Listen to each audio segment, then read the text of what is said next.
Oh, Dbloc, what's up, bro? Stream's up. Back in the business?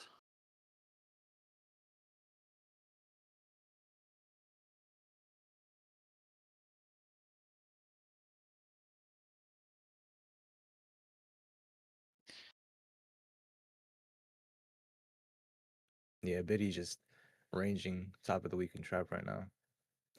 Boring.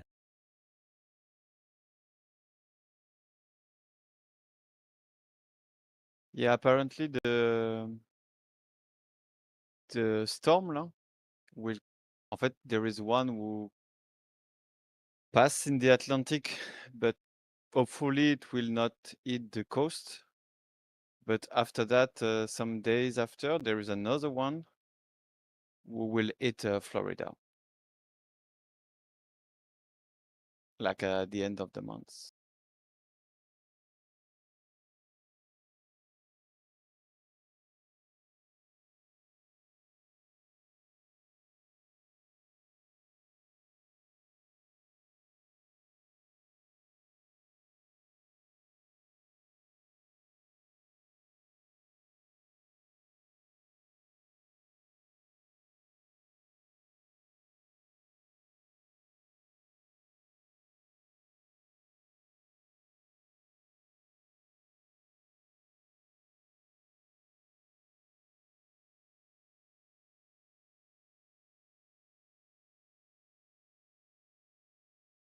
Yeah, doesn't look like I missed much. I'm gonna make some coffee. I'll be right back.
There is no second best.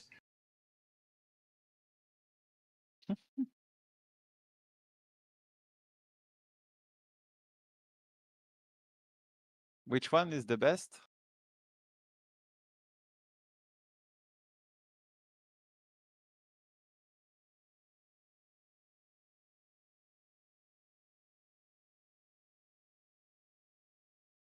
Es gibt Bitcoin und es gibt Shitcoins. Ab heute geht die Blockzeit.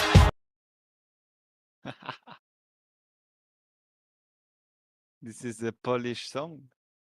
It's all going to zero against Bitcoin. If you don't understand that yet, you're going to be impoverished.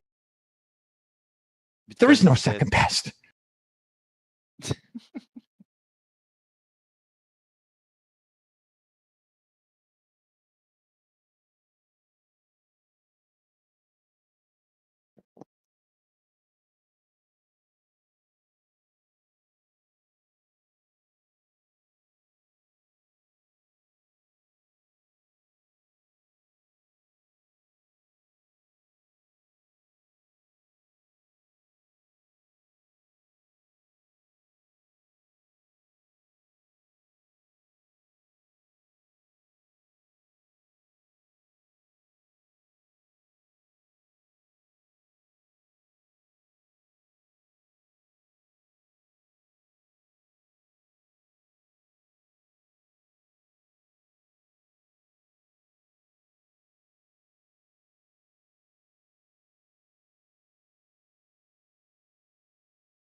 Man, what the hell? What the hell, Barry? What happened to you? Aw. Wow. I'm just wondering where the hell everybody's at.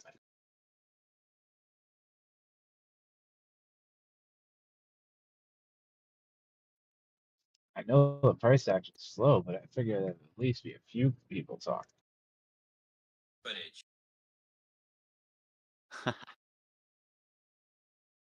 This price action is very strange.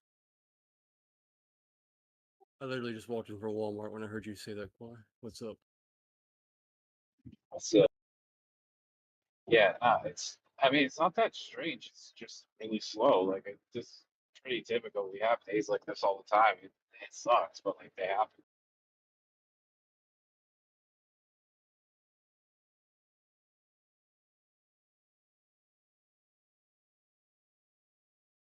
I think we get spoiled a little bit with how much volatility we're used to.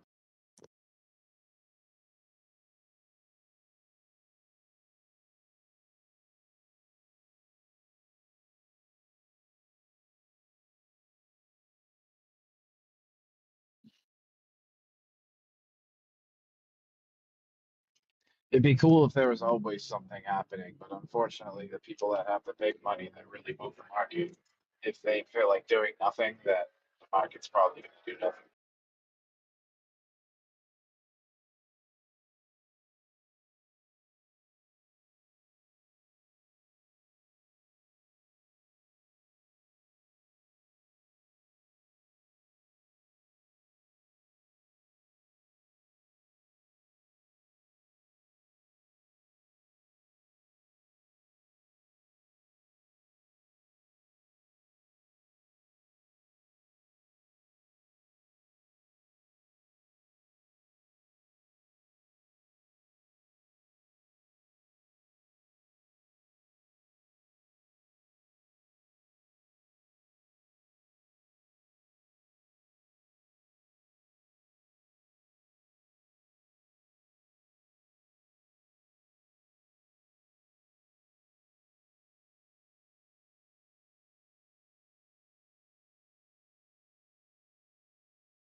There's got to be something out there that's moving. There's always a bull market somewhere.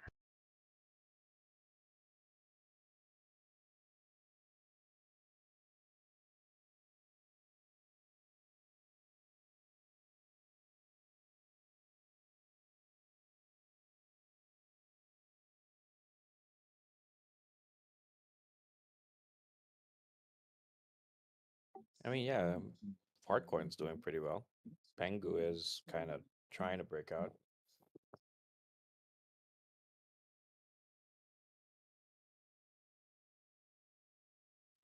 I noticed that Dope's just been doing better than most of the large caps over the last couple of days. Not exactly sure why. I know there was some kind of news about it, but it seems like it's lasting more than just the news drop.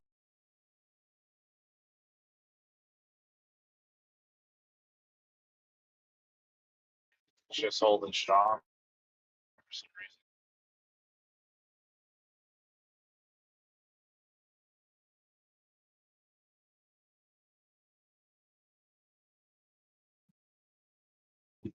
I mean, it's not like ripping, but it's doing better than most.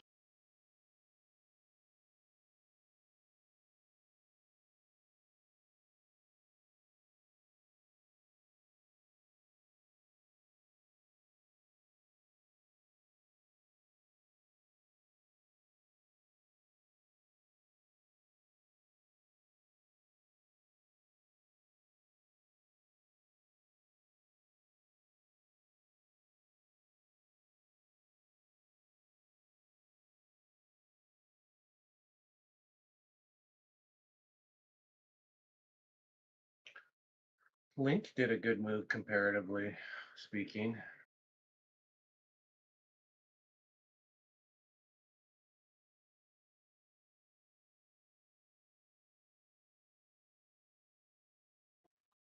Good old Link, the only crypto that always seems to be making moves, but I never traded.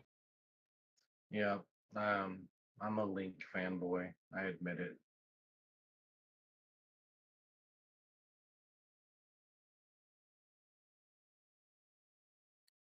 Yeah, I don't know why. I just never got too familiar with the chart. I traded a lot in the bear market, but I kept selling that range. Like it was going between like $5 and $10 or something like that, like really well.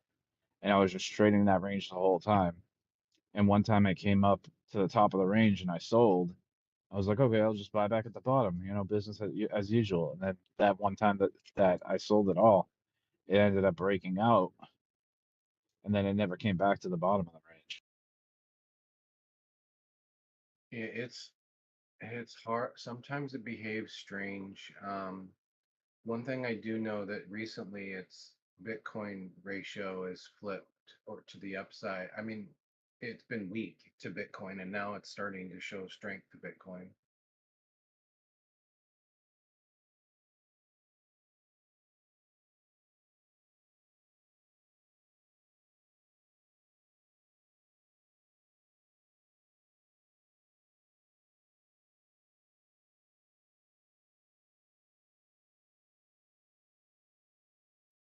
Yeah, sometimes if Bitcoin comes down, but the altcoin doesn't, it'll like if the altcoin can just stay still, but if Bitcoin comes down, like it will start to gain on its Bitcoin pair.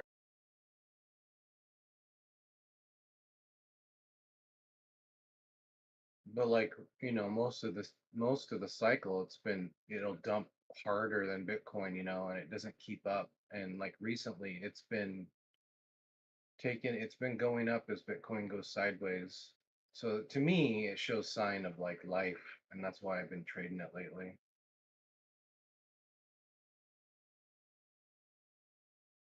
Yeah, it's not a bad call.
What's good in the hood? How's everybody doing?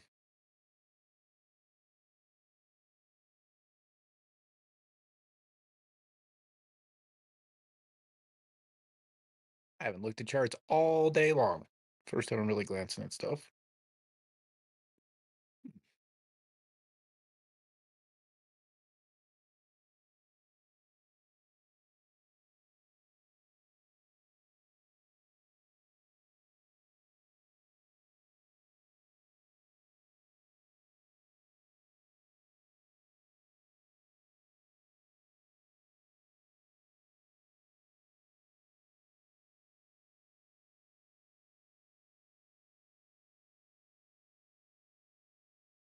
What sort of news came out? What things followed? What things fell about? What you guys hear today?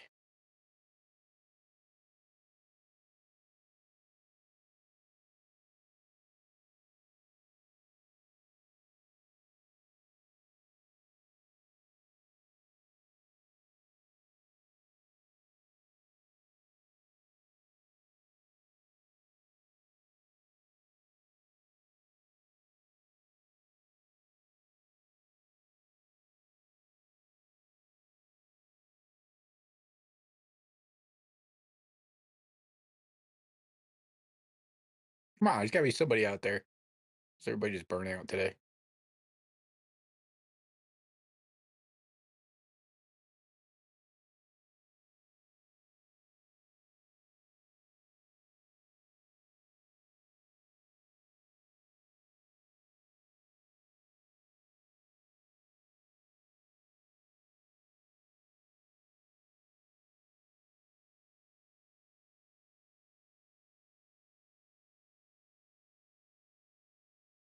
Anybody there?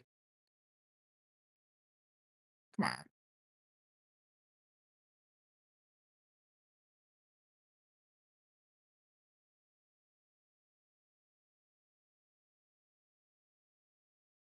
Hey, either way, I like it. Dominance is down to 59.69. Let's go. As long as it's staying below 60, I'm a happy camper. Bitcoin falling, dominance down there. I'm with it.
What's going on, family? Anybody still awake in here?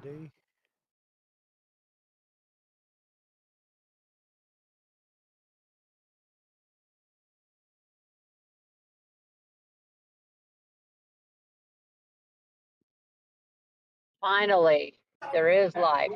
Hold on.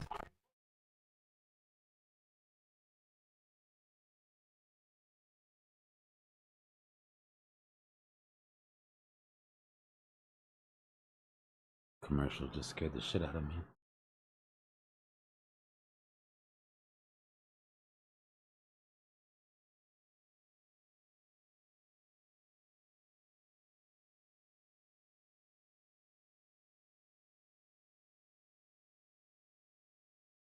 Boring.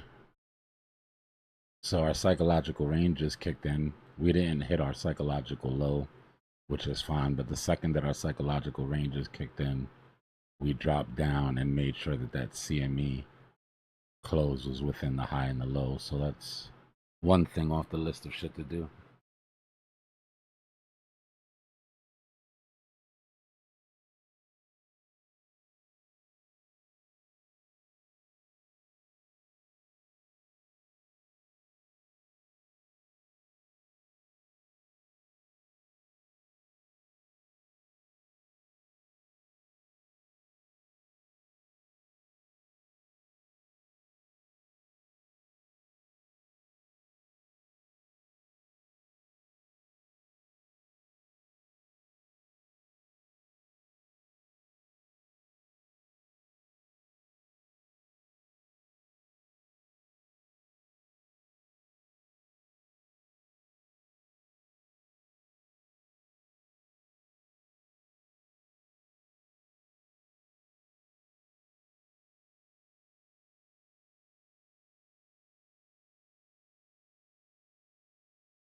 One second.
All right.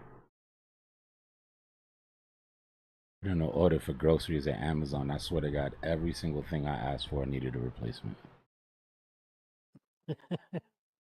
Why is that? I don't know if that's bad luck or that just means that I've got good taste in shit. Same shit everybody else with. I have no idea. Hell yeah. What's going on, yo? Oh man, this is a boring ass trap, huh? Like, can't even give us a couple deviations just so we could feel alive. It's just wild how like it's not invalidating. I mean, it's not invalidating that W. Yeah, I know, right? It just keeps enough coming right to where it can. Just enough to keep hope alive. Funny. Which is funny too, because whenever you originally made that W, you were like, "Well, technically, this isn't even a W yet." And Yeah, then I'm now so it's just glad like, I didn't okay, take that. I would have been sitting in the longest trade ever, bro. oh Just yeah, going oh yeah. sideways.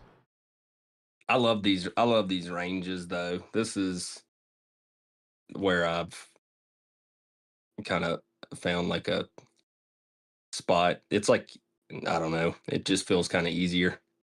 I hear you.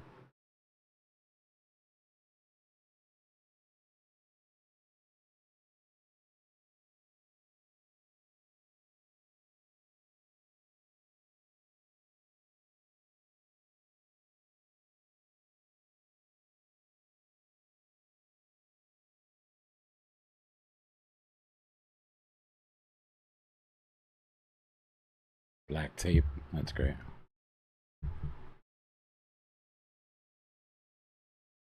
Yeah, it's almost dead. I went to the gym and that was a bad idea today.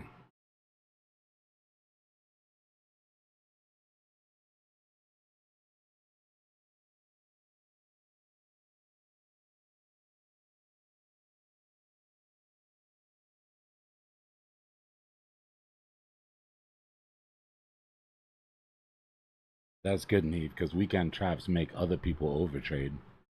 So it's good that they keep you from overtrading. You know how much overtrading is going on right now trying to make something happen in this range?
Yeah, without trap shorts, there is no false move down. Right? We'd be taking a 50-50 bet. This is why I'm hoping that they come sweep this liquidity and give us a trap short. And then come back into this weekend trap. But they're sure taking their sweet time with it.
appreciate you, Greed.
It's great, Greed. I got everything I need right in front of me.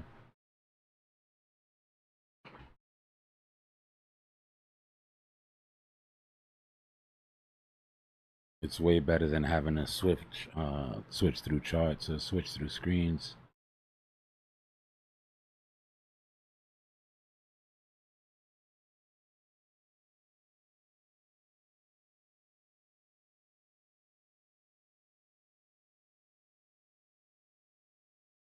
I got all my current trades right here on the 49-inch.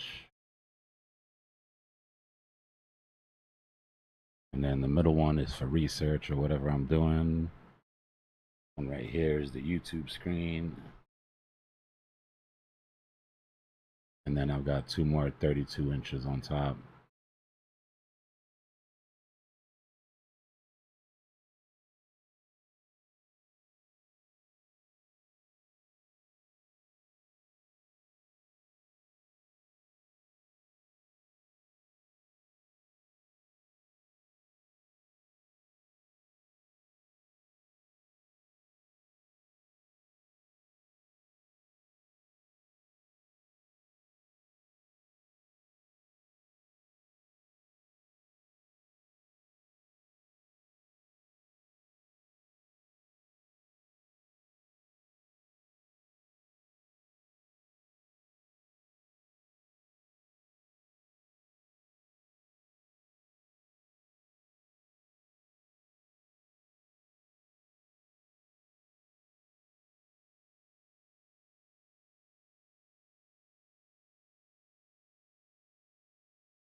I wish I could say I did this all for YouTube.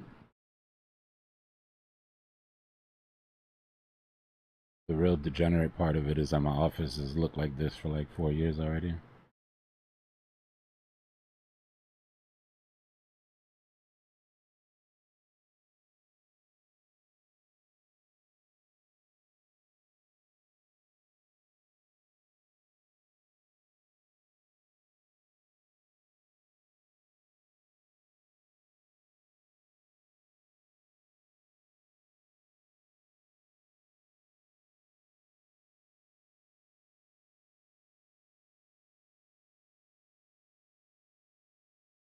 Yeah, Dom's coming down as long as we can go sideways on Bitcoin.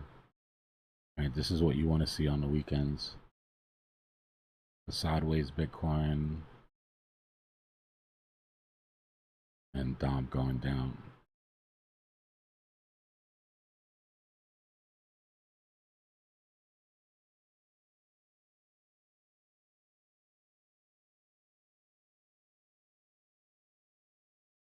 Nah, Launchcoin caught a bad one. What happened with Launchcoin? I know they got delisted from perp on Blowfin. Yeah, maybe they'll stop shorting this thing now. Yeah. Yeah. Bottom of its flag again.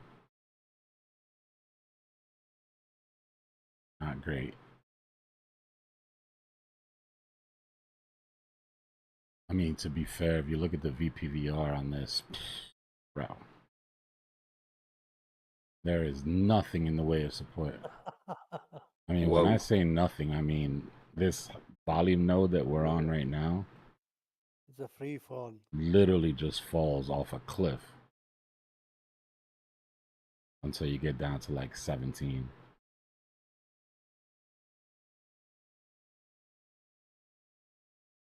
Doesn't make you feel warm and fuzzy inside.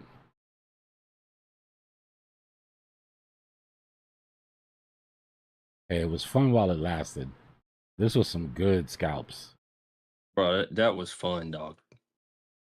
Launchcoin with some really good scalps.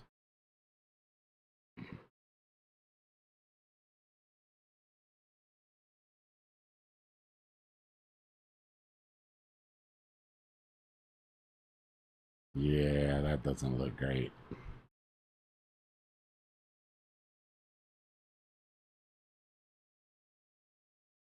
Somebody said XRP. I'll look at XRP for you.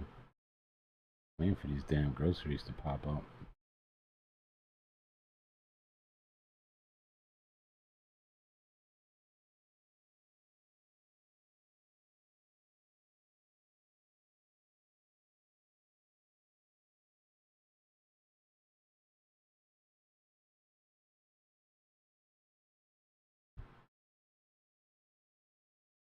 Well, XRP's at value area high. We had a deviation outside of it. Get rid of this value area. I'll show you.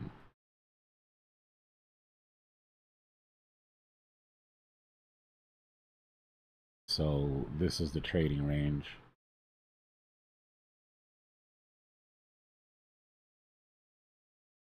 Had a deviation outside of the range. Bottom.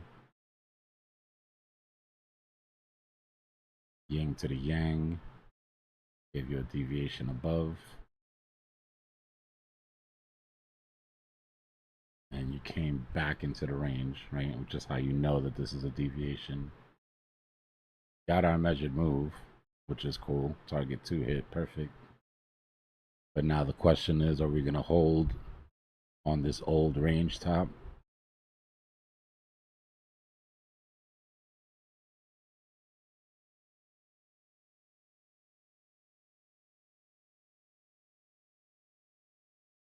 Or does XRP come back down to the bottom of the range?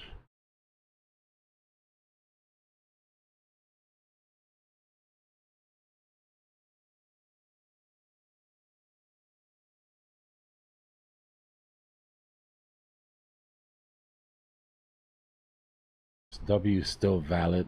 I mean, I would start to worry if we invalidated this W just because there's really not a whole hell of a lot underneath. Right, you would have a bit of a volume of a high volume node right there to catch you if anything, but we really want to push out of this range as soon as possible. This flag is already not a flag, right? Stayed within, but the range is too extended. Right? You'd be trying to make something happen by keeping this as a flag. So it's best to check our bias at the door.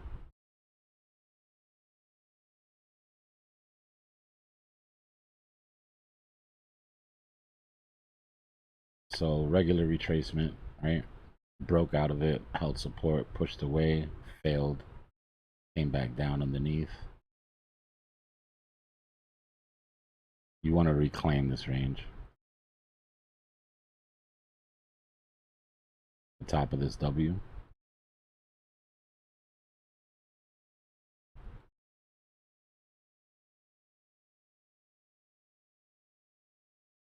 You need to turn that back into support, right? You're struggling against that right now.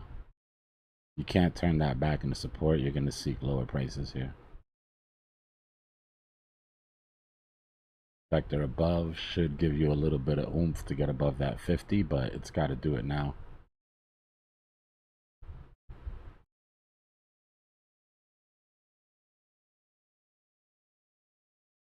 What's going on, Pavel?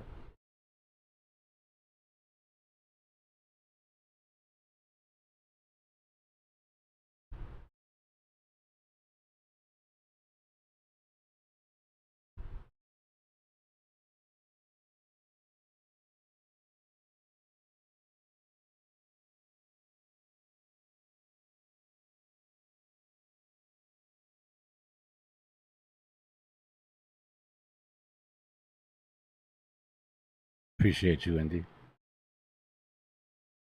July 21st on what? On XRP?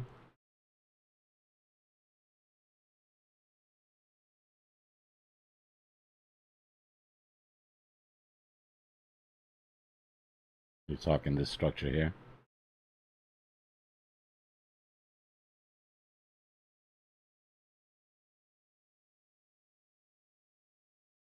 Yeah, it's struggling to hold on, but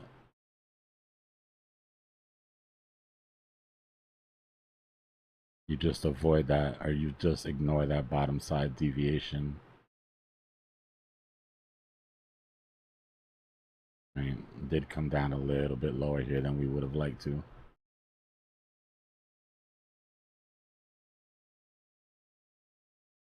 But I mean, it's worth paying attention to.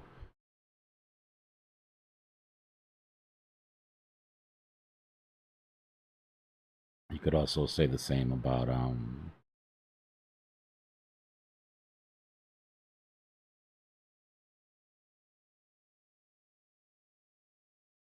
sort of the same thing that we were talking about, this sort of structure here, right? Like you could come into it late and say, well, you know, it's a bullish, the flag, you just had some deviations under, but like I said, at that point, it's almost like confirmation bias. So if you really want to just bring it down to first principles, you've got a double top, right, at a higher high. Then you have a double top at a lower high.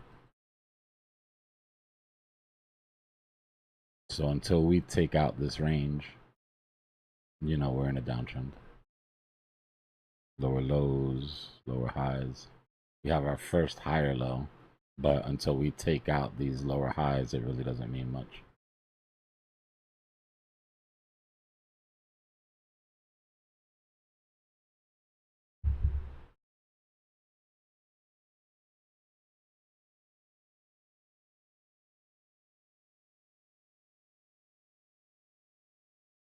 Yeah, it could be worse than that, and I'm looking at like 250. If we lose this range and we come through down through this VPVR, right? We come down through these gaps here, then we're looking at like 250. Come back, establish support on the top of this range, right? Our old resistance, and push away from there. Bitcoin's still good. We're just going sideways still.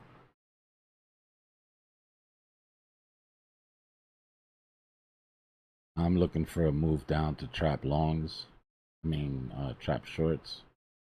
Come down, clear these liquidations. Come back into the trap. The move I'm waiting for.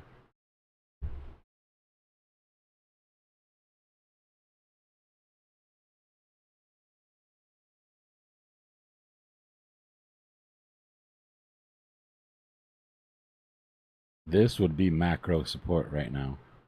115.8. Like I always tell you guys, be careful, be aware of high levels of FUD when we approach macro support.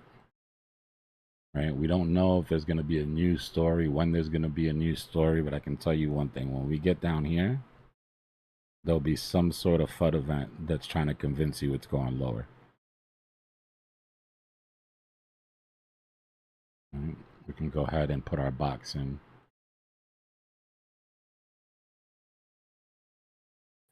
So what are you thinking, Dbloc? Are you thinking we're gonna go down, or like is there gonna be a false move up? What? I'm hoping we come down, trap the shorts, and then have a false move up that takes us high enough to where our 3-day retracement doesn't bring us back to 115.8.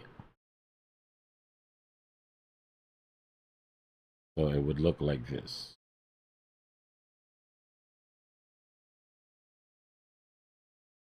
It would look something like this. Oop, too much of a sweep.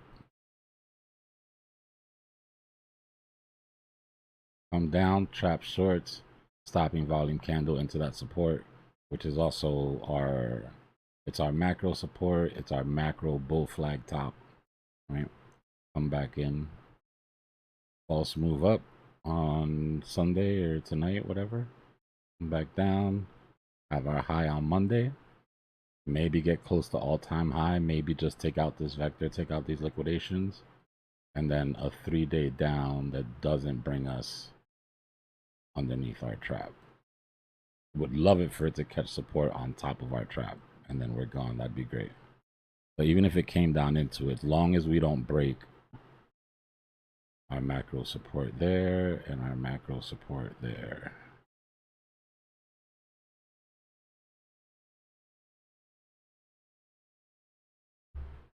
That'll make me happy. Not that the market cares about my happiness, but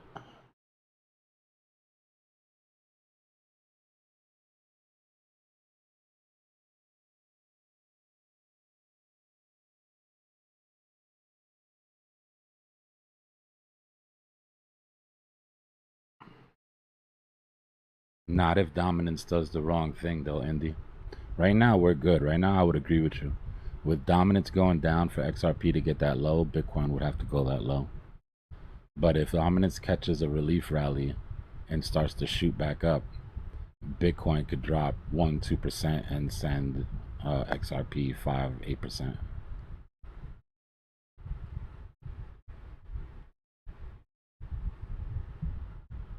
Crypto's more fun, Rohit.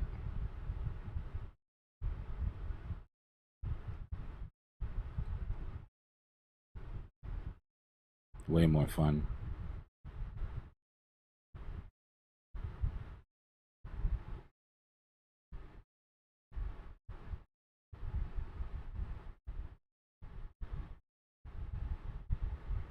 Obviously more money too, but way more fun, more money, less effort. Win, win, win. And it don't sleep, coach. Yeah.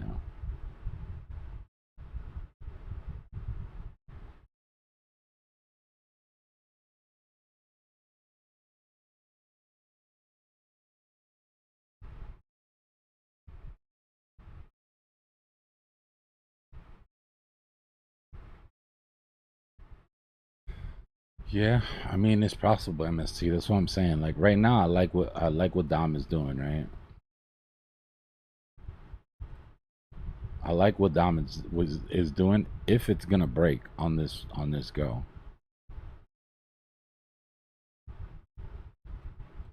Right? If dominance is doing this,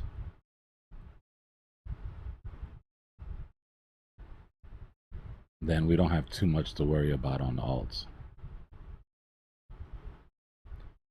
But the trend is your friend till the end, right? And this is the trend.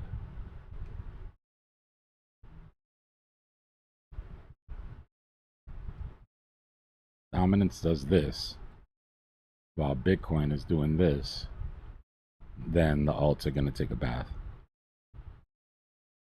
All of them, in my opinion. Unless they happen to be being pushed in real time by a current narrative, right? But if dominance breaks out of the bottom of this,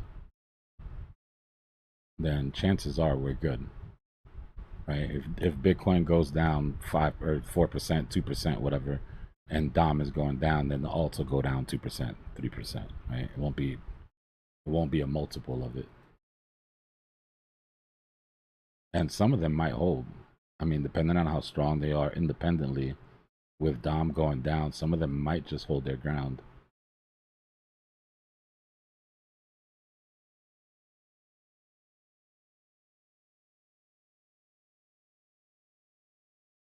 So that's what we're watching right now, basically. Dom and this bottom white line.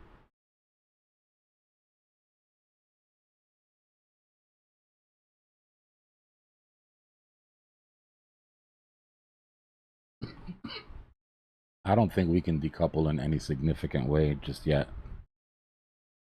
I believe that when Bitcoin decouples, it's going to be when the pension funds and the retirement firms really get in, right? Because that type of money is different.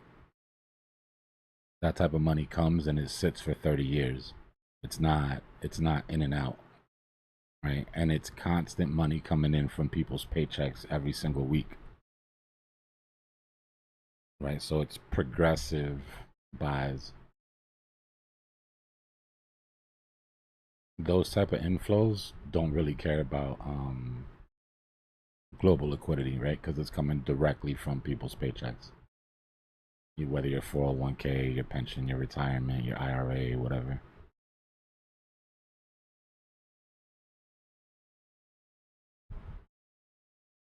I think we've got maybe one more cycle before that happens.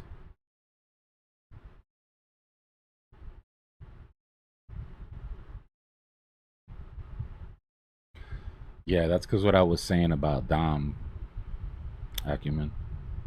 With Dom going down, alts can sort of hold their own ground against Bitcoin. Right? If the alt is weak, it's still going to do exactly what Bitcoin does. If it's doing anything separate, right, anything different at all, it shows that it kind of has its own strength. And that's what you want to pay attention to. If you're in a coin and it drops 2% every time, you know, Bitcoin turns red, even if Dom is going down, then that's a weak coin, right? That's a coin that you want to kind of be careful with.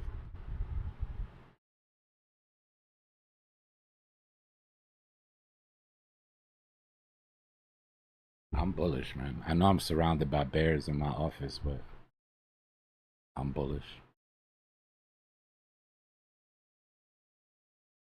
Just gotta shake some stuff out first.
Get to hit that like.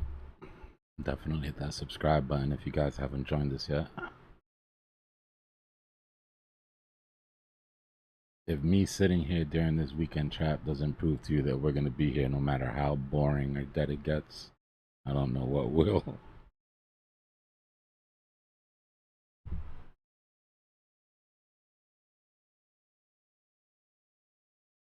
Nah, I think we have an alt season this cycle. We're just delayed. I've been saying it for the longest that I don't think it's going to be the type of alt season that makes every single alt move just because it's an alt. Right? It's going to be very targeted, in my opinion.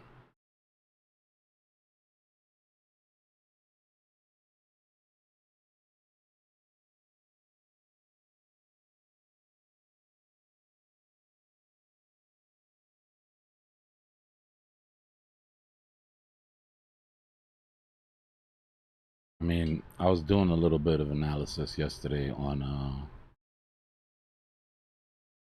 some of the totals.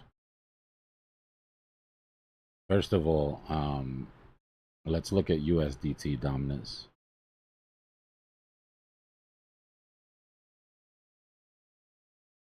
So this is USDT dominance on log scale.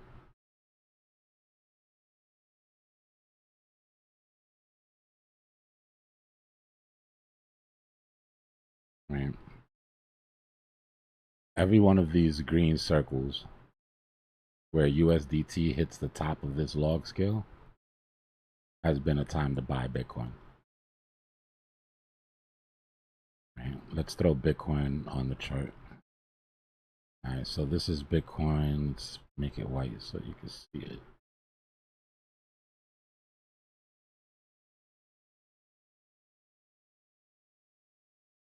This is one of the metrics that we'll be looking for to find our top, right? Not the only one, obviously, but one of them. So each one of these white lines here has been a top for Bitcoin. Right? Right here, right here, double top that we had, the top we had at 79 where we came all the way down, the top we had in December, right? Now look at, let me go log scale. Now look at each one of these tops.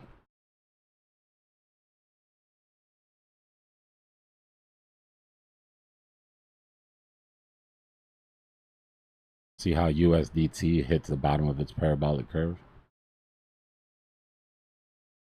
Right. TP Bitcoin.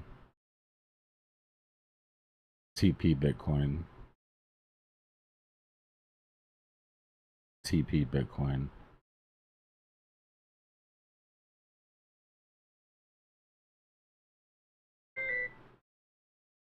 TP. TP in December. And now we're waiting. Right. So we're waiting to hit the bottom of this curve again, which means that this drop here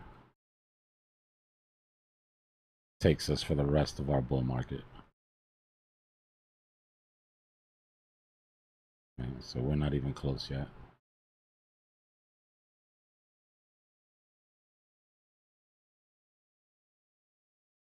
Either the rest of our bull market or our next top, just to be clear, right?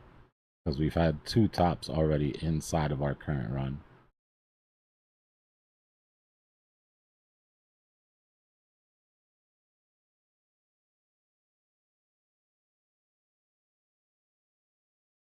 Dbloc, could I ask a question, please? Yeah. Okay, forgive me, I'm driving and I can't see the chart, but every time I hear this, the same question arises in my mind that I can't get settled. Mm-hmm. And that is, if I understand you correctly, I thought you said that you were basically going to be out of the market by November. Yeah. Of this year. Yeah. Okay. So if I keep seeing these projections, like for all these altcoins, like the other day, somebody was charting and projected, I don't know, $5 or $6, something like that for, I believe it was XRP. Doesn't matter who it is. But my point is, it was in 2026, 2027.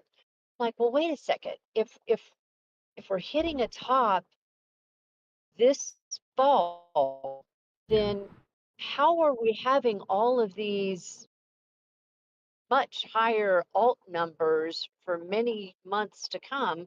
How does that math work? I just don't, I'm not understanding it correctly. Does that make sense? I would love to ask those people the same question. I think that people are being sold dreams right now. We don't have any evidence yet that this thing is going to super cycle, and by super or be right translated. By that meaning that the bullish part of our market goes longer than it should, right? There is a chance that happens. I understand why some people think that, because we haven't even started cutting yet, right? We're still in quantitative tightening. Right. We're seeing a lot of sort of metrics at this level that we usually see at the bottom of bear markets. So I understand people thinking, okay, well, maybe it'll keep pushing forward. And I do have a I do have a working theory that if they do translate the cycle, it's going to be so that they can push crypto and equities top closer to when real estate is going to top at the end of 2026.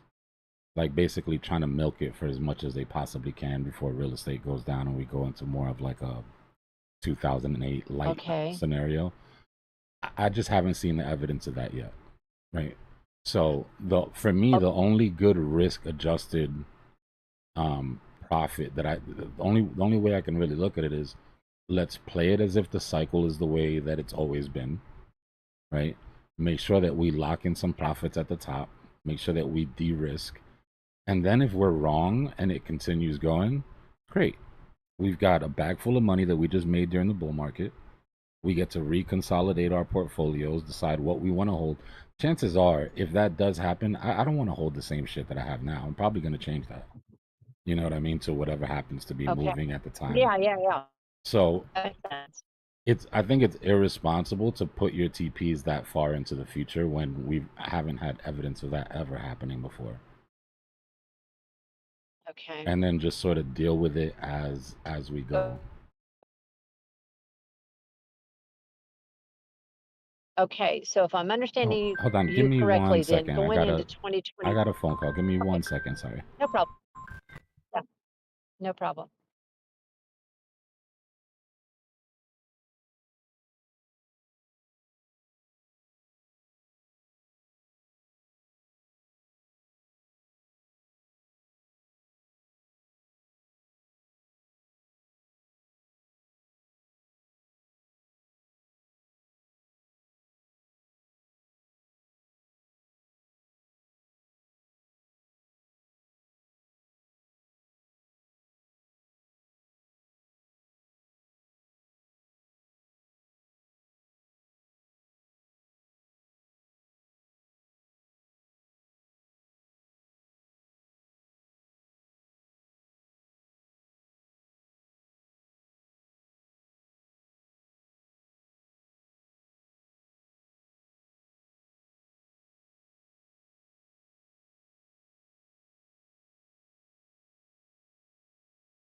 I'm back, y'all. My bad.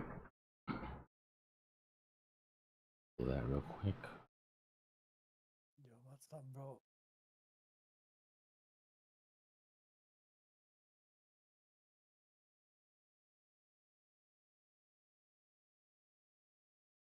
Looks like we are heading to the downside. We rejected that previous stopping volume candle.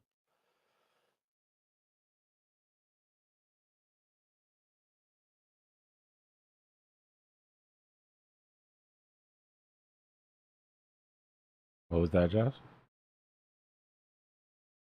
I said it looks like we already rejected that stopping volume candle, the Yeah. red one. Yeah.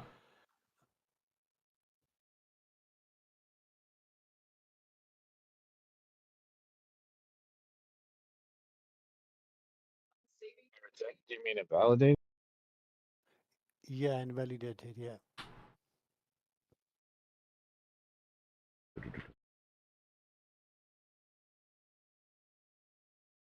Office. That's right.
Buy the dips, necessity, more than anything.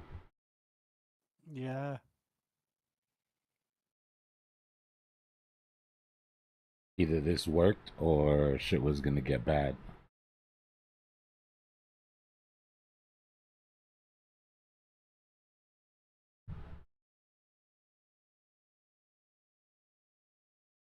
Now we tell people all the time, don't trade with money that you can't afford to lose. It's not what I Yeah, did. exactly. That's not what I did at all. Is that you, Dbloc, in the video stream? Yeah, brother. Yeah. Good move. I like it. Appreciate you, Sam. Set up.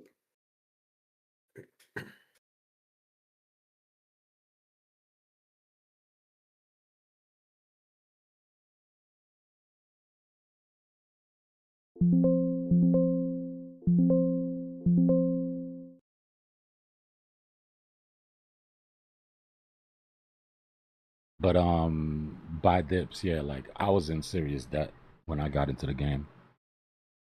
So this was like my ticket out. And it had to work. That's not the type of pressure that I wish on anybody when they start trading for the first time, though.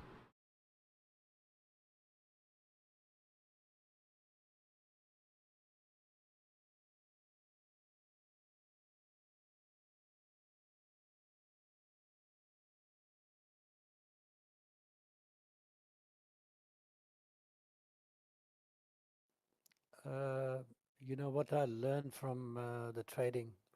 When you need money, it won't give you. Yeah. You have to be patient. You have to be focused. I mean, it doesn't mean that you have to win all the time. I mean, if you need money and if you think you're gonna trade and you're gonna win, you're not gonna win, bro. You're gonna lose. So just it's a different kind of sentiment in the trading. I was telling the other day to Ghost and everyone that when I first started trading, I watched a YouTube video where it says that how long it's gonna take to make $1 million with the 1,000 with the 100x leverage. So it took, I think, 17 or 15 trade, I guess. So I put 1,000, I made 2, then I 2 to 4, and 4 to 8. And when I went to 8 and I start the next trade, I went to 0. Yeah, they leave that part out of the video. Yeah. Exactly. So I thought it's the first time maybe I done some mistakes, so I should start over. I should put some more money in, yeah. So I started again. I started with 1,000. I made 2, then 2 to 4, and when I reaches 8, I went confused there. I said, I'm not that stupid anymore. I'm not gonna play with this money. That's a lot of money for me at that time, back in 2017. I said, I'm not gonna trade stupidly. I'm gonna play with patience, and that's the money that I'm still playing with. And I don't want to say the number, but I've made a lot of significant amount of money that I've owned different properties in Pakistan and Dubai, and I own different small businesses here and there.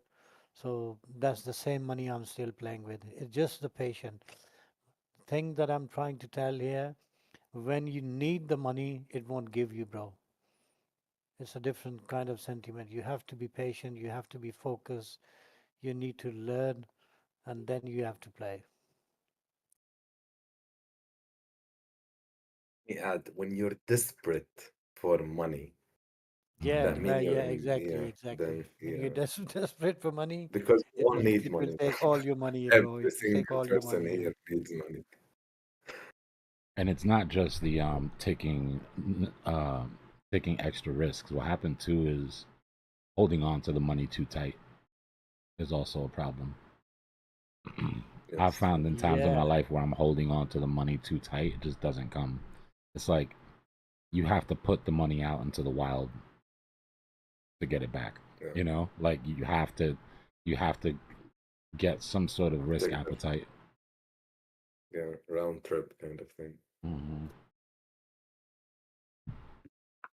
But most importantly, you got to take it when you see it.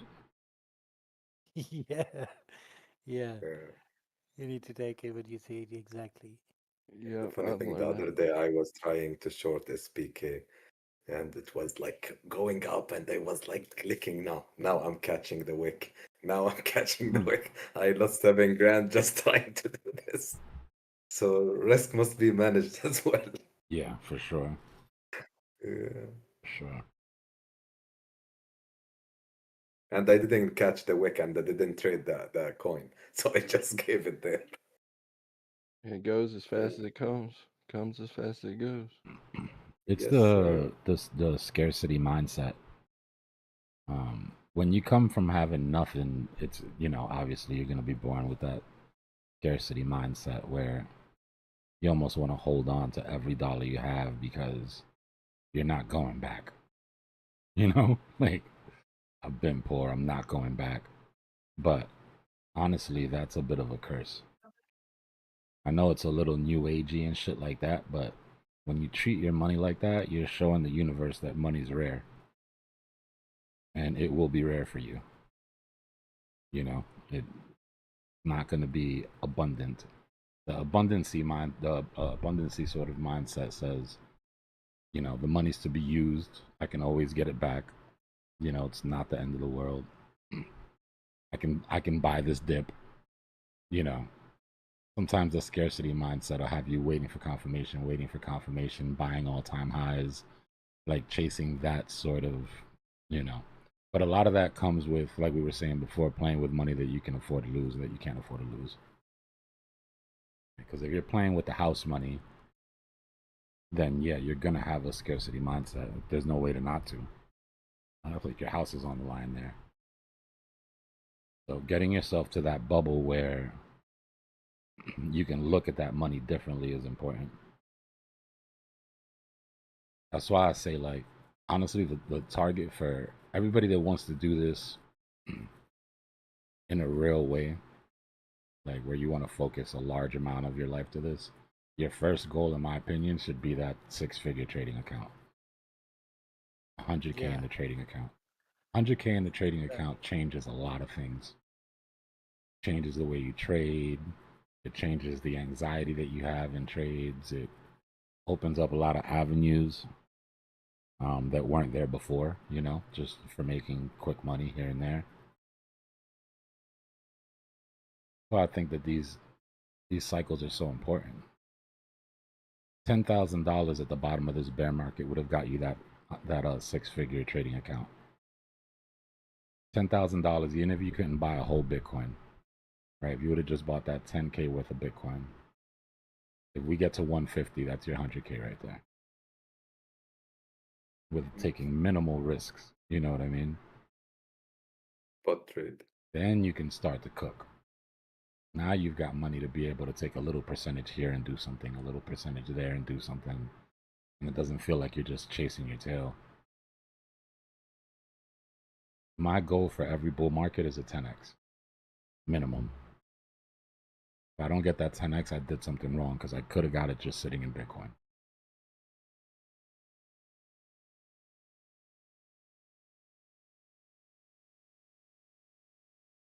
You know how insane that sounds to somebody on Legacy? 10x your entire portfolio in 4 years in one trade? Yeah, that's why they're falling over themselves to get here. You know, and that's why I don't subscribe to the idea that they're going to break the 4-year cycle. Why would they? This is why they're coming. You know what I mean? Like, at 70%, 80% retracement on Bitcoin is what gives people the opportunity to do that. And then compound it. You know, you want to have a whole nother run without doing anything? Cool. You turn that 10K into 100K. You bought 100K worth of Bitcoin down at the bottom of the next bear market. Sit on your hands and wait for that 750. Wait for that mill. 8 years from 10K to a mill. That's the video that needs to be made. But that's not sexy though. 8 years? 8 years, bro? Oh, come on. No. That's not what I'm in crypto When I for. when I was in like back in 2017, they used to say like Bitcoin will be around like 100K or 250K in 2025, and they was like, what? I have to wait another 8 years. Yeah, you get the point. So now already we're 2025. I'm alive, and I wish I could have bought back then more. So it's like, okay, if 8 And years they had, is if 8 years is too much, cool. Just go back to work. Come back in 8 years and let me know how much money you made at your job in 8 years. Or how much money's left after you paid all your bills and lived your life and had your vacations. And 8 years is nothing, bro. 8 years is just a blip on the map. Hey, better late than never, right? What's up, everybody? Yeah, you don't even have to stop working. Just stay at your job, bro. Stay. You know what a difference it is to sit at your job and be like, in 8 years, I'll have $1 million and I won't have to deal with any of you people. Like, it's way more relaxing by to the pop way, into work. You know what I mean? Your boss can't just talk to you any which way. You're not having it. You know what I mean? You've got your backup. yeah. And by the way, if you invested now like 10K in Bitcoin, in 8 years from now, it will turn to 100K. Yeah. If you have a 5-year time horizon, there's no bad time to buy Bitcoin. As long as in your mind you have a 5-year time horizon, you could buy the top. It'll go down for a year, and then in the next 4 years, it'll come back up. Obviously, that's not advisable. We can do better than that. But Exactly. just as an example, definitely went not to telling jail. anybody to just buy the top here, you know? Is this the top? Yeah, right. If you went to jail, it'd be easy, right? Depends which jail. If you bought a Bitcoin 15K last November, or 2 years ago or whatever, and God forbid you had to go to jail for 8 years, might be the best thing that ever happened to you of your paper hands. You will go out rich. But again, we can do better than that. It's just about delaying gratification. Most of life is about delayed gratification, bro, honestly.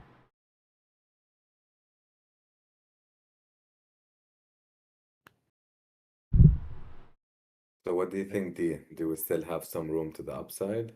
And how long we still have in this bull cycle? Yeah, to the end of the year. The end of the year. Till at least November, in my opinion. We could possibly extend it if we start to have evidence that we're going to get another cut in December. But in my opinion, utility coins will top out before Bitcoin. So XRP, guys, I'm just going off of last year. And I mean, last cycle. And yes, this cycle is different. Every cycle is different. But if you're going off of last cycle and the cycle before that and the cycle before that, utility coins topped out before Bitcoin did. And then 3 to 6 weeks after Bitcoin tops out, the rest of the alts find their tops, the speculative ones. So for me, it's going to be consolidating into Bitcoin going into November. Hopefully playing that, blow off top, getting whatever I can off the top of Bitcoin. And then trading alts in a swing trade sort of mid time frame fashion for the next couple of weeks after that, depending on what's hot. What's Chainlink considered? Then you're gonna be out of the market till you see bottoms and rebuy below. Yeah, I'm probably just gonna short MicroStrategy, short IBIT. Hey, Dbloc. So if your goal is to get more Bitcoin and then you sell your altcoins, but Bitcoin's in a bear market, that's just it's like a stable coin until you're ready to buy the bottom of the market? Yeah, either in stables or some defensive play. Like I said, either some of that money will be in shorts on MicroStrategy and IBIT. I'm probably gonna go into some metals. I'm not looking for huge gains. I'm just looking to outpace inflation for for that year. Maybe you invest in some sealed Pokemon product. You know what I'm saying? It's got good returns. Nah, bro. Is there even any left at the rate you're going? Is there any sealed packs left? Oh, dog, dude. I had this huge, massive, it would be worth so much money sealed collection, but then I was like, I wonder what's in that pack. I wonder what's in that pack. And then I open them all. Yeah. I can't do it, but I believe in you. No, I can't do it. I'm good. Hell yeah. Couple crates of Labubus and that's it. Yo, bro, do you think Labubu's cursed? Because we like went up, messed Labubu up, you know what I'm saying? And then next thing you know, we just fell off the side. Actually, yes, it is kind of thing. Like it is like this kind of mythical devil, which is called Lazuzu or something like this. Yeah, you can Google it. Actually, it's from ancient Roman kind of thing. Like, yeah, it is actually from devil side. This Dude. name is gotten, yeah, it's got from I the didn't know what Labubu was until I saw the stream and I saw it, what it looked like when he put it on there. And then I mentioned to it just a small talk at the dinner table, and my 13-year-old daughter looked at me. She's like, "How do you know about Labubu?" And I'm like, crypto makes you connect with your children. I'm serious. You gotta stay in touch with the kids, man. The fact. Just to tell them that I learned it by a bunch of middle-aged degens is the craziest freaking thing.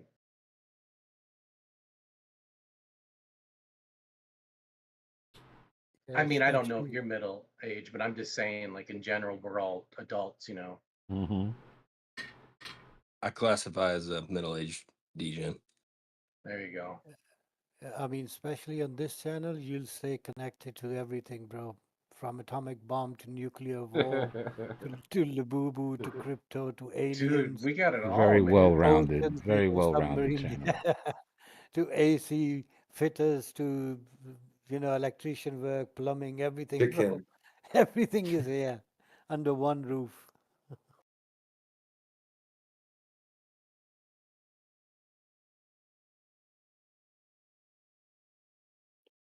Yeah, this weekend trap is too calm.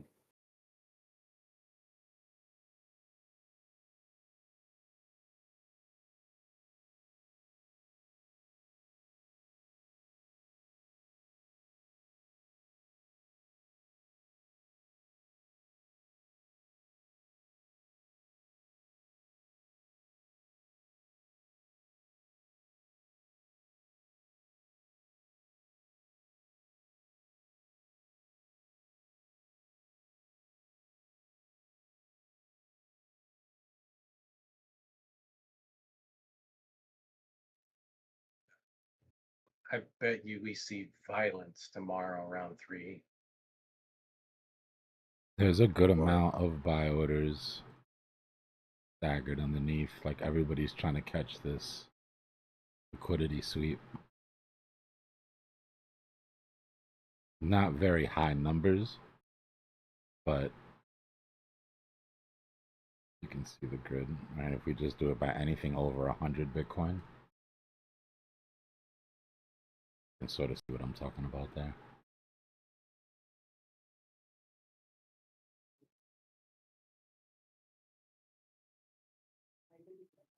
Damn, that looks like a freaking Doppler radar for fishing or something.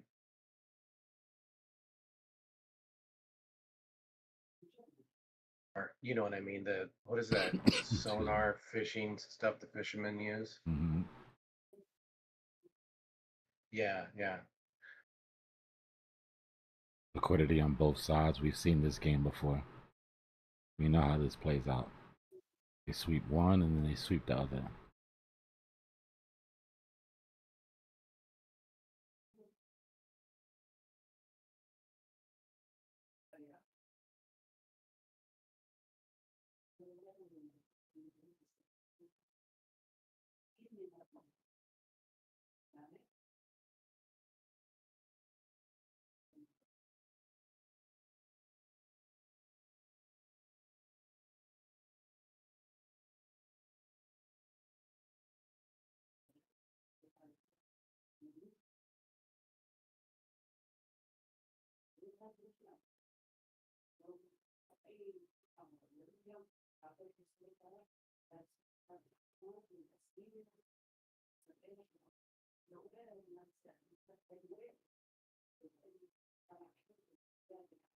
I've completely killed every lighter in my house. Story of my life, bro.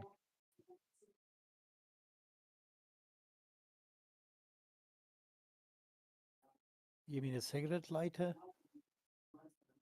I'm literally using 2 lighters, using one for gas and the other one for a spark. That's how bad it is. Word. I'm down bad right now.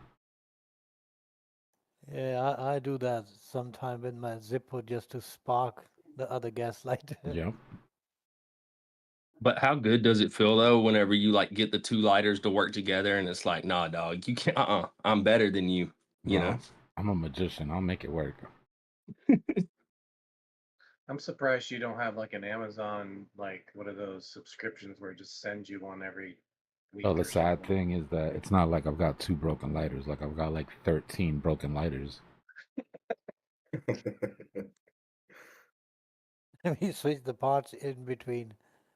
Whenever some Crazy. thing is broke, we use from the other lighter. That's what I use most of the time.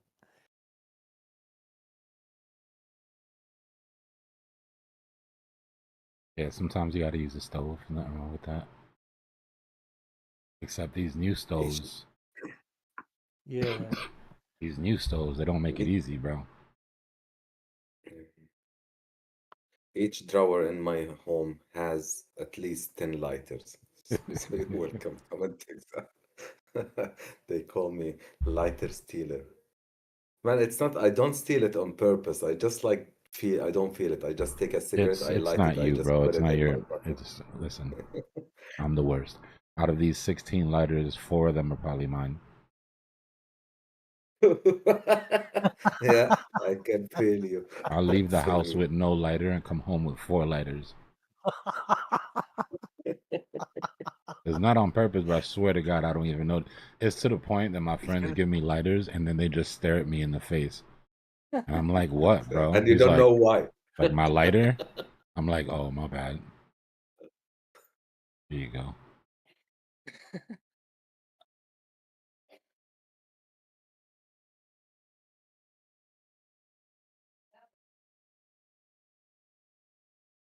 Lighters are like community property. Like you buy it for the community, basically. People. Yeah. One guy said, I buy 3 at once just to have one left. Lighter thieves are always the most honest thieves, in my opinion, and I've experienced.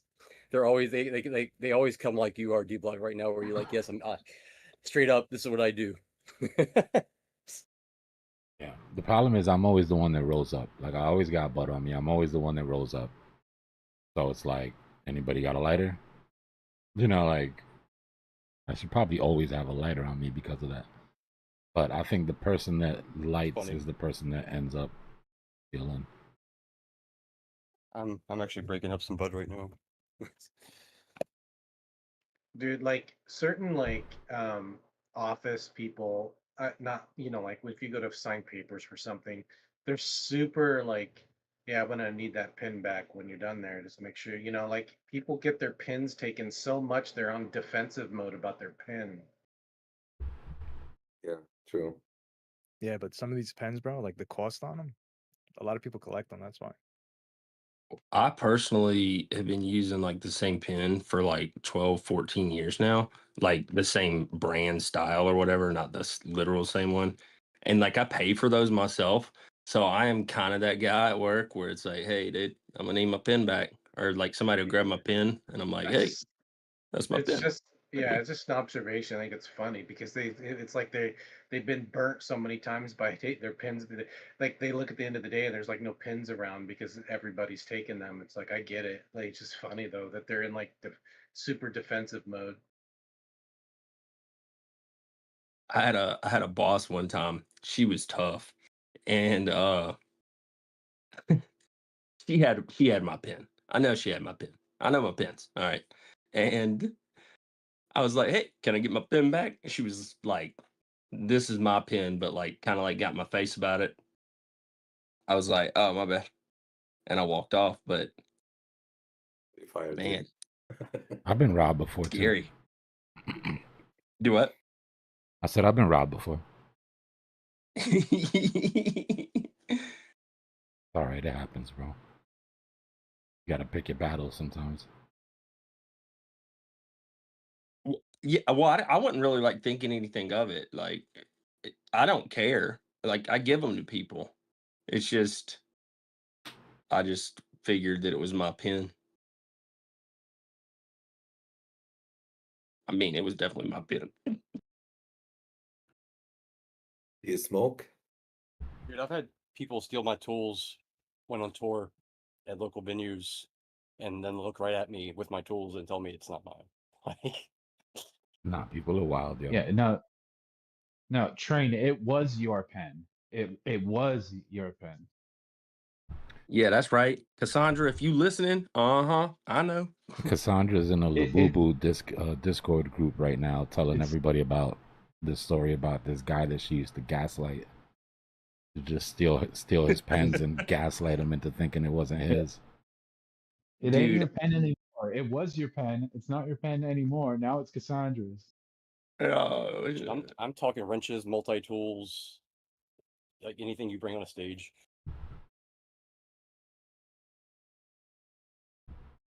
One day some dude walked into her office and he told me this story. And like the nicest guy, like there was no need for this, but she is like turned around, bent over, and like he walked in And like as soon as he walked in, she turned around and she was like, "Were you looking at my butt?" And blah blah blah blah blah. And I was like, dude, she was tough. She was great though. She was great to work with, kind of. I learned a lot from her. Without the band.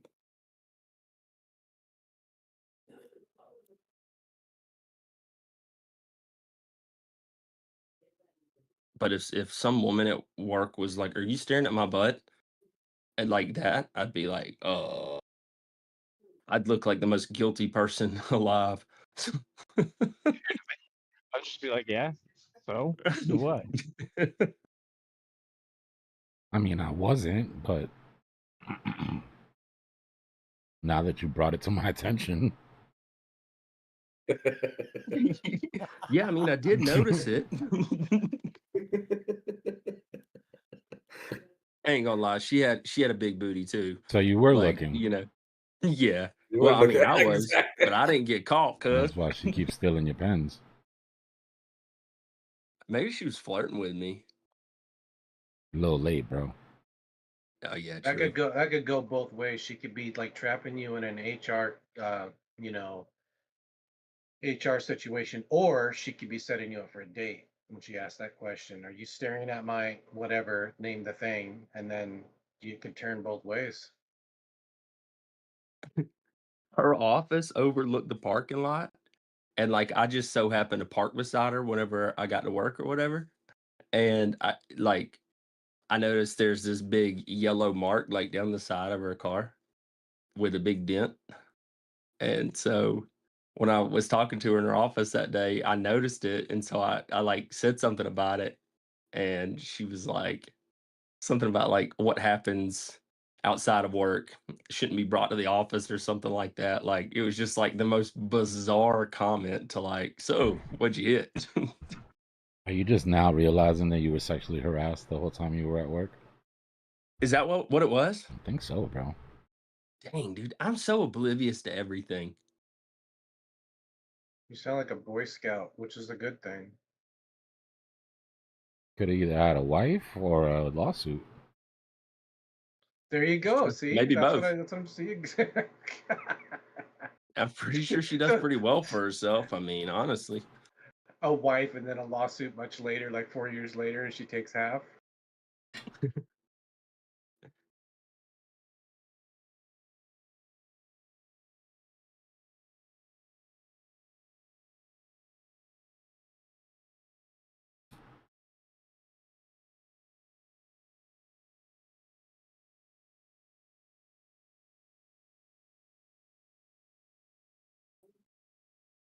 After a couple years, she chose a different career path. Thought that was funny. Probably got fired by HR. Maybe. Dude, that stuff work it digitally too. Like I was looking at some engineer on LinkedIn, and she so happened to be pretty, but that's not why I literally did not notice her profile picture. At first, I noticed her accomplishments, and I was like, she posted something that was interesting to me, and then so if you have the pro of LinkedIn, you can tell who sees your profile. And she messaged me and she's like, "Do I know you? I noticed you were looking at my profile." And I'm like, yeah, like I would anybody that's got interesting content. Like she was like super like that same situation. Were you looking at my butt? Like, were Do you you have looking a at my picture on your profile LinkedIn picture? profile? Yeah. She was Yeah. flirting with you, bro. Hey, bro. Same story. She was flirting with you. She's like, oh, Dude, I look hey, mister. I look like a Who keeps- crusty Viking, dude. Trust me, she wasn't. Listen, you don't know what she's into. That could be her vibe, yo.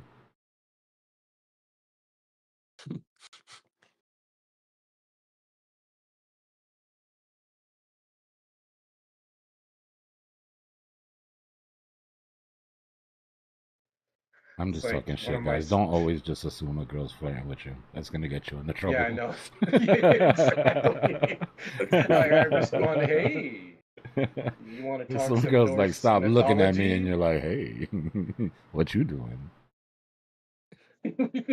With the eyebrows smacking up and down. Get tased. With the pen between your You fingers. don't want to get tased at work. True.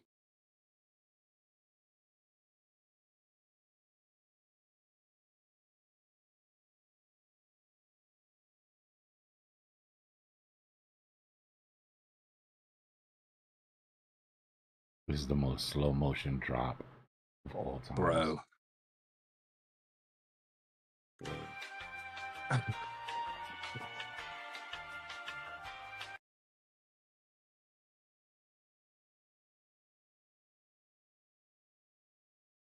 have lots of vectors to the upside on the 15 minutes. And it never aligns up with your life. Like if you totally plan your Saturday out to be social, then Bitcoin's going nuts. And then when you don't do anything and you're like, I'm probably going to catch a weekend that's got some little bit of craziness, and then no, it does this.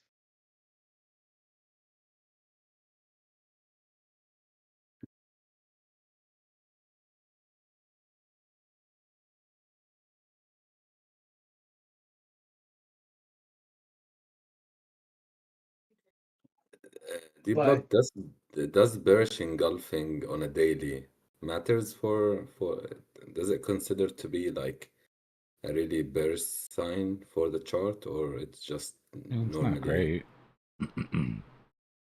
Give us a heads up that we're not ready to sort of move in any significant way right now.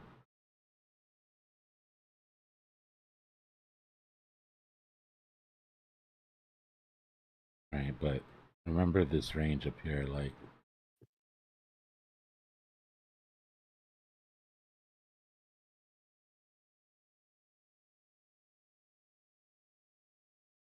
And then I heard you saying before we reaching the top that you don't like the such move. You wanted to just drop before reaching the all-time high. So does this change anything? Yeah, well, this is why. Right? So in my opinion, had we come down first and then gone up, the breakout out of this range would have been a true breakout, right? We would have held the top of the range and kept moving. But because we left too early, we just ended up having another deviation. I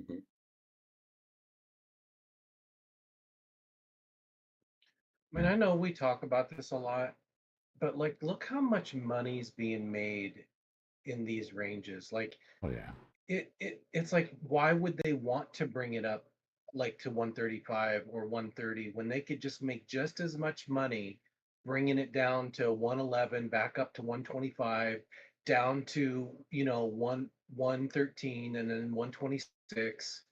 They could do that for weeks. well, it's the only way to either get rid of your bag or add to a bag. Right? If you got a certain amount of money, you can't just buy $500 million worth of Bitcoin, or you can't just sell $500 million worth of Bitcoin. So these moves like this, they have their sell off, and then they're stopped by the people who couldn't sell everything. They're not ready for price to go down to 112. Right? So it comes up and they sell some more, and it comes up and they sell some more, and they sell a little bit too much. And they fix it, they correct it, comes up, they sell some more. Oop, pushed a little too far on that one. So eventually all of those people will be out of their positions, and all of the people who are accumulating in these ranges will be fully accumulated. But this is a high liquidity area, right? Basically, you can sell, you can buy and sell whatever amount of Bitcoin you want in this range for the most part, and there's liquidity there to handle it. These are low liquidity areas. Right? Buyers come in and they have to settle for a higher price, right? Because there's less liquidity. So we've just got to suss this out. Just like we did here. It's the same exact shit. I mean, I get all that, and that's and that's like a really good explanation, but it's just that, like, technically going to a new all-time high, thinking it's going to go like a big jump, right? That constant like hope, and then you do it, and then you trap them up there, and then you go to, you know, like you go 0.1% higher than the previous all-time high, and you just keep doing that, and you just keep triggering people and trapping them and pulling it back. It's just kind of crazy, you know. Like normally when I see it happen, they'll go up to all-time high and then tap down and then try to do an all-time high, tap down, and it starts creating a downward trend. It didn't really do that here. It created an upward trend and pulled back. And it just feels like it's, you know, controlled. It is. It's very controlled. Check this out. Yeah, you're spot This is total.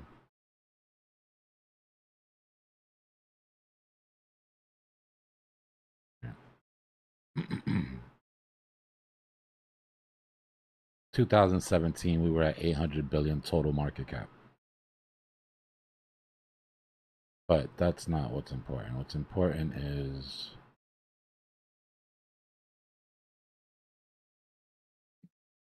this section here. Right, so you have price come up. Oh, that's not what I wanted to do. You have price come up, settle back down, up, settle back down, up, settle back down, settle back down, settle back down. Same shit we're doing now, right? Build a level, hold a level, build a level, hold a level, build a level, hold a level, build a level. And then, Well, wait, that one you just did though, that's what people are hoping for. That's a huge jump, dude. That last previous one you wrote down. we'll compare it to the one now. We'll compare it to what we're doing now. And then Parabolic. you get that parabolic, right? So the next bull market, we jumped to 3 trillion market cap. And here was the same sort of deal except for COVID, right? If you just take COVID out of the sort of scenario. Pop up, accumulate, pop up, COVID, accumulate, accumulate, accumulate, and then it's gone, right? Then you go into that banana zone or whatever. But even here, you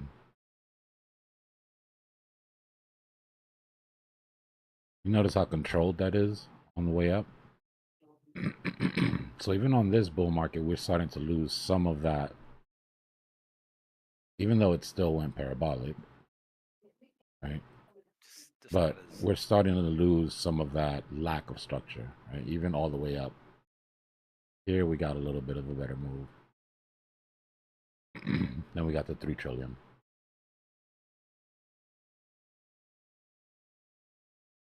So at the very least, and taking a very liberal count, 5.5 trillion, I'm looking more like 8 trillion for the top of this. But look at the difference to what you were saying with the structure, right? It's just very controlled. Only time that this thing really got away from us was down here.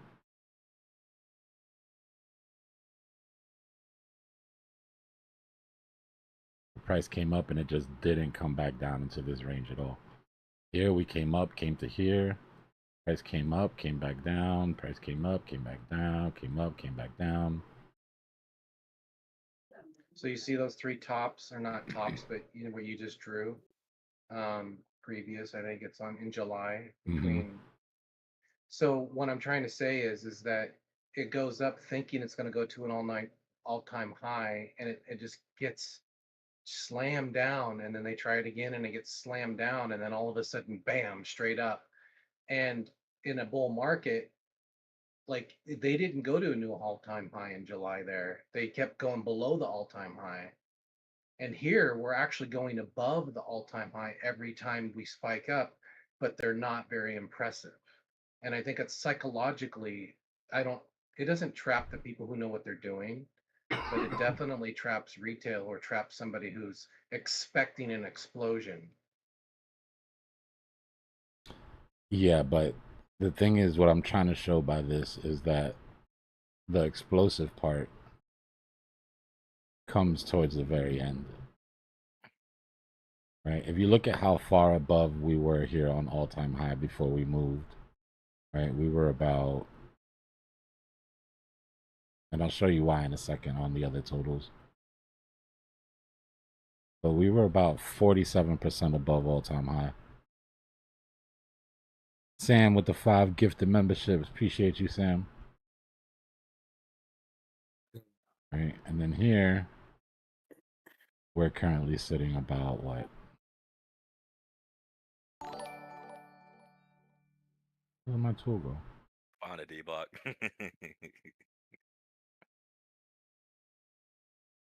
Like 30% above all-time high on total market cap. Now look at total. Now pay attention to where we are. These are the tops, right? This is where total 1 is. Look at total 2.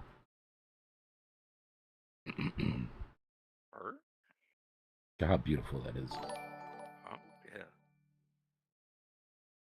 When this shit goes, it's going in a big way. I know, but we keep talking front running, man. And I think some people think they're gonna front run us, so it's like you Nah, get in up there's there no thinking there's they're gonna no there's no reason to do it. I mean, we've been watching Dom. We know how it should be played. But eventually they'll be right. Even if they bought wrong time, even if, you know, they lost some, when this goes, this is when ETH breaks all-time highs, by the way. ETH gets above all-time high, it's going to push total 2. Look at total 3. Total 3 is with XRP, right? Yep. That, my friends, is a massive 4-year cup and handle.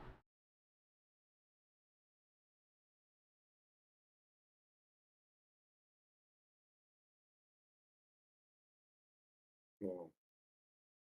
That's about to break. You need a AI generated cup image, put it there with a little handle.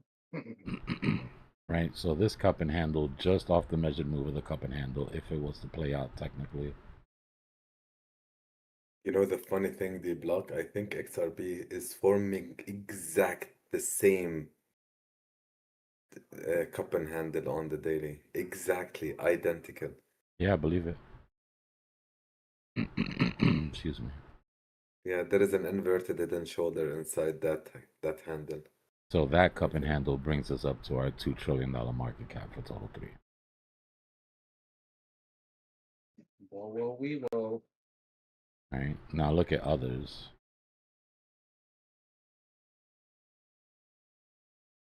Others hasn't even got up. This is why I've been saying top 10 alts, top 25 at the most, until it's ready, until Bitcoin dominance shows that it's really found its top and it starts to take out some of the lows. When that happens, mid caps and low caps are going to catch up in a big way. But that's how far behind all the rest of the alts are. Others looks kind of goofy though, man. That looks like a head and shoulders in the middle of the handle. Yeah, it's ugly.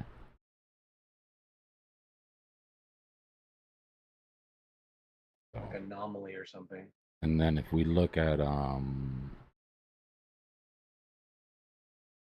total Bitcoin, right? We're trying to figure out here.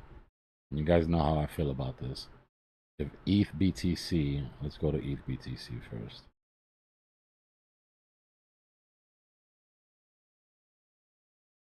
So this is ETH BTC. Right?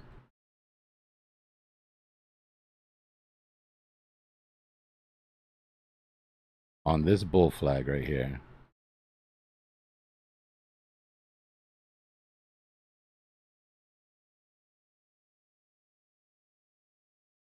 right? When ETH BTC came down and put an entire low, excuse me, was this red line right here. So ETH BTC went up and put in a higher low. When ETH BTC put in that higher low, total BTC put in a lower low.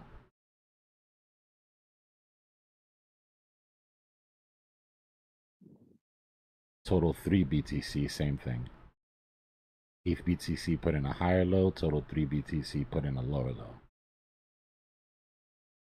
So what I'm worried about is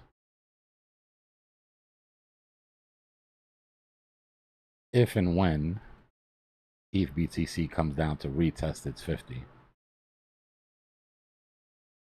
Total 3 BTC can reject off of its 50 and put in a lower low.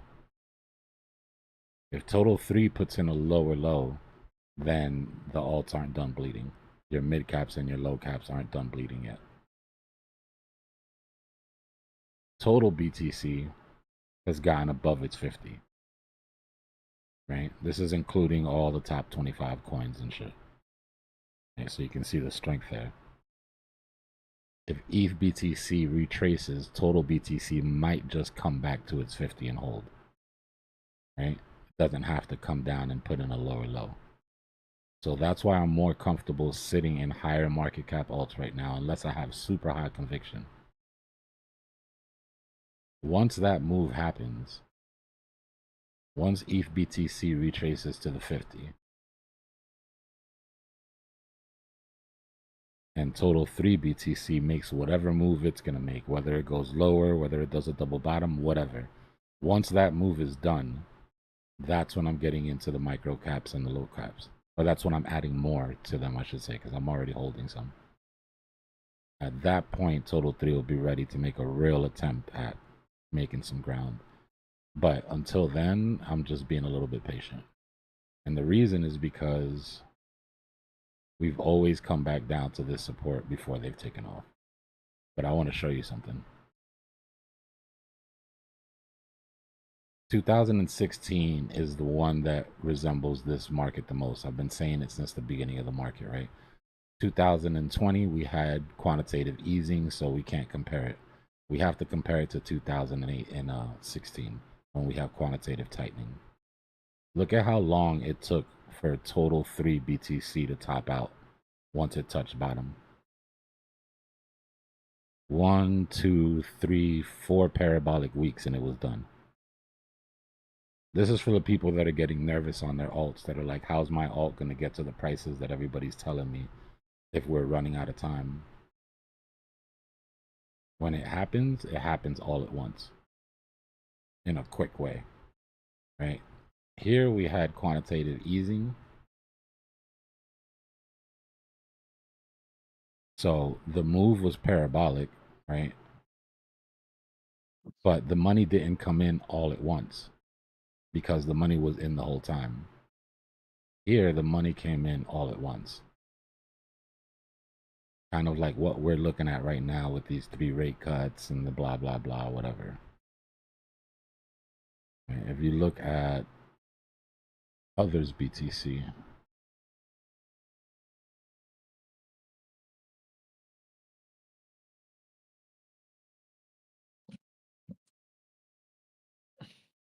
same sort of deal, right? Every time we've come down to this level again has been the start of alt season. Right? In 2016, 1, 2, 3, 4, 5 weeks to get from the very bottom to the very top. That's every mid cap, every low cap that did a 10x, 20x. This is when they did it.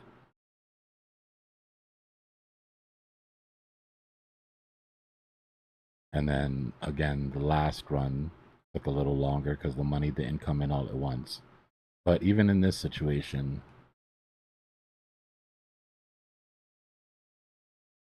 it took 1, 2, 3, 4, 5 months basically to top out. So my question is, do we have to come back down to that level? And we won't know the answer to that until ETH BTC makes that higher low. I mean, do they really, vector gap's a valid thing in others? Nah, I wouldn't worry about the vector gap that much. It just happens to be on because it's on. It's not about the vector gap. It's that the value of alts against BTC have always come back down to this level, right? When we were waiting for ETH BTC to bottom out, we were looking at exactly the same thing. Anybody who was trading ETH early during this run, remember how horrible this was. where it just bled out against Bitcoin, just with no relief, right? But again, it wasn't until we came back down to this range that it really held support, pushed away in a big way. See, this is the part that's crazy, is that ETH BTC is already in the support resistance flip, and yet others is not. But that's what I'm saying. And if we look at, excuse me, take a look at this. I mean, Look what is that? Look at others divided by ETH. You see this? That's the entire alt market bleeding against Ethereum. That's why when Ethereum makes a higher low, others and total make a lower low against Bitcoin.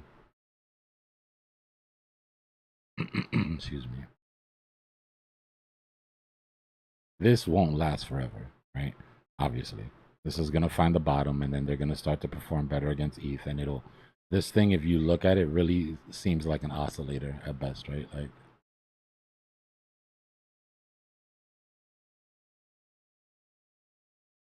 Yeah, you're coming down to that downside right now when you start I looking mean, at it. right? but So it there will be a ranges time. from overvalued against alts, or undervalued against alts, to overvalued against alts, to undervalued against alts, overvalued against alts.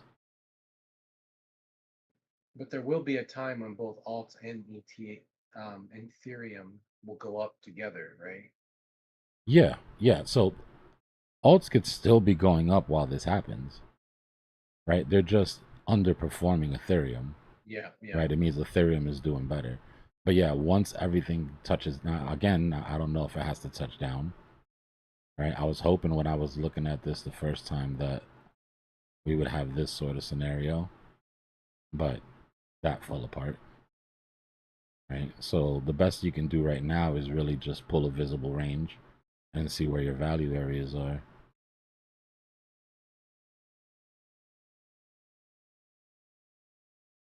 See the point of control? That looks pretty good.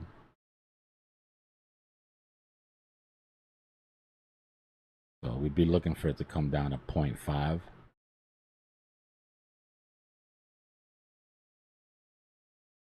And then hopefully we keep this going, right? Trend is your friend to the end. I can't imagine, unless Ethereum absolutely just goes apeshit, that this breaks down underneath the point of control. Right? Like Ethereum would have to go to like 50K or some shit. Yeah, I mean, yeah, looking at this chart's not enough, but all the package together is indicating like it might be time. Like, see, here's the problem I'm gonna have. We're gonna get into the support resistance level, and it's like, what if it just taps into it and then takes off versus goes through the whole thing? And I think the question is, or not the question, but it's based on your previous advice. Don't try to catch exacts because you will lose an Oh opportunity. yeah. Yeah, don't sit on your hands because of this. Right? This is just a theory. We could have already seen the bottom here. I mean, this thing could take off, come back, hold support, and go. My thing is the pullback. Right? The pullback. Yep. So if total 3 ETH is looking like this, right? Then we have to assume if ETH Bitcoin makes any move down, alts are going to hit worse against Bitcoin than ETH is. Because if they're bleeding against ETH, then they're definitely bleeding against Bitcoin. Right? So one of two things. Either we don't retest at all, right? Ethereum just goes. ETH BTC just goes and we don't retest at all. Or we retest and alts get hit harder. And I guess depends on your mindset. That might be a gift if you took profit, because then you can get back in lower. Yeah, yeah. I mean, mostly this is good news for people who have some money on the sidelines or already in position, but they want to pick up some more of whatever their favorite alt is. And they're thinking, damn, did I get left behind already? Or is there going to be another opportunity? That chart wouldn't look right if it just went straight up from there. It wouldn't. It wouldn't. Yeah, And we've already rejected off of this once. So, I mean, at this point, when ETH BTC drops, total BTC will at least come down to try to make a double bottom. But it will probably bleed even heavier against Bitcoin. But in my opinion, that's good. Because at this point, I'm all but convinced that until we touch down, right? And what we were saying, and Benjamin Cowan says this shit all the time. But what we were saying before, you know, we have to look at these total BTC pairs as oscillators, right? Imagine you're looking at an RSI instead of looking at a price chart. That's the top of your RSI. This is the bottom of your RSI. Right? For the most part, I don't think that total BTC will ever make new highs against Bitcoin. Right? It will just range. Eventually, will just do that forever, in my opinion. Because it's working as an oscillator. Which is good for us because it just means, you know, you buy Bitcoin up here and you buy alts down here, you know? Just do it. Yeah, just buy Bitcoin when it's up top, and buy the alts when it's at the bottom. At the speed that you say that it happens, you definitely have to be paying attention. Like, I don't think you're late now if you're an altcoin person, but if you do not watch what happens and like get in, even if it's not the bottom, like get in somewhere down here, like you're gonna lose out. Look, as much as anybody can, I feel like I have developed a little bit of foresight when it comes to these markets. That being said, I'm here every day. And I should say something. You know what I mean? Like, it could all be beautiful and it could all be technically perfect. And it could 1000% not play out. It could have done it every other time, and this time could 1000% be different. Right? So, like, I mean, yeah, like all of these indicators is the best we have. Like, what else are you supposed to do? You can't rub a magic ball. Like, if these don't play out and you did all your due diligence and everything based on pattern matching in the past, you've done your homework. And like, if it doesn't play out, then everybody's not going to be playing it out. look at XRP BTC.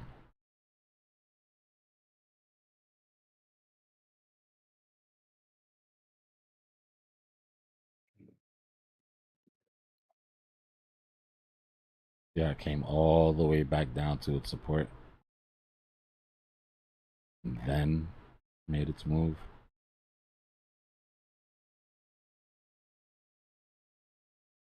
Or Sol BTC has been so bullish.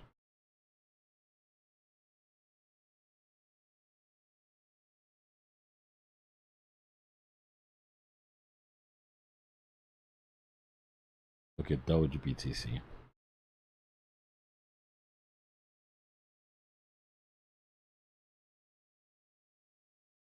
Joker's been getting primed. Been getting primed for months. The accumulation. Careful, you might summon the Doge gods and come into chat. Doge is great, man. When Doge decides to do something against BTC, it does it all at once. I mean, like 1 or 2 candles. Yeah. And then bam, all of the bam, people start bam. chasing and get wrecked. Yeah. Let's go. Let's go. Always a good idea to sell Doge when it pumps. Not for nothing. Good Jasmine BTC.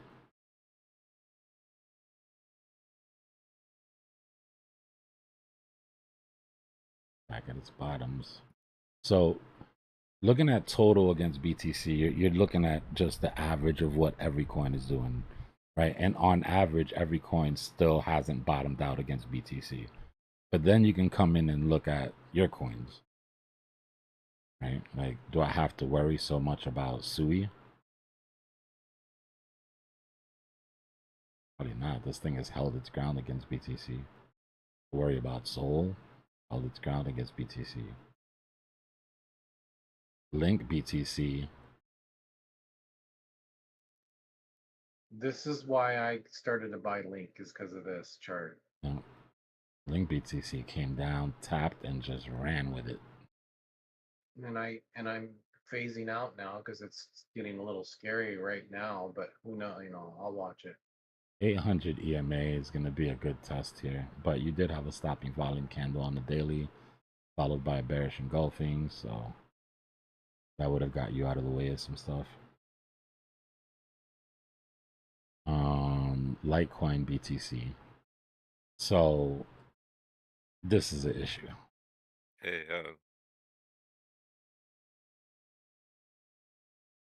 I want to get more Litecoin because of the ETF. I have not taken my Litecoin money out of Bitcoin yet. And I don't see a reason to do it on this chart yet. All that means is even if Litecoin goes up in USD, just me holding my Bitcoin and then buying the Litecoin whenever it does bottom out is going to give me more Litecoin than if I just buy it in USD now. Not only did we bottom out, but we bottomed out, used it as resistance, fell another level. So that's not great.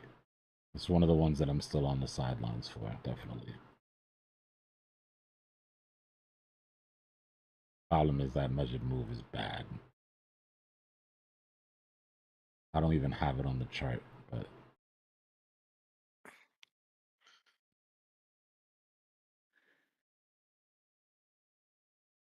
Litecoin is frustrating, man. That's why I don't trade it. I hear so many people getting like, you can hear the frustration in their voice. They miss it when it pumps, and then they get destroyed when they get in it at the retracement, and then it goes down more. yeah.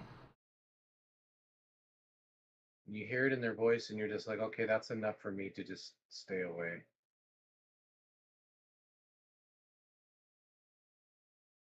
Definitely looks interesting now. I swear. Dude, I've never lost money on Litecoin. If Jasmine gives me one more run, it'd be insane.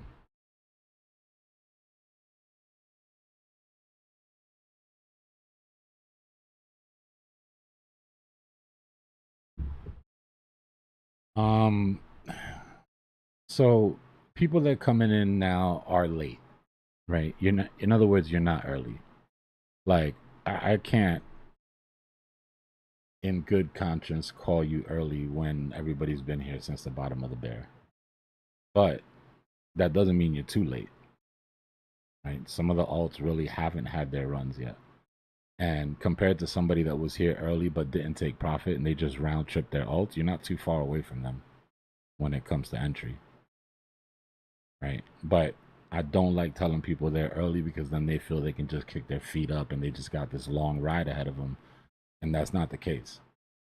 You know, when this thing goes, it's going to go and it's going to go quick and it's going to burn out, you know, just as quick. So yeah, So don't let anybody tell you that you're late and have that scare you out. Just use it as a warning that, you know, the rest of us had 3 years to sit here and sort of accumulate, and you know, you're looking at 3 to 4 months. So my late to early comment was referring to that total going ballistic. Yeah. Like you were saying, 4 weeks, right? That's not a lot of time in life when you're just living your life. You can, like, you could have probably ignored crypto for the past 4 months and been okay, but you can't ignore when that happens. Like, you have to be in position. I mean, I know it's like preaching to the choir, but that's kind of what I meant about early. If you can get in before that move happens, then you could probably make more money than most people have made all year.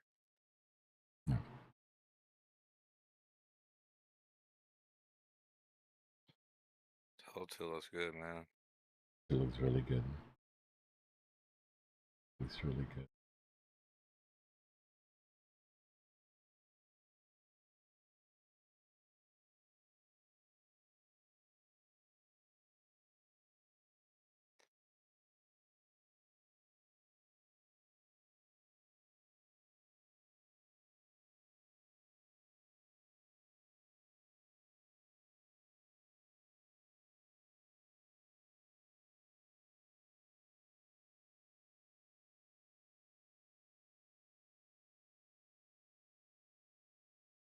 Shoot, we pretty much hit a had to hit that W2 within that.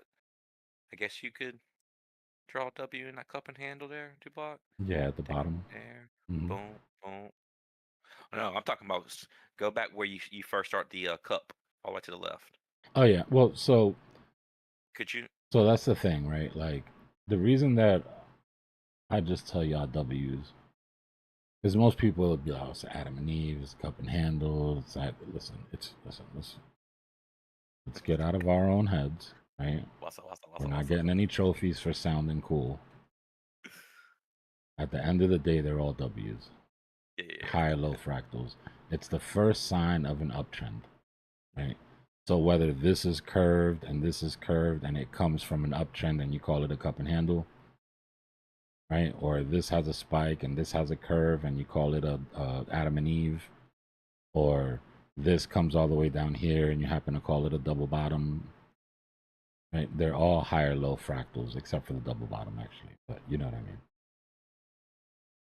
But people will argue for hours over if something's a cup and handle or something's a, you know. There's academic reasons that you want to get it right. Obviously, you don't want to be in a room full of TA people and just calling some shit you made up, you know, because you don't know the actual terminology for it. But you can boil it down to make it easier to sort of spot.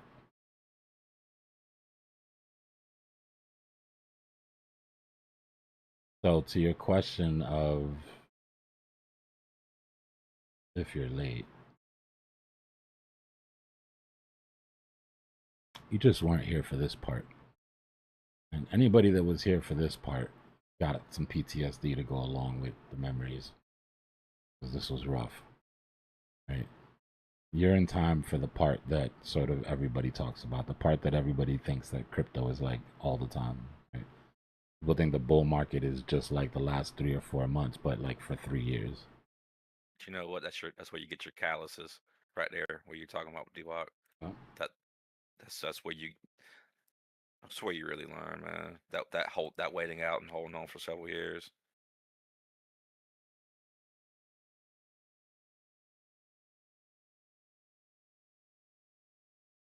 And then just as quick as they giveth, they taketh away. Right? These bear markets are quick and fast. In about 1 year, you're down 80%.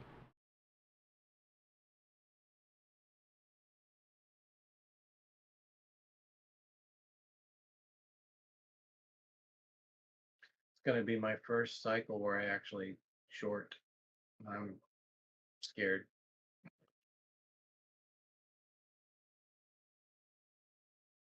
Right.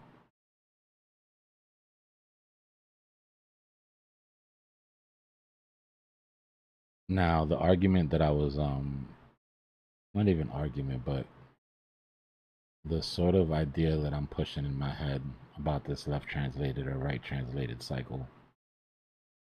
Right. So this is the end of our bull market, and that should be our bear. About 365 days to the bottom. There, put it in red. Right. And then this entire thing here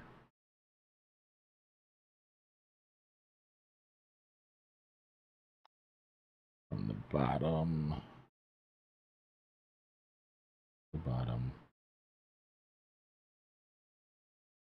that entire thing there is our 4-year cycle. Right? And that's typically how it works. You go sideways for the first year after it drops, mostly. Then you climb up, stair step for 2 years, parabolic, and then 1 year of down. My argument is that there is a way to right translate this without breaking the 4-year cycle. Meaning maybe we only go down for 3/4 of a year. And price ends up, yeah, and price ends up still going up until, you know, February, March. Yeah, just might not be quite as long. And the drop won't be as deep, right? Because you won't have as much time to drop. So we'd be looking at maybe like a 60%, 50% retracement on Bitcoin instead of a, you know. Be something to keep an eye on. Well, we're gonna know soon. Yeah, Ain't no that's place the too good far thing. down the road. That's the Yeah. good thing about it is that we'll know soon, and then we'll just add it to our playbook, right? If it changes, then we'll add that to our playbook and we'll adjust accordingly. If that BlackRock CEO keeps saying things like Bitcoin's going to be the world reserve currency, it ain't going to drop by 50%. It will if they sell. I'm just saying, like, I would never thought I would have heard that out of his mouth. And Yeah, then no, next, I you know. know, it's just contagious. And then somebody else says it, and then somebody else says it, and the IMF's like, wait, that's not a bad idea.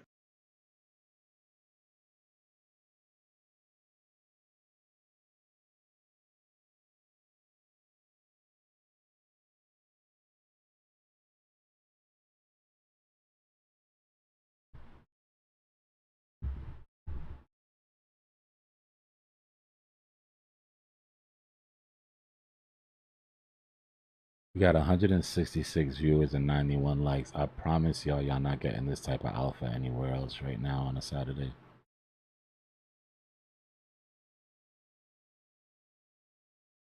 For the price of free 99. Just slap that like button. I appreciate it.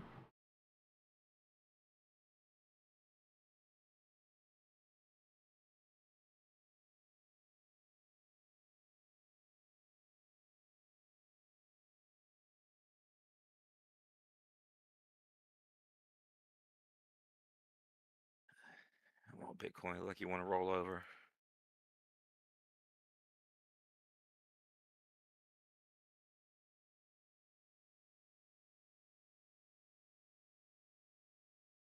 This is a rough week because even hardcore traders are like, man, I got to get some summertime before it's gone because September's coming. Rick Timber. Yeah. September is usually not a good month, guys. There's really no way. I mean, and we don't have to be.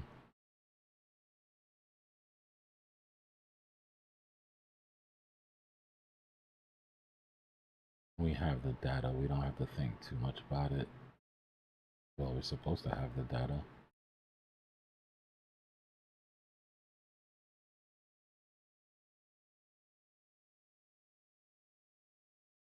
What did I do with my... Because if we had Bitcoin go sideways for September and dominance spike up, that would give us a bottom in patterns on like others and everything. Couldn't that Dbloc for like some weeks? Yeah. Couple I weeks, mean, 2-3 weeks. So we're at 1.6 right now in August. And we've got half of the month left. Every post halving year, right? The fourth year or the third year, that's like depending on how you want to count it. We get a green August followed by a red September. Usually it's a very nice August, right? 13%, 7% September, 65%, 7% September, 30%, 1% September. This is the lowest August we've ever had. And then on what happens, I mean, there is historically room for us to pump towards the end of this month. Right? Because we are really below at this point. But we're right on the average, right? The average is 174. Yeah. But that's because of all of the red months. It's obviously because of all the red months that we've had. Look at October, dude. Geez, you could almost just buy something on the first and walk away. Bro, it's my birthday month. Look, let me show you something real quick. Thank you for bringing this to my attention. Look at that evil laugh. This is Dbloc's birthday analysis. Every one of my birthdays.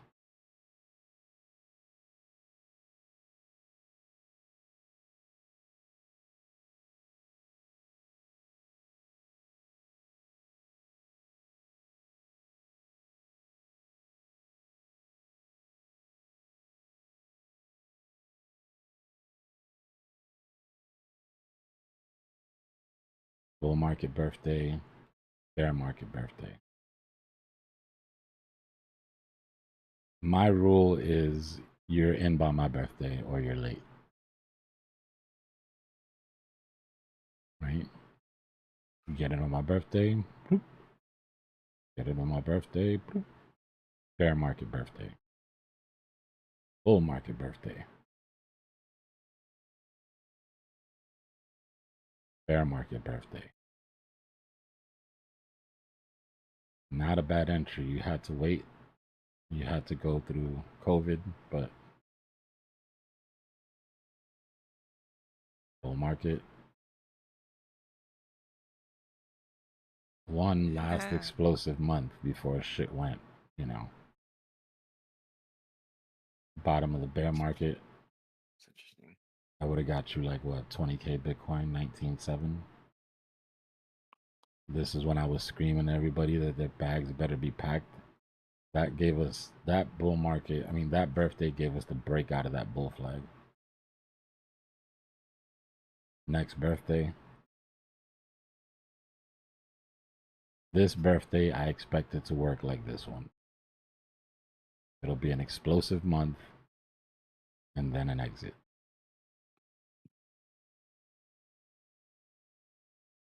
And like October, man. Mm-hmm. I've had this shit here for the longest time, bro. I haven't looked at this chart forever. Blow off top. Where do I have the blow up? So, yeah. I thought we would be at $6 trillion market cap by now, but we're not. The alts haven't got the amount of love that I thought they would get.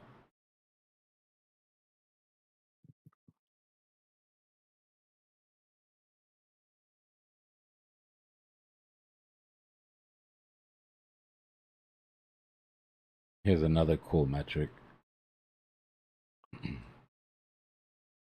Election day. Bitcoin's never gone down underneath the price where the president was elected. Right? And this is another thing that I like to show people when I say it doesn't matter who the president is. They're like, yeah, but if Kamala would have got elected, listen. Obama, our first Bitcoin president. Price went crazy. Trump's first election. Price went crazy. Biden's election. Price went crazy. Trump's last election, a little bit of a hiccup, but we're still waiting for the crazy part. I mean, it went crazy, but then it gave it back. I'm not saying it's perfect, but you know. Yeah. So what the point that I was making about election day is price never comes back in the bear market underneath where the president was elected in the prior bull market. Right? So Trump was elected right here at about 700. And how sick does it make you feel to your stomach that when you were voting for Trump the first time, Bitcoin was at $700? Yeah, man, that's just laugh about it. And then Biden, right? This is the closest we've ever come to the election day price. Now, I think that this metric gets broken. I don't think that this is a hardcore. That's why I don't have it on my 4-year cycle chart. I don't think that this is a hardcore 4-year cycle metric. I think it just is a coincidence because of when the president gets elected in relation to the global liquidity cycle or whatever. The reason I say that is because if we're going to come down 70%, right? During the first bull market, we came down 90%. Second bull market, we came down 87%. Third bull market, we came down 85 point something percent. This bull market, we came down 77%. Right? That's the biggest gap that we've ever had from what we were supposed to get and what we actually got. So I'm running it forward and I'm saying, you know what? Let's take a whole nother 7% off of that. I think it's going to be more than 70.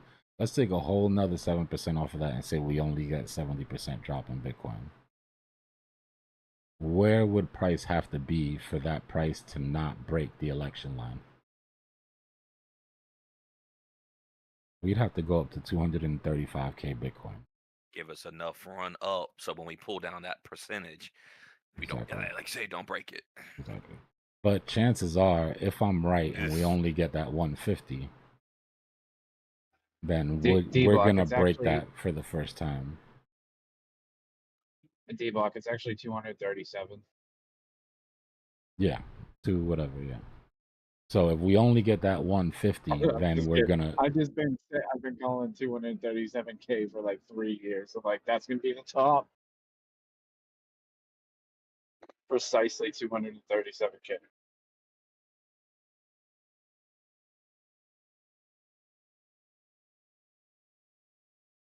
I mean, what comes with diminished returns? I would assume that retracements are also diminished. Yeah, they have been. That's why I was saying. So we had. We'll just look at it real quick. Our first bull market retracement, and this was our first super cycle, by the way. This was the first and only super cycle that we've ever had. And the reason that a lot of people don't count it is because, well, one, I don't think they're good at math, but two, just how the low liquidity, and they're like, oh, it was different at that, whatever, you know, and then they're not wrong. But just numbers wise, our first retracement was 94% from bull market top to bull market bottom. Our second retracement was 85.8%. So we've already got a bit of diminished returns right there, right? About 11% or 9. I mean, math is not mathing. 9. Right? So let's say a diminished return, a diminished percentage of 9%. Third bull market, 83, right? So we only lost 2% on that one. Right, so is there an argument to be made at this point that the diminished returns to the downside were diminishing?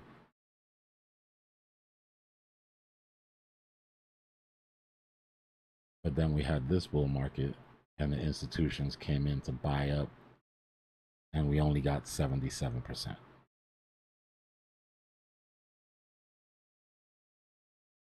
So the best that I could do to try to be like responsible is to say, okay, 70%.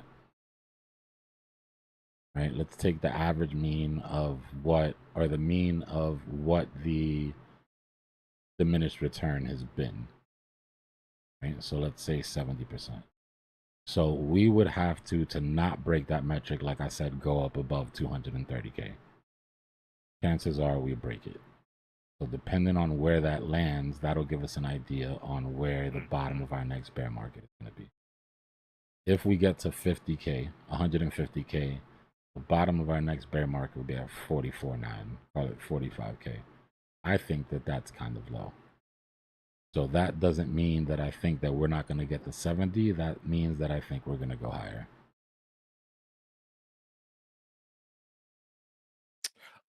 Dbloc, could you go back to where you just had it at the 40 Mm-hmm. and pull the percentage up from where you think up to our election day line? What's the percentage drop? It'll be like in the low 60s. Like from here back to the election day line? Yeah, yeah. Where you're 47%. thinking it's going. Okay.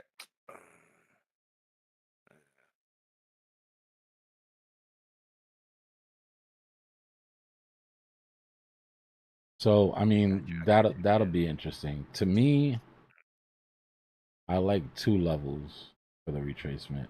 Now another metric that we only broke for the first time during the last bull market was our all-time highs.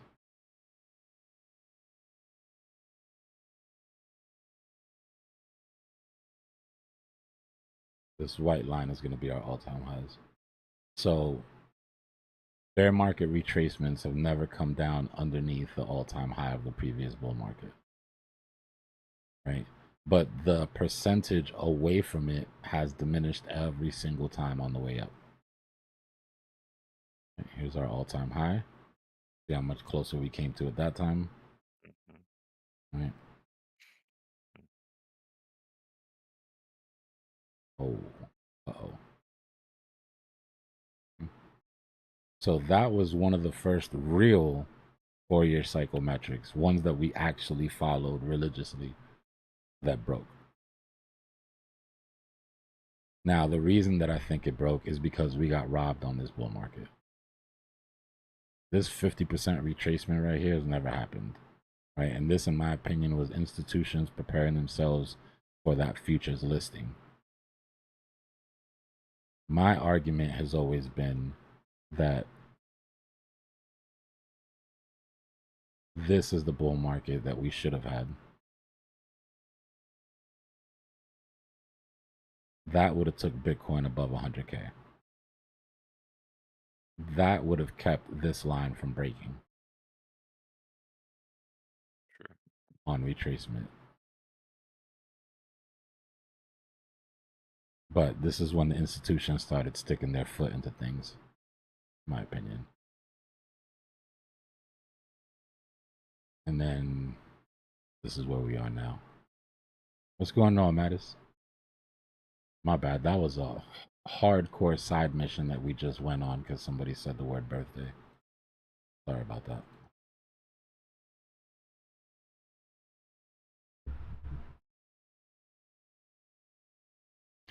Now, the reason that they pulled it at that top, Lippy, was because the SEC was about to accept futures, Bitcoin future ETFs. Right? That was the first time that Legacy was actually going to be able to sink their teeth. And just think about how nasty that is, right? They accept futures. They accept you to go long, a futures long ETF at the top of the bull market. That's when the SEC gives their okay. And they're supposed to be protecting us from volatility, right? And then guess what they did when they bottomed out? When we bottomed out at the bottom of the bear market. You got it right.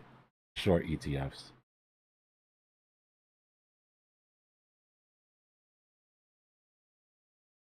And then we got our real spot ETFs. And then now, you know, now basically they're in the game.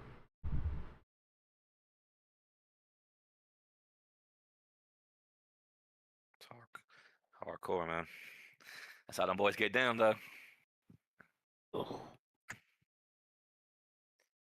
Is ETH reacting a little bit different than Bitcoin, or are they pretty much the same?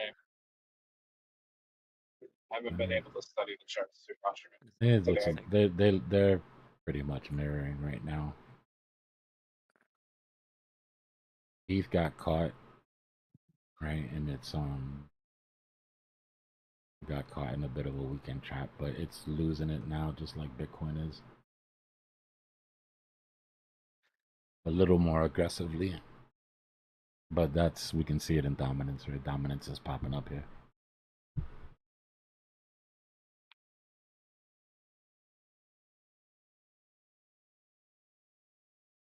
Rob W Super Sticker.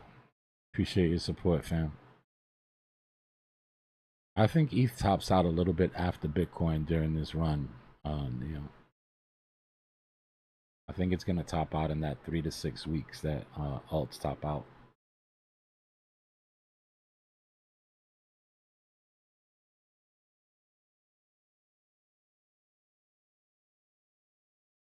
I'll be right back. Give me a second, yo.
Alright, I'm back.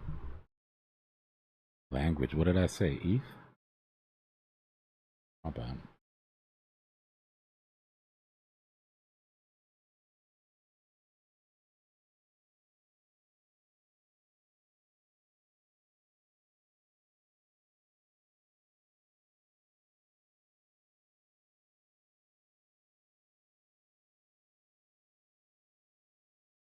Yeah, I'm still holding my ETH now.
See if we can finally invalidate this W. It's annoying to look at.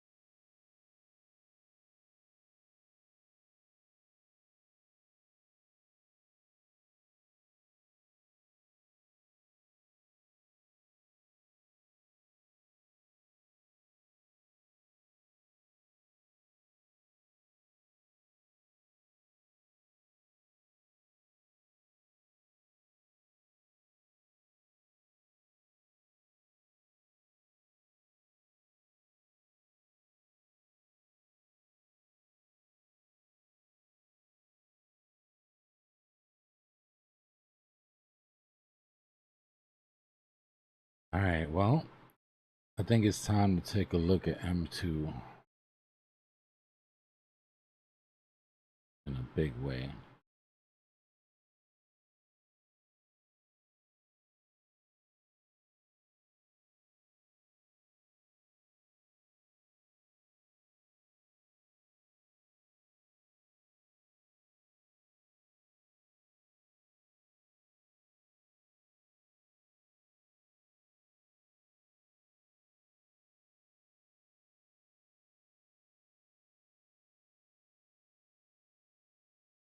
This is what it's looking like right now. Remember, we're watching to see if this is our top. This goes back into our conversation about a super cycle or not. We don't super cycle or right translate without M2 putting in new highs.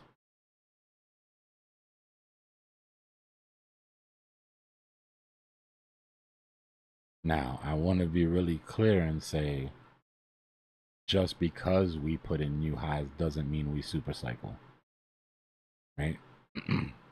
M2 has continued to move up while Bitcoin is retraced into a bear market before. right? Bitcoin is the risk asset, not M2.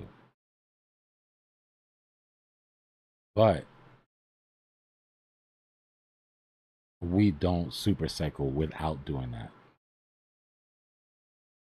You get what I mean?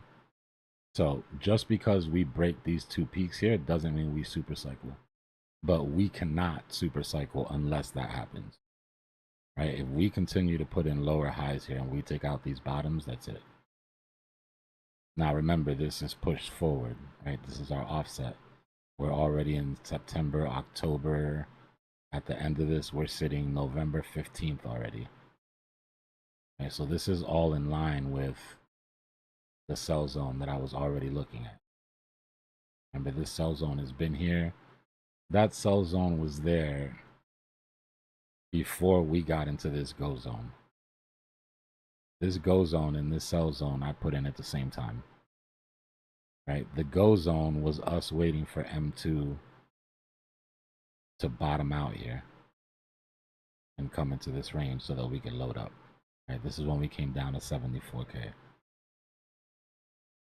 Now the projection for M2 has come into my sell zone already. Right? And it's reacting the way that I would want to see it react if we were going to top out in this sell zone. So you feel what I'm saying? For me to reinvest the money that I take out in this zone, it's going to take M2 breaking out above its prior peaks and proving that it's going to continue to go up. That's the only chance we have at that point. But right now, we're good. We're literally sitting right here.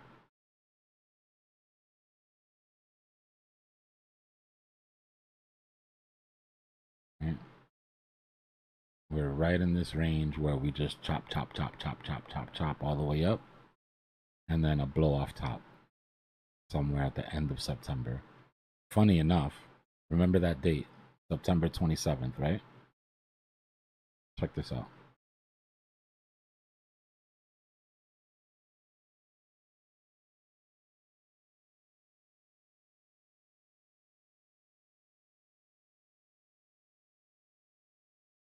What date are we supposed to get the cut? 17th. 92% chance.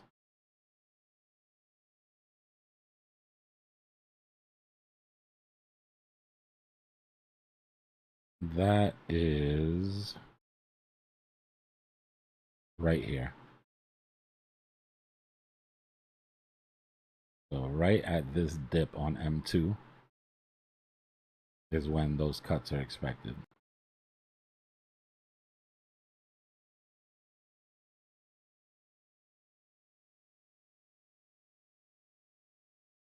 The 27th is when M2 has its sort of biggest parabolic move that we've seen in a while, right? It had one here. These two that we were waiting for, and that took us from 98K to 121. This one right here we were waiting for. Right? So I'm expecting if this is the top, then our blow off top comes from this movement on M2. And obviously retail jumping in, buying the tops, all that other good shit that we wait for.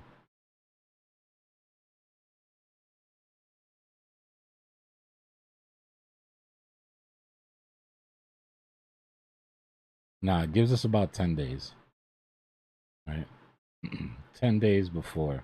Because remember, this moving up has nothing to do with rate cuts. This has already happened, right? This is the past that we're looking at run forward.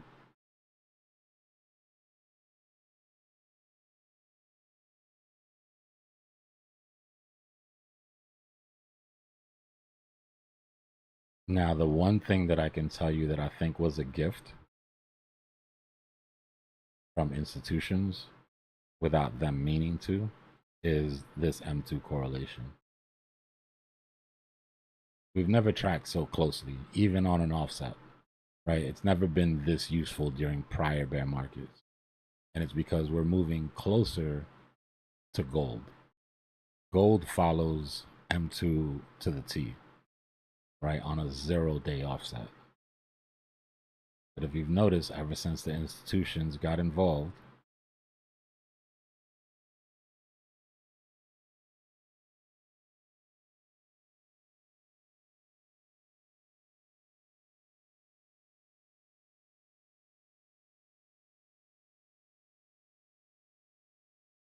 Why won't it let me? Hold on. There we go. Okay, so ever since institutions got involved, where I say like it's down here when they started to buy the dip, right? When they front ran us at the bottom, it's just been following. Right? It's been following global liquidity closer than anything else. And this last little bit has just been perfect.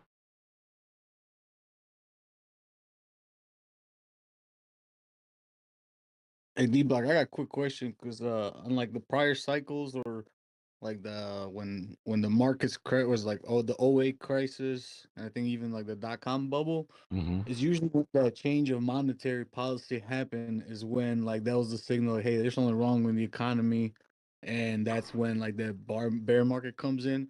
So playing into your thesis of like, hey, when we finally do get the rate cut, that's going to be actually like the sell the news event, and then we Yeah. go into a market. Yeah, I think we get a blow off top, and then it's just a sullen news event.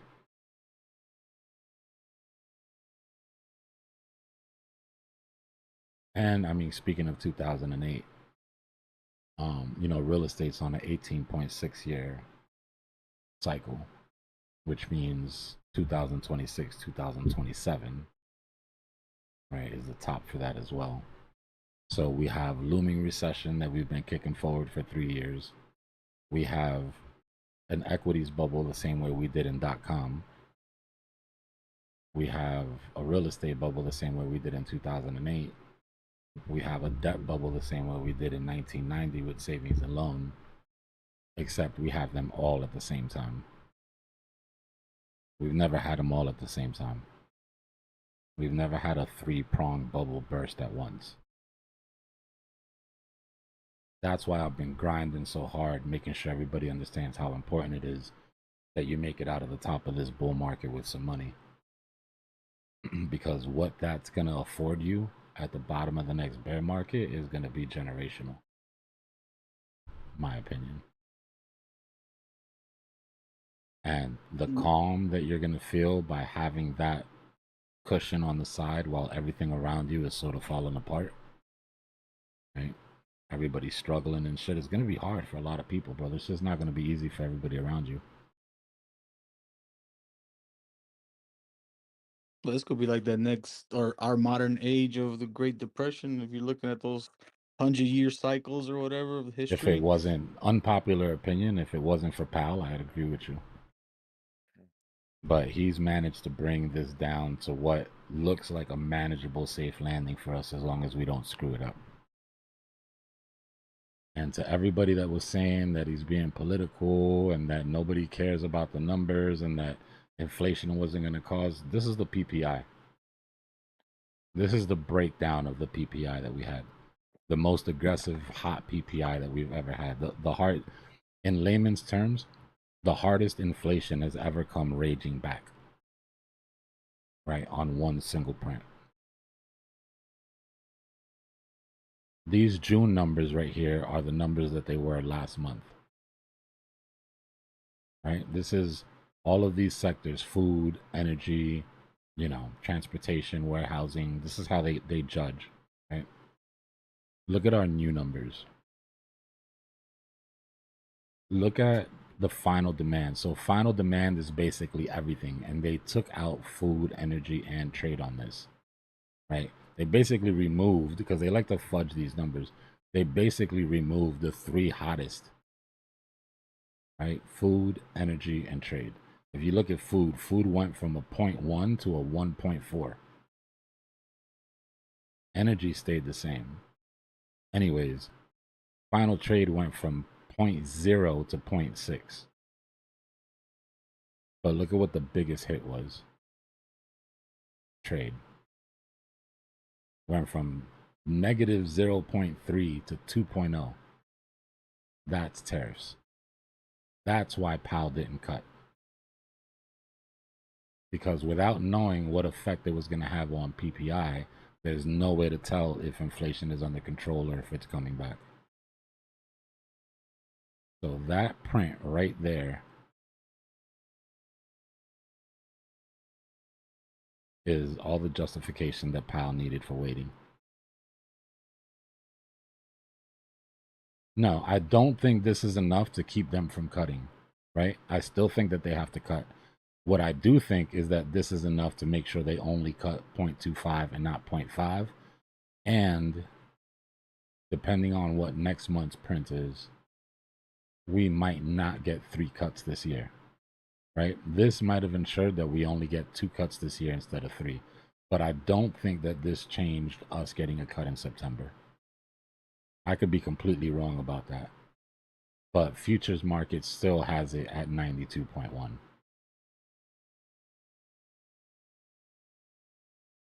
So for like a super cycle, wouldn't it almost be better for us either for them to not cut or only get just 1 cut this year instead of what they're proclaiming? Yeah, we'll get like a dip, but that will be another buy the dip and into another parabolic run. For the super cycle, I think you need them to cut, and you need them to cut heavy.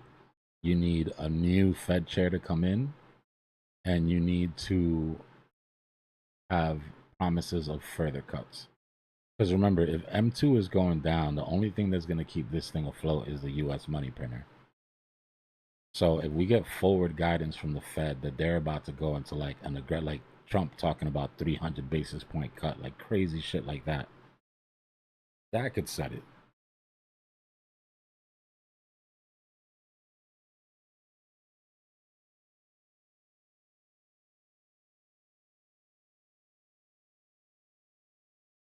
It'd be interesting. It's going to be a wild one, I'll tell you that much. There's going to be a lot to learn from this top.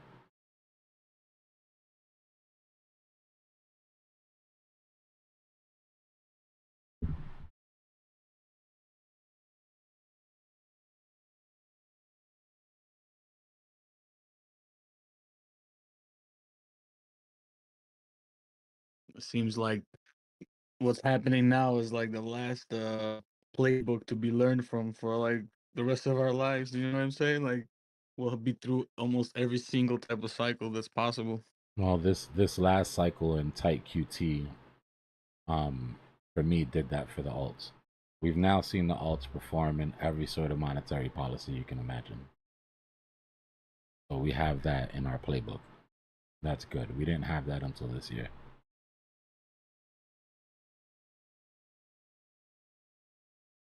Yeah, I don't know, Diaries. I've been waiting for them to flush this out for the longest here, but they keep playing around. The algos seem really tight around CME, and they seem to have made that a priority over grabbing licks. I don't know. I think this is going to get taken, though. We've seen this too many times, right? It's just one. If we break it down, we have our double top, higher high, have lower high, lower high, lower high. That trend needs to break, or we're going to go grab those licks.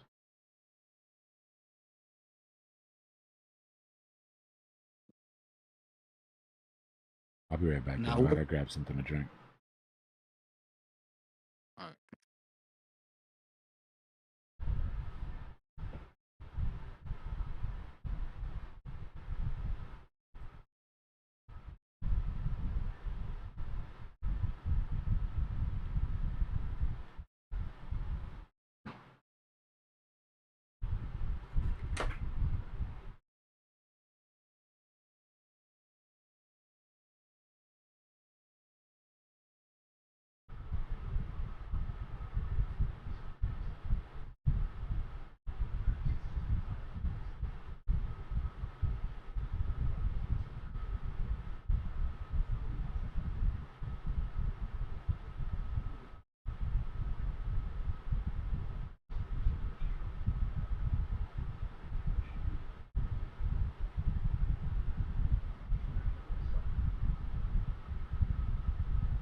All right, I'm about to get off and eat some food real quick. As my food's done, I'll be back in a bit. I'll pop on if we break out of this in either direction.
What the hell, Barry?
They're both. That dash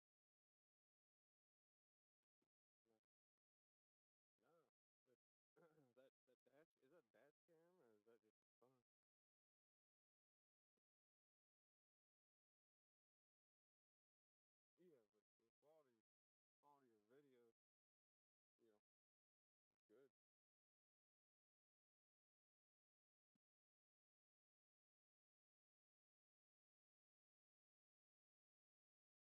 What'd you eat?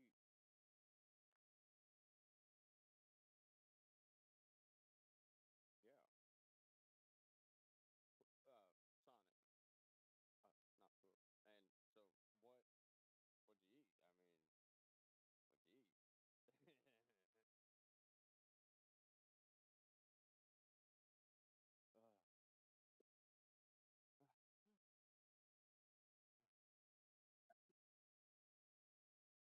cool. And so what'd you eat?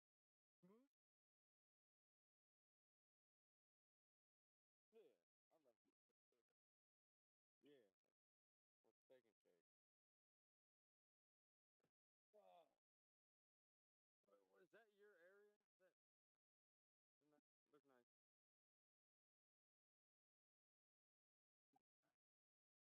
You get speeding tickets, though. That's fair.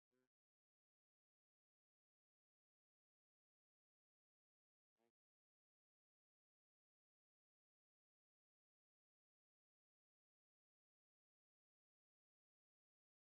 I pull up. I have this little,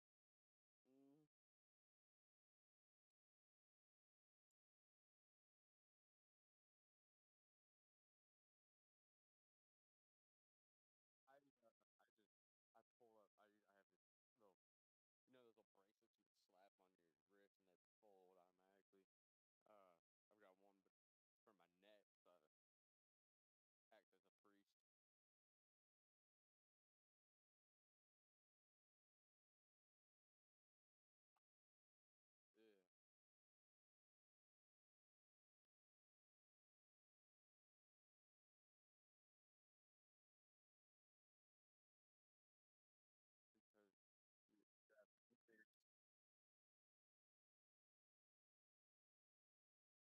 Yeah. Because you got that they're gonna, yeah, on the local news, Hilliard police officer steps out of line. We'll be right back with that story after this.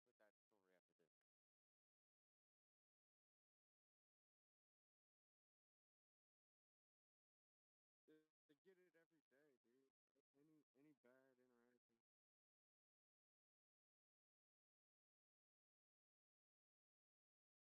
Body, which is yeah. Dude, I think it's great to have Axon Slide. Every officer in the fucking country with cameras. And I love that they have 30-second delay before audio kicks in because Oh, language, Stephen, language. the shootings are usually done by the time that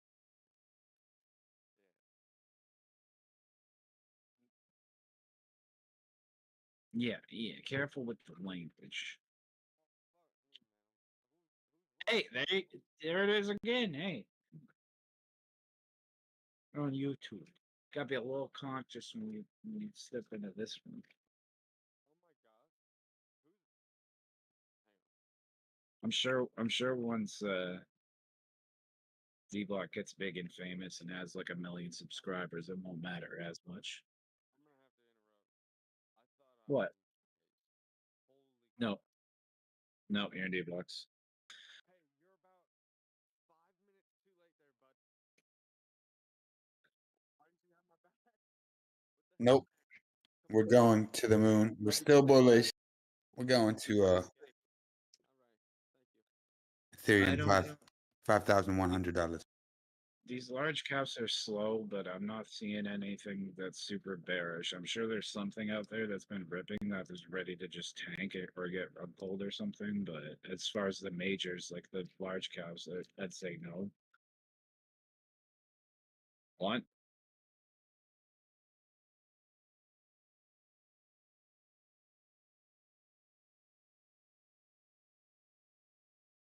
Check the unlock dates on that thing. Is that it's 30 good to short 30 ass and bears are gonna get invalidated soon. Look, 30 it ass looks bears.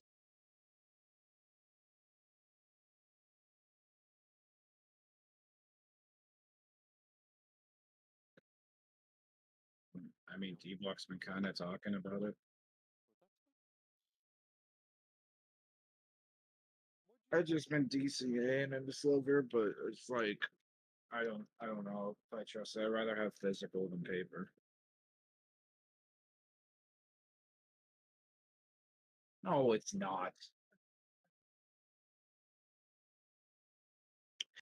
That's okay. GameStop was different because, well, I guess you could have synthetic shares of paper silver. If there's a ton of extra synthetic shares and people are shorting it,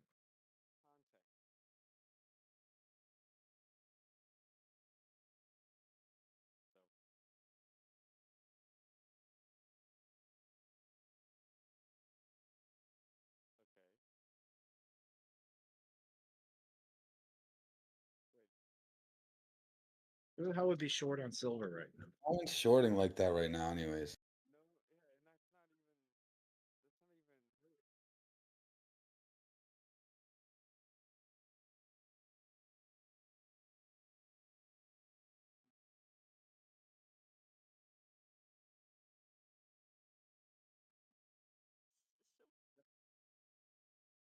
is perfectly set where it is as is gold. I believe.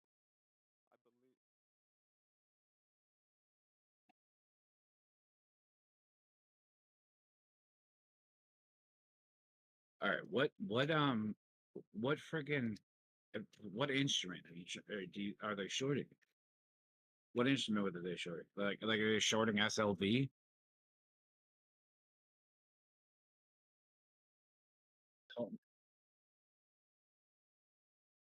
Comex?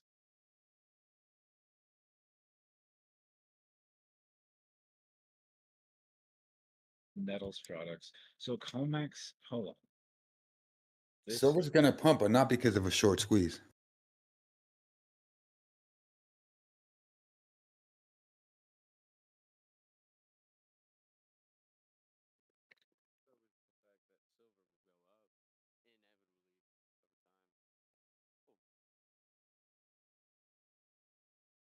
Is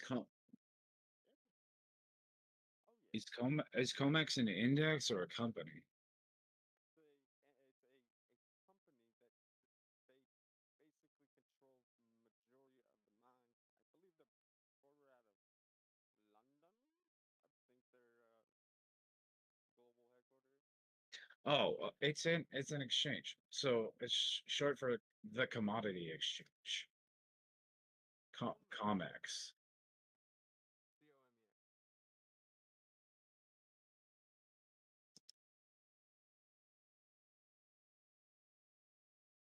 It was acquired by the CME Group, making Comex a key part of the world's largest derivatives marketplace. Okay, so but what asset are they shorting?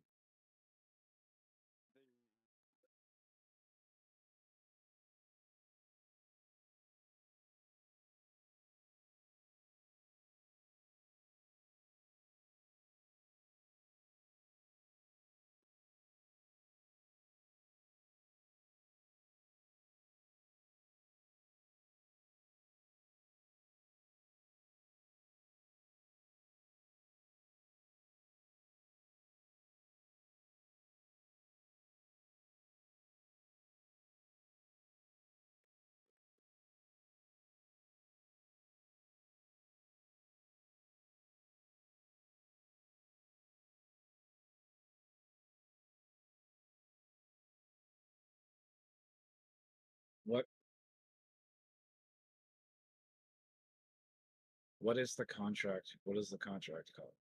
What is the ticker for the contract? Do you know?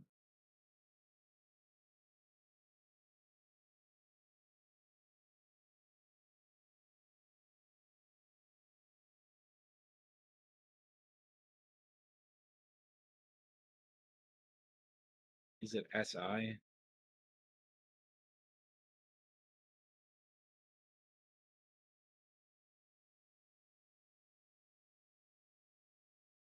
SIU25.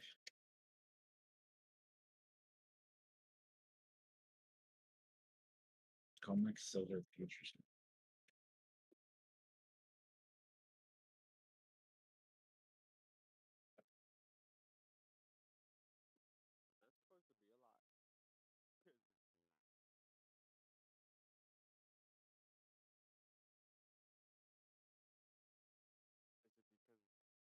Is it because The ticker symbol COMEX Silver Futures contract is SI. I don't know if that's an yeah, it must be an I because it L.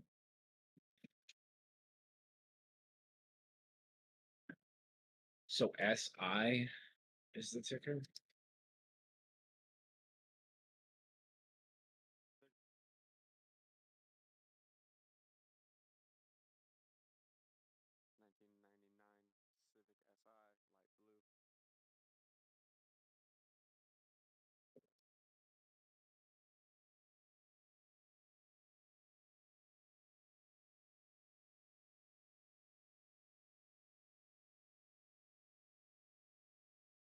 1999 Civic SI, light blue? SI Silver Futures. Okay, I've got the chart here.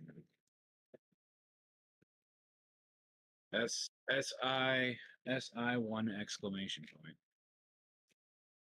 is the symbol. So now we need to find out how many people, how much open short interest is in this.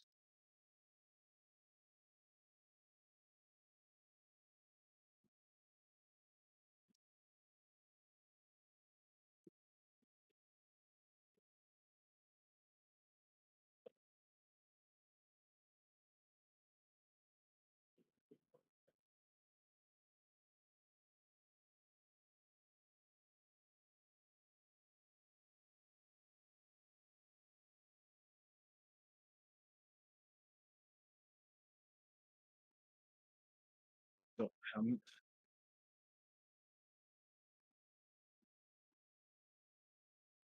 how many are in circulation? Like or what percentage of the Come back to the chat. I have 81 million ounces of silver.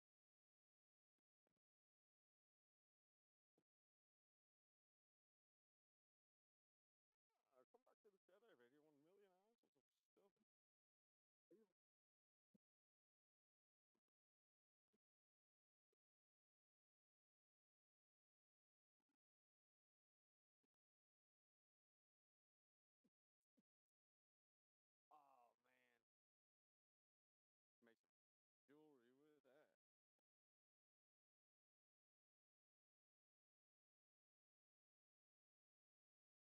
Yep.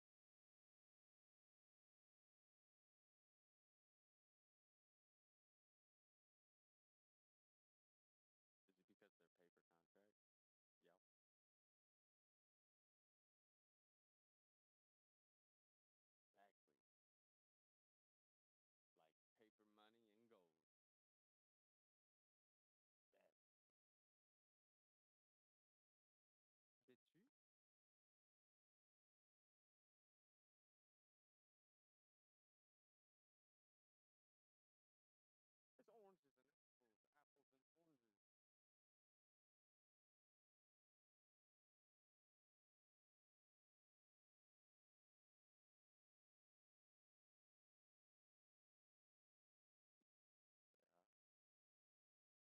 apples, apples and oranges.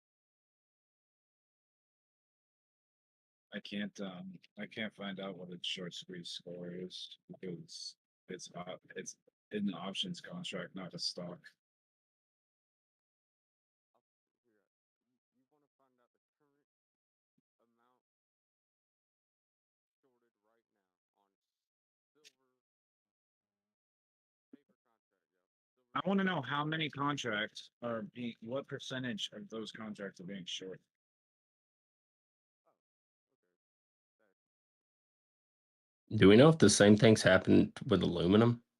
I don't know if there's an index for that. Yeah. I mean, Well, aluminum's taken off, right? First of all, it's aluminium. Let's just get that straight.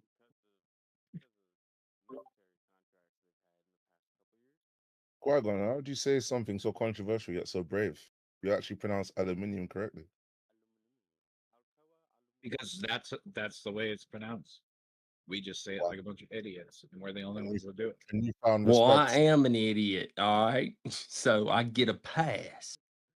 One man stands alone, Qui-Gon Jinn, Northern Atlantic. I didn't even, I you know, was that's saying why I for didn't the say cosmos. nothing. I just accepted it. I'm like, all right, that's another one. Next thing you know, he's gonna spell color with a U in it.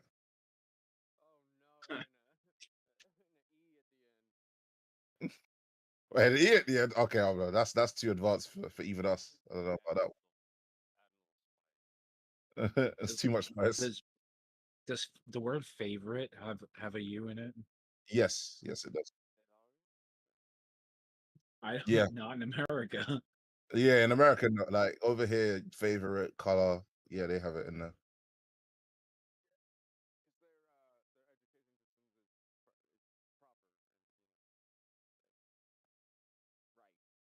I mean, we're that it's like a bit of a myth. I think we're still common trash over here, really. But yeah, I Oh, hear what yeah. you're saying.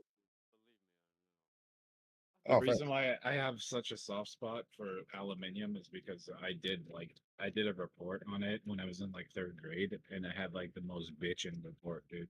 Like I wrote this whole thing, and it was like 30 pages long.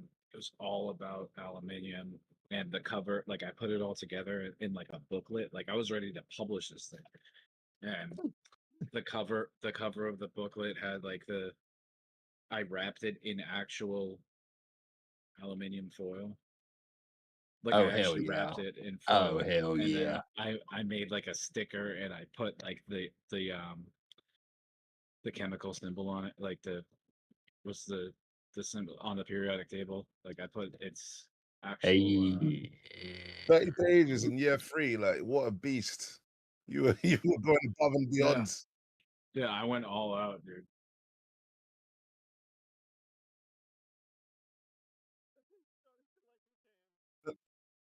Well, I mean, like, get 30 pages even in university. No one's doing that shit, and you were doing it in like private school. Well, I'm not gonna lie, a lot of shit was copy and paste. There was a lot of bullet points, and there's a space in between each bullet point. So, I mean, even doing Oh, copy and dude. paste like that is like, Please do not ever tell that story again and include the copy and paste part. I was like so happy and proud, and then it just all of a sudden it went nowhere.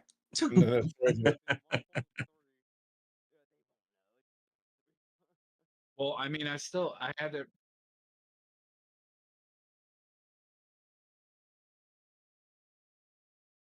Yeah.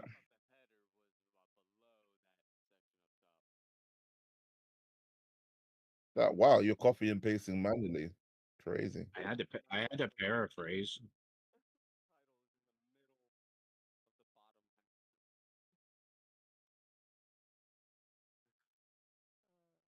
Yeah, I think we should. This doesn't surprise me. It sounds about right. Just buy some. Just buy some physical.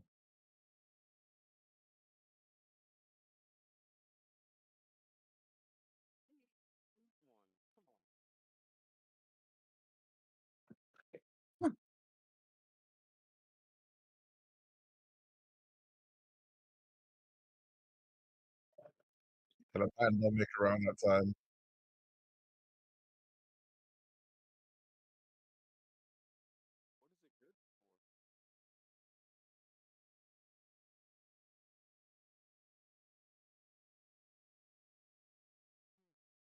I think world wars are difficult to have, like, again, just because of how it worked. But I hear what you're saying.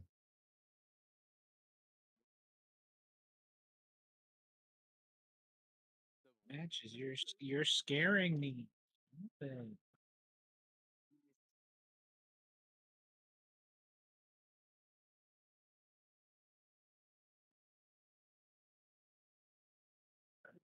What missile crisis? Talking about Cuban Missile Crisis? Which one was that?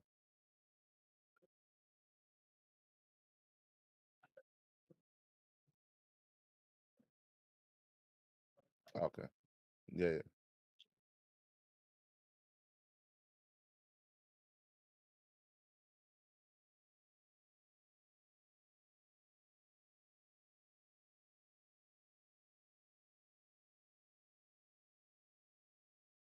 Yeah, why the hell do they have us do that shit? We're hiding on the desk in school, like for the drills. It's like, how is this gonna help me? If like I understand it, like It's because the someone came people in who with a taught us are gun. stupid, Kwa.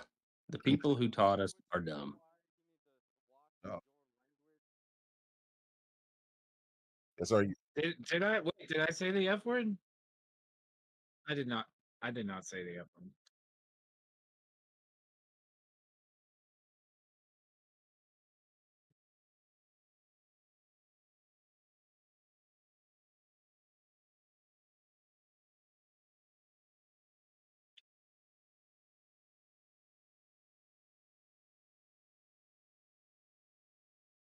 Why is that bad? Oh, because it's built like shit now.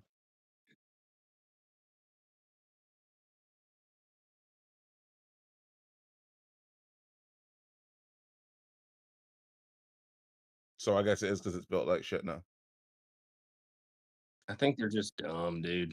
They were like, "Hey, cigarettes are good for you. Crawl under a desk."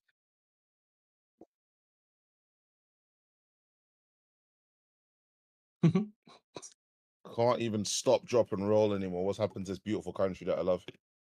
For real.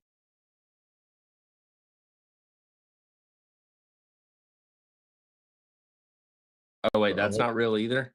Maybe people just stop getting set on fire. What is it? What is it? Stand, walk, and run?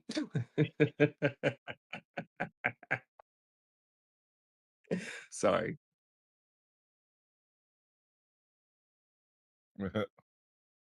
Wait, no, seriously, what do you do for real in case I ever find myself in this emergency?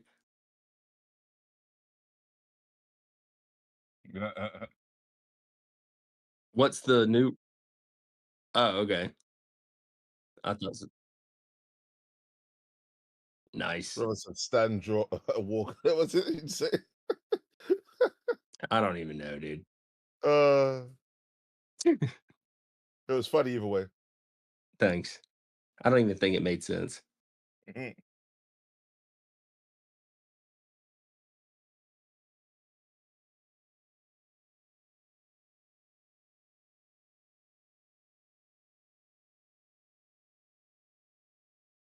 What is it? Crawl, maybe? They were like, everyone's obese. Like they can't even roll anymore. Like we gotta phase it out. Yeah, actually, rolling doesn't make sense if you think about it. Because if you're not looking, or at least trying to, then I mean, I guess you could roll over like some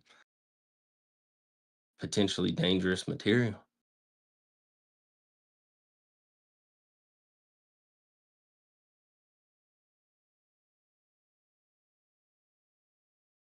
Oh my god. Oh, you're literally saying it fuels the fire.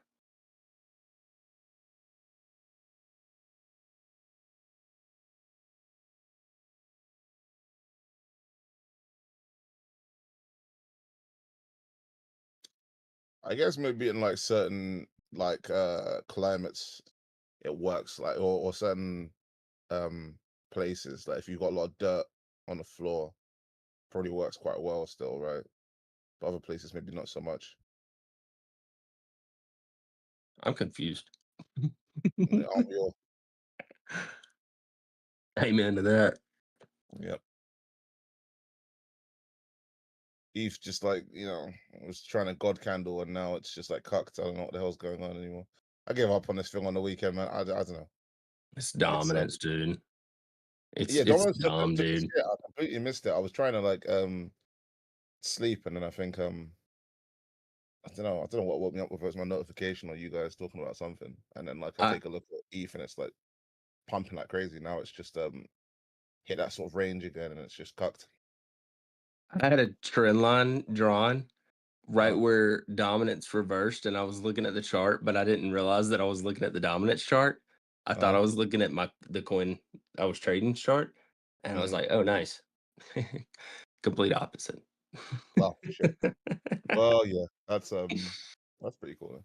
I blame myself. Trend line didn't respect it.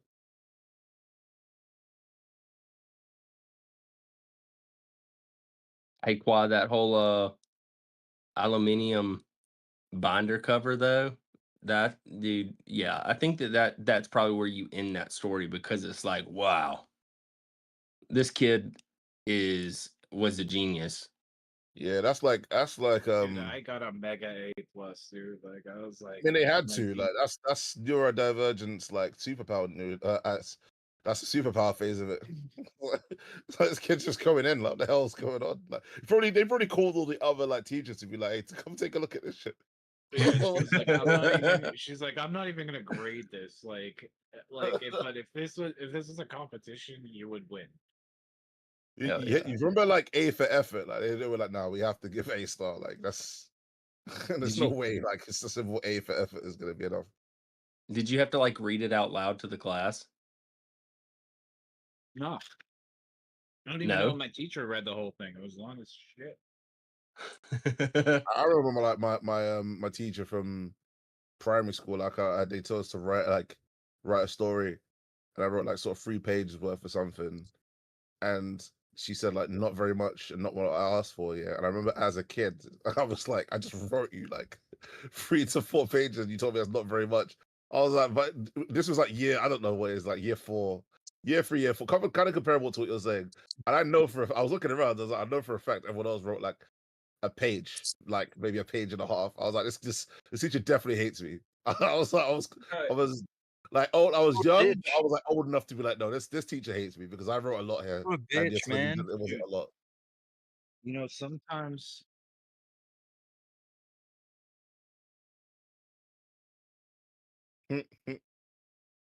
So instead of days, what Dude, they are.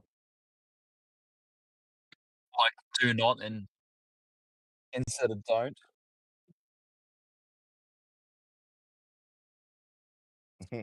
Oh.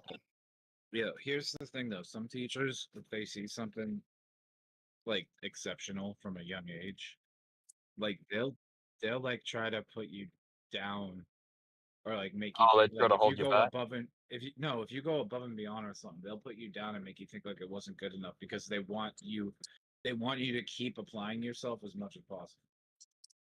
Like they don't like they want you to have the fire and drive to like continue to improve yourself even though you're already great and you're like a cut above the rest. They don't want you to slow down. Like they want you It's to feel like it's possible. not good enough, like keep going. It is possible. I think there's a better way.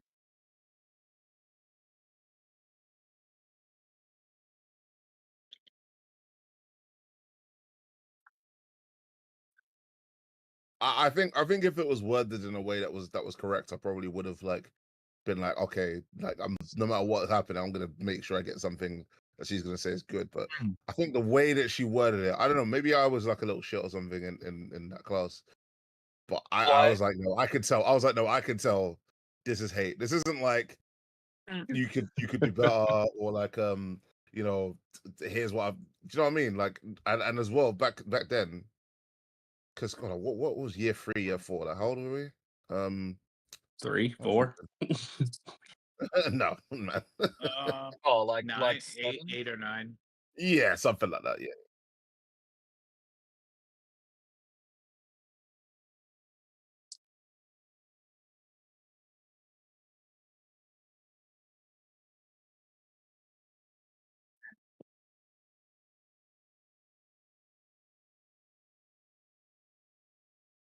Mm.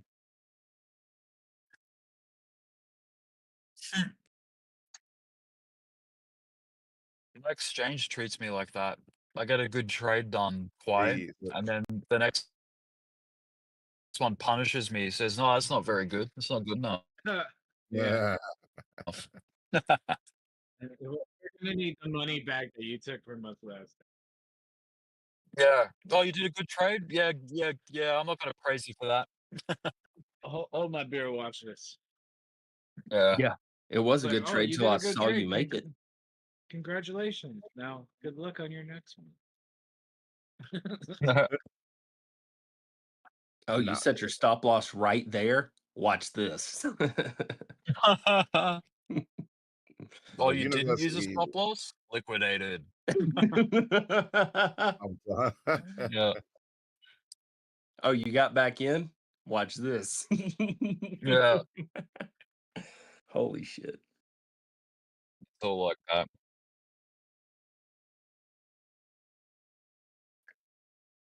Yeah. Let's turn this That's ship why around. this next cycle, man, I'm playing it way different.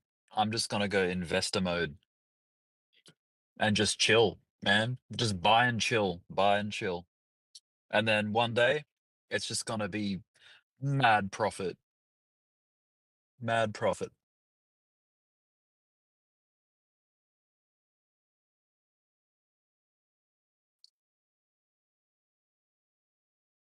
Mhm.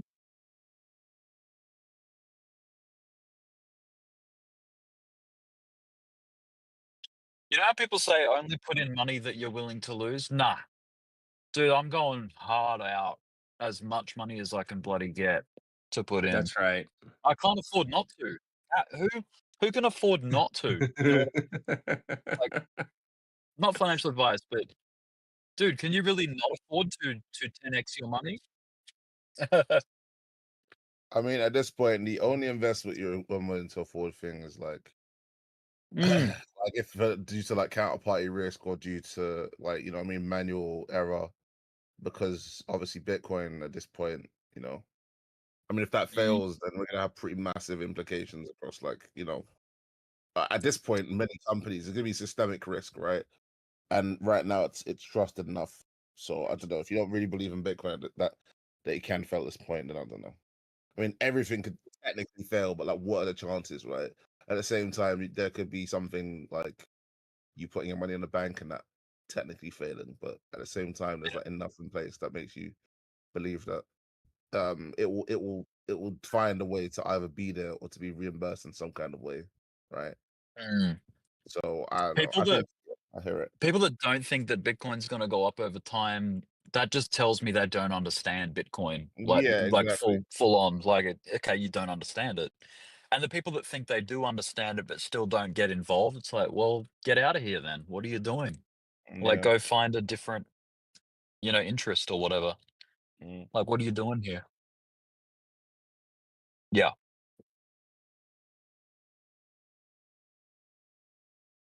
Nice.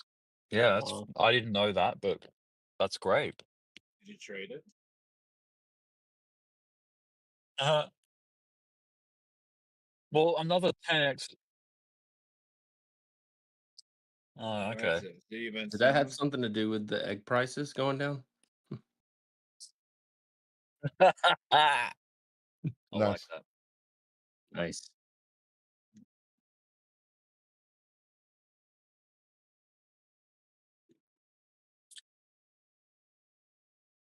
Mhm. Dude, all the times he talked about that chart, I've never once looked at it. I'm sorry. I think I looked at it once. Is it a crypto? Oh, you said it was No, it's a computers. stock. Just kidding. Never mind. Matches Never is a mind. stock guy. My bad. My bad. Matches is TradFi and dabbles in crypto. He plays the most degen stocks that are out there. Well, then you may as well just be in crypto then, like.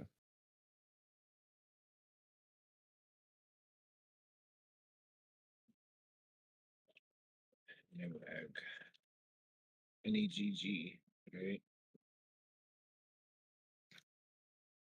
What the hell?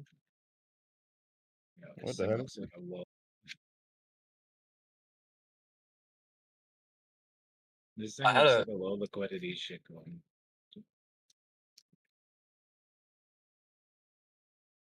All right, it's in it.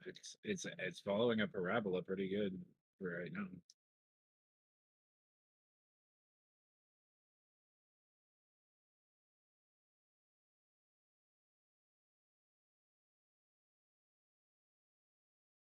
What?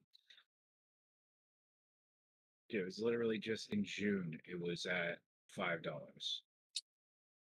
What the hell? Okay, what is this thing? Okay. We gotta let's do a deep dive. That There, Oh my god, dude, it's Chinese. Yeah, it's fraudulent. All right. There's your Short it. freaking short squeeze right there, man. That's your short squeeze right there. Nice. I'm liking this this meme. Quite just like not swearing. And I everyone saying, literally man, I typed didn't in. swear. I know you didn't. I typed in Newegg. By the time it popped up on my screen, I X'd out of it and was done looking at Newegg. It's gonna need a retracement at some point, but yeah, it's parabolic at the moment. Yeah, It's it'll gonna need a probably. retracement. I think it will go there, keep going up. But no, it needs a better one. Like it needs a full correction. I don't know if that's gonna happen immediately, but it looks like well, I shouldn't say it's starting to look weak because it did the same sort of thing a couple of times on the way up. So maybe it has one Oh more my god. nice shot up, like one more scoop up, and then it'll fall after that. Maybe to like 140, 150.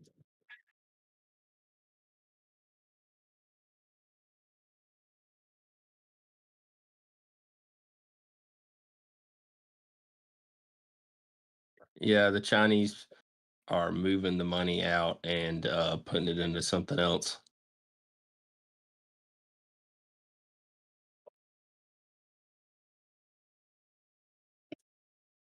Yeah, it'll probably go higher than any of your wildest expectations, and then the bottom will fall out. That's what I'm thinking. I did 15 seconds worth of homework on it, so I'm pretty confident in my Seconds analysis. more than I did, so you're the expert here, man. Talk to me. You know, it's a Chinese company. Okay. I had this That's I had it. this US customer walk in today, and he's like, he comes in with his motorbike helmet. I'm like, oh hey mate, how you doing? And he's like, hey, how are you? And I'm like, oh, you're from the US? He's like, yeah, dude, I want to travel to the US. I want to do a road trip. He's like, no, you don't. I was like, why? He's like, nah, dude, why would you want to go to the US? I'm like, I mean, what do you mean? It's so much variety, so much to see. And he's like, nah, he's like, go somewhere else. I'm like, what?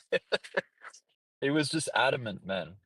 But then again, this is a US guy living in Australia, so he You obviously just moved away. flooded the shit out of He was the hating. US like crazy. He's hating. I was like, dude, that's crazy. Mm. Mm. Hey, Rosie O'Donnell left. Where did she go? I don't know where she went. Yo, tomorrow. Golden Corral? Yo, tomorrow, if Zelensky doesn't wear a suit, he's not allowed to have his meeting. Straight up, man. The White House has informed the Ukrainian delegation that Zelensky must wear a suit or there will be no meeting. Hell yeah. It is a formal meeting, and the presidency of the United States is an institution that demands the highest level of formality. You piece of shit. Sorry, excuse my French. Oh wait, I don't care about Rosie O'Donnell. I was thinking of Roseanne Barr. Who cares about Rosie O'Donnell?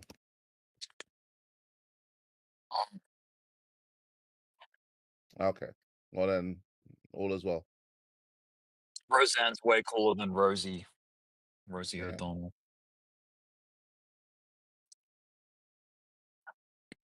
She's her. Mm. Is John Goodman?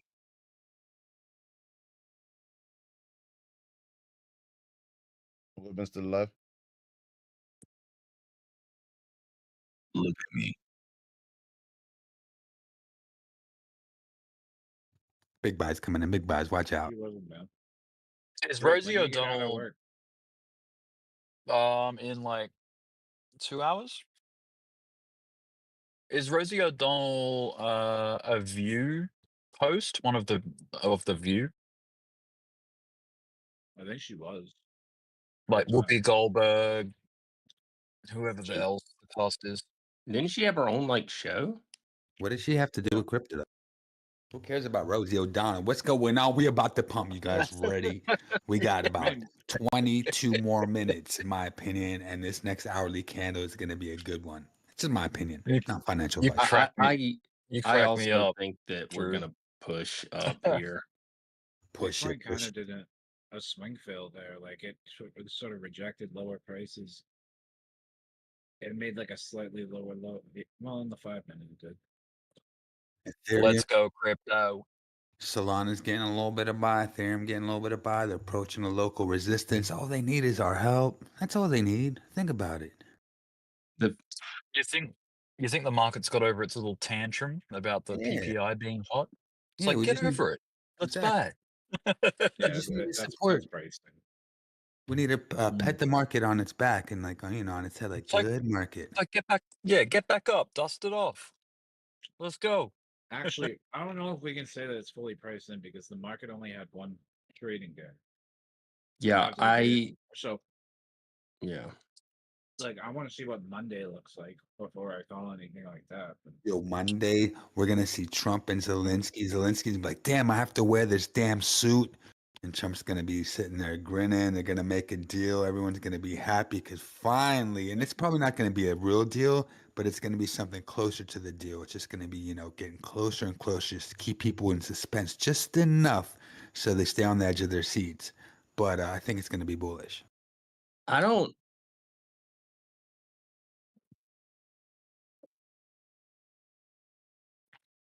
No. He's gonna wear one of those really tight Well, ones. they probably man. don't make them that small, to be honest with you. He's gonna wear like a really tight one. what were you trying to say, Train? I can't even remember, dude. There were like 7 thoughts right here, but Damn it. I do They're gone now. like I was thinking we were gonna come down and sweep the licks under us. No more But licky, no more sweepy. hold on. No, I was XLM saying sport?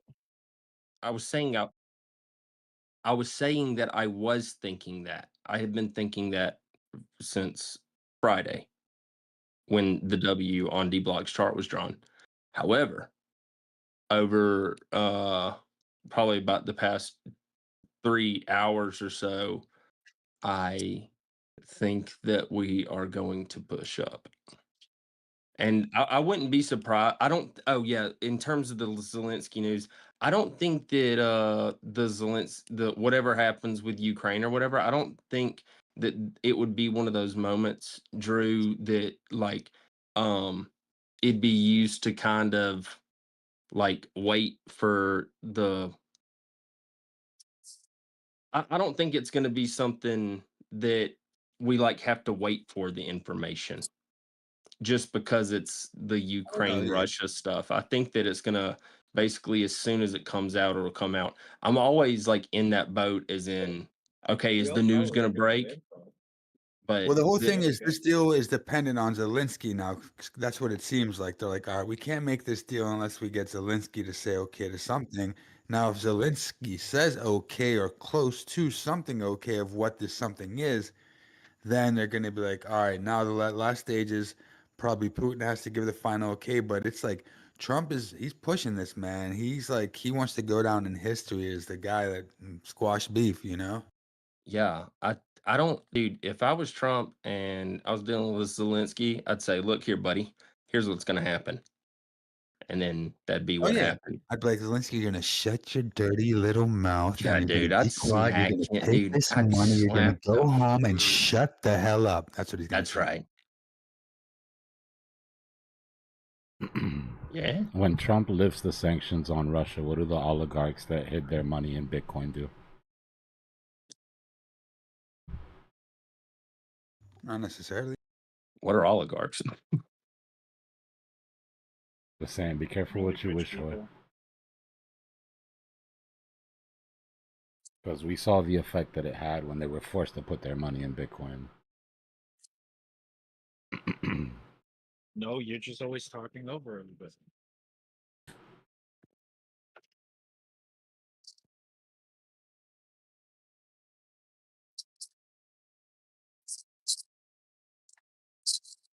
Matches, just wait.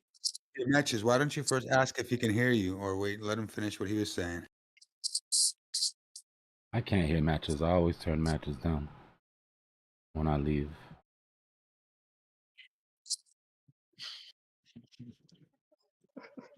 Now I can hear him. Cool. How you doing? Good. What were you saying? What were the oligarchs or whatever, Dbloc? We're saying when we put sanctions on Russia and SWIFT cut off their banking, all the rich oligarchs in Russia basically put their money into gold and to Bitcoin. I'm just saying when these sanctions are cleared and they're free to bank freely, one would have to assume that some of that Bitcoin's going back into cash, right? Like risk off? I mean, Yeah. they've been they yeah, put it this way, countries, they were forced to buy at a very good price. And they're way in profit at this point, right? If you were forced to hold this entire time, so you could basically just pull out what you put in and keep the extra. Like there's extra in there, right? Like you could just they don't have to sell it all, but I'm saying that is some sell pressure that in my opinion would come. I'm trying to find what Bitcoin related, like how does this affect Bitcoin in any way, and that's the only thing that I can that's the only thing that pops out at me. I got you. Russians are gonna buy some Russian shitcoins and some TON. Ton. Yeah. I haven't even Right. heard of anybody talk about Ton. Like, Yeah, Russians love the TON. What about Tron, guys? Yeah, someone got a mic that keeps on like squeaking and doing some weird glitch. Was it me? I'll Yeah, mute. it's you, Rick. Yeah. See if it fixes it. Yeah, that's good. I think it's your voice, Qui-Gon. No, it's Rick's mic every now and then just does a little like clicky thing. Yeah, it's because I'm in Australia. All good. It's because he's not real. yeah, Australia's not even a real place. Are you blaming on this? Apparently Are you not. blaming this on Apparently not. It's one thing to like give someone shit about where they're from, but it's another thing to just deny their existence entirely. It's like the biggest. Like you don't even matter. Like, what do you mean? You're not even real. What if he shows up in like an Adidas sweatsuit and he's like, "Yo, I showed up in a suit." Like a That's what he showed up in last time. I swear to Right? God, You that's gotta, what he showed up in last you gotta time. be technical. They gotta be like suit and tie, exactly. Like, what's a suit? A suit can be anything, right? A birthday suit? What if he wears his pumps and some pantyhose like he usually does? He wears pantyhose? Oh, you never seen some of his videos before he became president? Oh, dude, wasn't he like a pop star, like a flamboyant, He was a soap like? opera star. I mean, one of his Like best skits is one of his best skits before he was president was playing the piano with his penis. Fine. Straight up. And that Yeah. man Is this became like president? Yeah, some, yeah, like- yeah. That's what Okay. happened. Can we Yeah. take over like, this country? This is like some Dre but pre-NWA stuff that's coming out. Basically. This is the stuff they don't let us hear or see or learn about in America. We're just like, yeah, let's go with the narrative. Yeah, that dude, They've been Zelensky, saying he's that freaky from the deaky, man. beginning, yo. Y'all just don't pay attention. That wasn't hidden information. Beginning they did say, but then it kind of went under the radar. But yeah, he got down with Diddy, so he went to those parties. Yeah. In his birthday suit. It wasn't a Rico, it was a Freako. Not one Dude, I single wouldn't person even- in here that would have not gone to a Diddy party if they got invited. Y'all can stop the cap.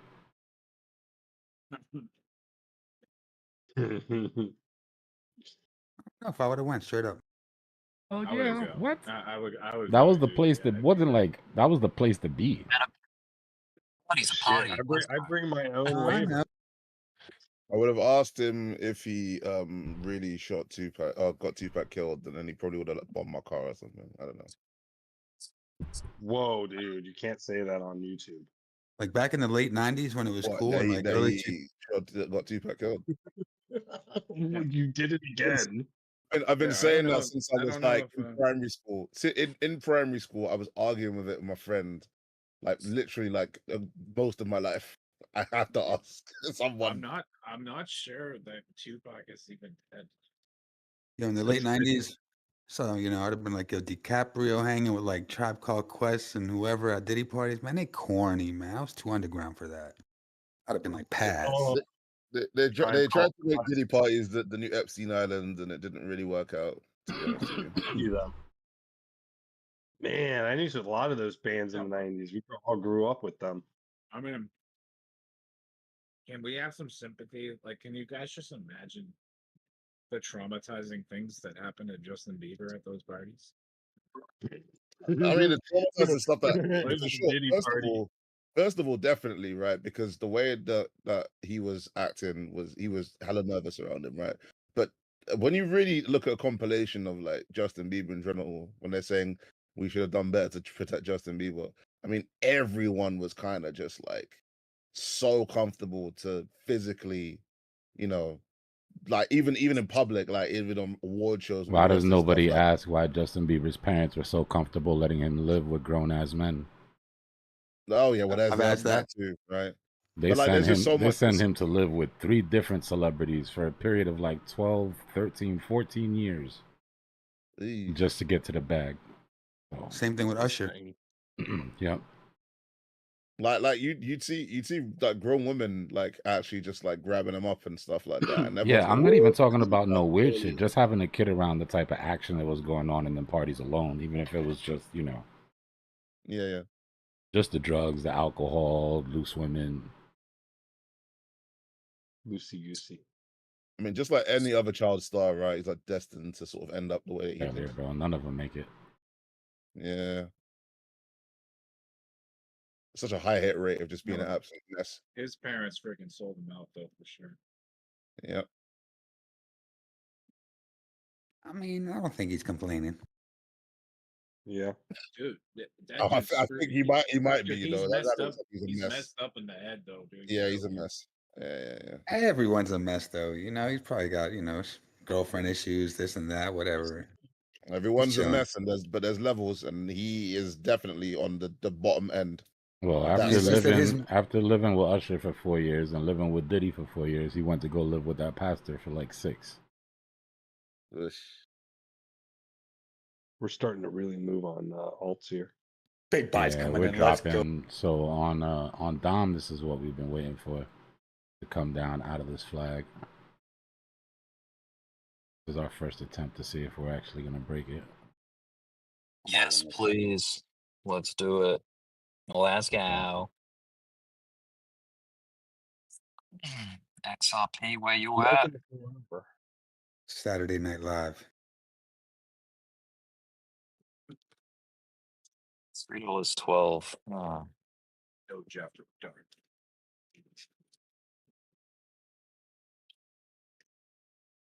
No, it's not midnight yet. It's close. Cam up. We'll have to cam up soon, huh?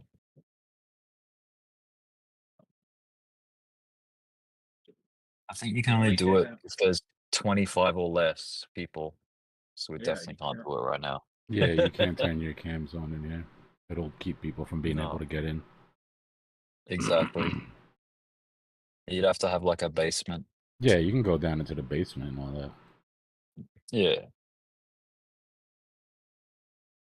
Ain't no party like a basement party. Yeah, I think the camera's actually disabled in this room.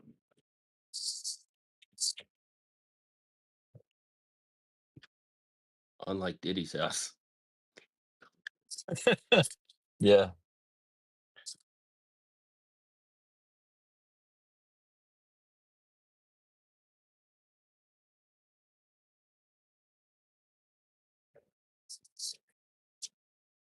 They really needed that much baby oil, though. Y'all are obsessed. I mean, they were talking about it was Rohypnol laced and all of that. They were really trying to get Diddy out of here, man. They were trying to sit him down for like decades. If you think for 1 second that 3-letter agencies raid a house to get baby oil, have you read the search warrants for that? The only thing that was on the list for search warrants was electronic devices. They were there to grab recordings, to grab videos, to grab audio, to grab anything that was recorded in any one of those houses ever. And if you think it was for evidence, you're not paying attention. Yeah, they can use it for blackmail for future stuff. They weren't collecting evidence; they were destroying it. Oh, dude. Man, I can't get over that clip of P. Diddy and sitting next to Mike Tyson, and Mike Tyson like jumps almost, and he's like, you know, get away from me kind of thing, because he's like touching him or something. You know who's been at I every think was one it of those P. Arsenio Diddy Hall? parties? You don't violate my parole. So funny. Yo, Salon is getting a higher local high here. Someone been at all of them?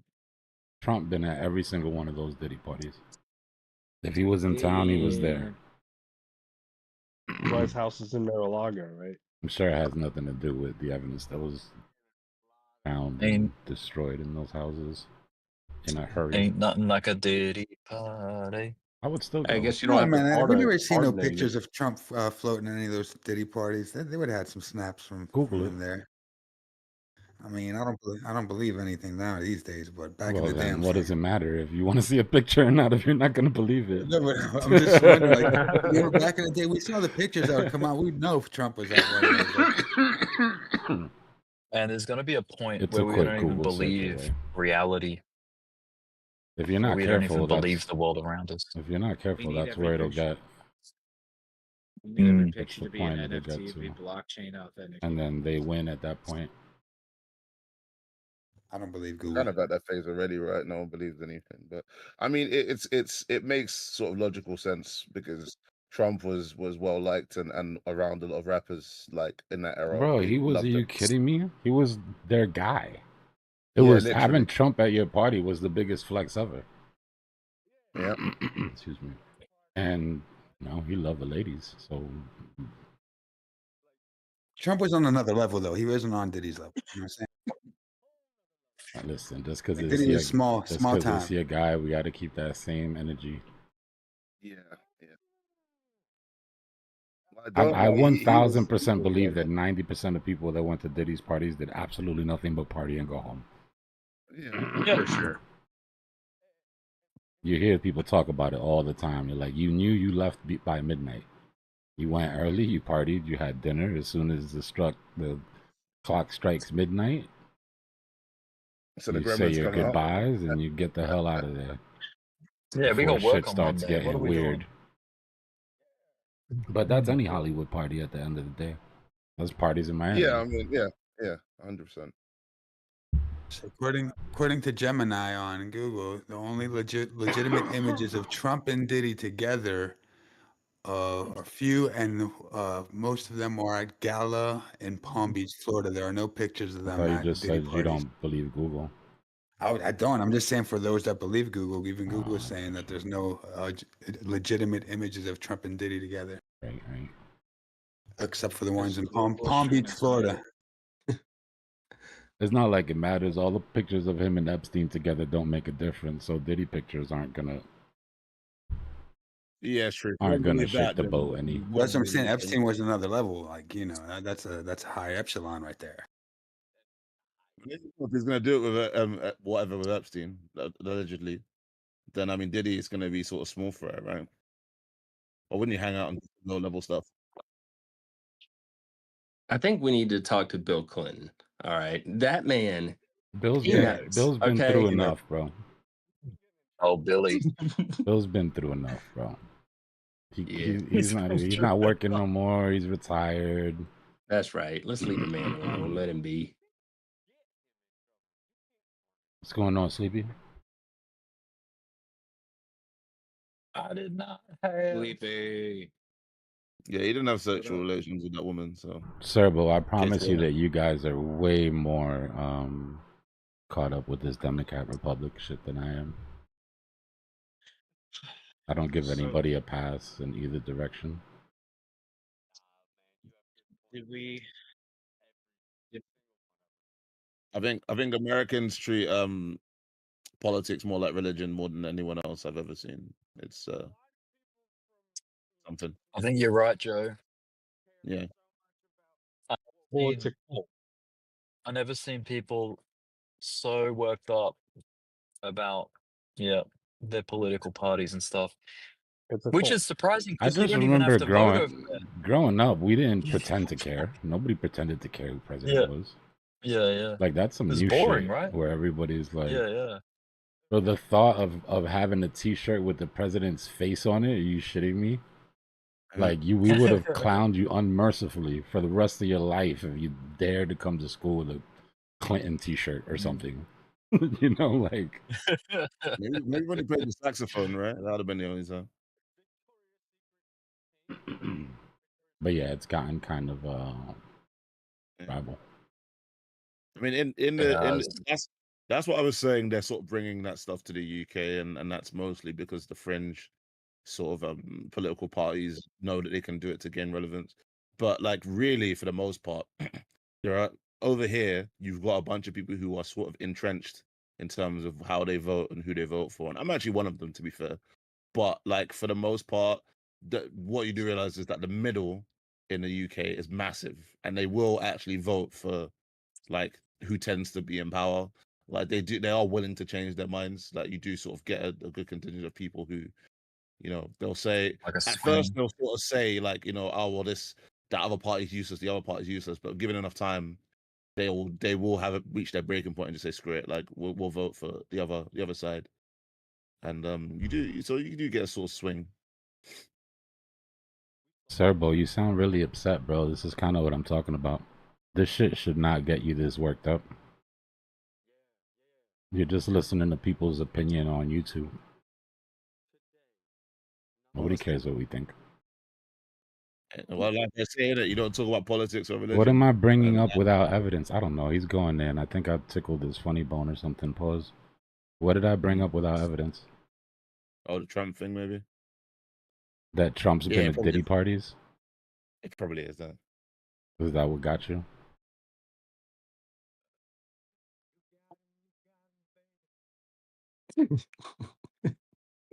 Yeah, some people are saying he might have been at a party at the Hamptons. Did he party at the Hamptons, the Chi-Rock party or something like that, or C-Rock, whatever that company is.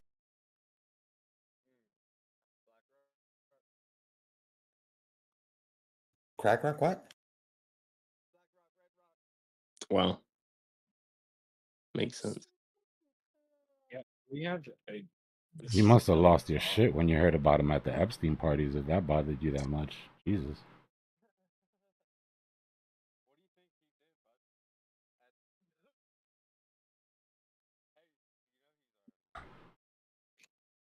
But I don't know. Haven't you guys like accepted that he's done bad things, but you don't care? Like, I mean, if you're gonna Bro, I'm so yeah. I'm from New York City, bro. For me to accept and vote for Trump as president, there's plenty of shit I had to put behind me. I don't care about any of that shit. All that Yeah, I've social done shit bad is all things. distractions. Like, He's not a saint. can the Like, man I don't do know the job or not do the job? That's where my vote went. why. I don't care who he That's right. diddled at what party or what. I don't give a. I'm too grown to worry about what another man He does with his diddled. dick. You know what I mean? I'm Cause- sorry, bro. I voted because from an outsider's perspective, right? It's like the first time it happens that I heard a bunch of sort of explanations as to why something like this might have occurred, right? For someone who's morally like so questionable. And then the second time, I just said, fair enough. So you guys don't care. So if that's the way it is, then just stand 10 toes down and say you don't care. Like we can We don't judge care, you man. because we already judge you as foreigners, right? He's But at gonna- least now it's Yeah. like, look, we don't care. This is our guy. And I was like, fair enough. Yeah, they don't. You They know what I don't mean? care. Like everyone wants him to pump their bags, like including the stock market, crypto. It's like That's a Trump, fact. pump our bags. Just do It the rhymes with job, pump. bro. Like that meme, to put the fries in the bag. Put the fries in the Yeah, bag, there bro. you go. Right, just do your job. That's all you got to do. And he's doing it. Yeah. If he could vote, if he could run one more time, he'd probably get my vote again. Where how he's been performing, bro. The reasons that I voted for him, they already took care of him. Literally, there was like 3 or 4 main reasons, and all of them shits have been addressed. It was all crypto related and getting Ross out. Which never happens. That happened.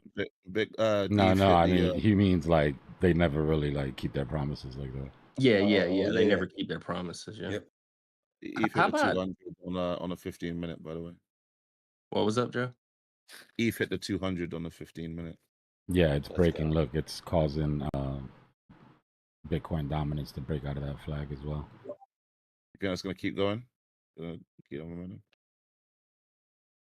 Or we're gonna sort of see some kind of I got the new hourly that came in 3 minutes ago. It's the midnight candle in New York.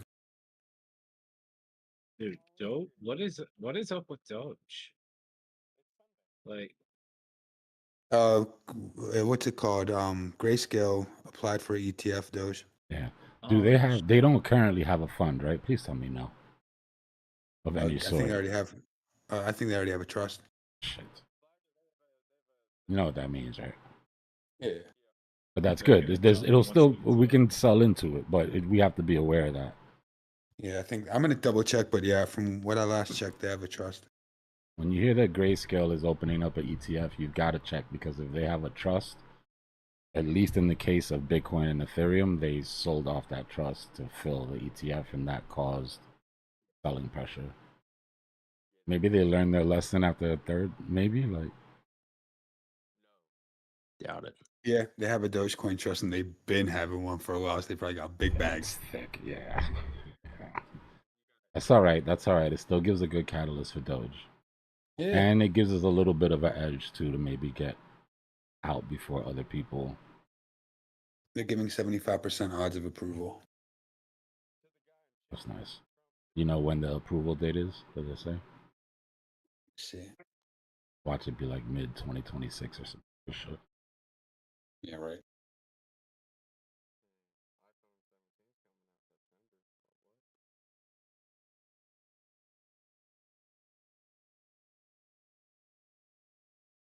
but dude, that would be absolutely crazy to have a Doge coin spot ETF. Like, what? Why? Why?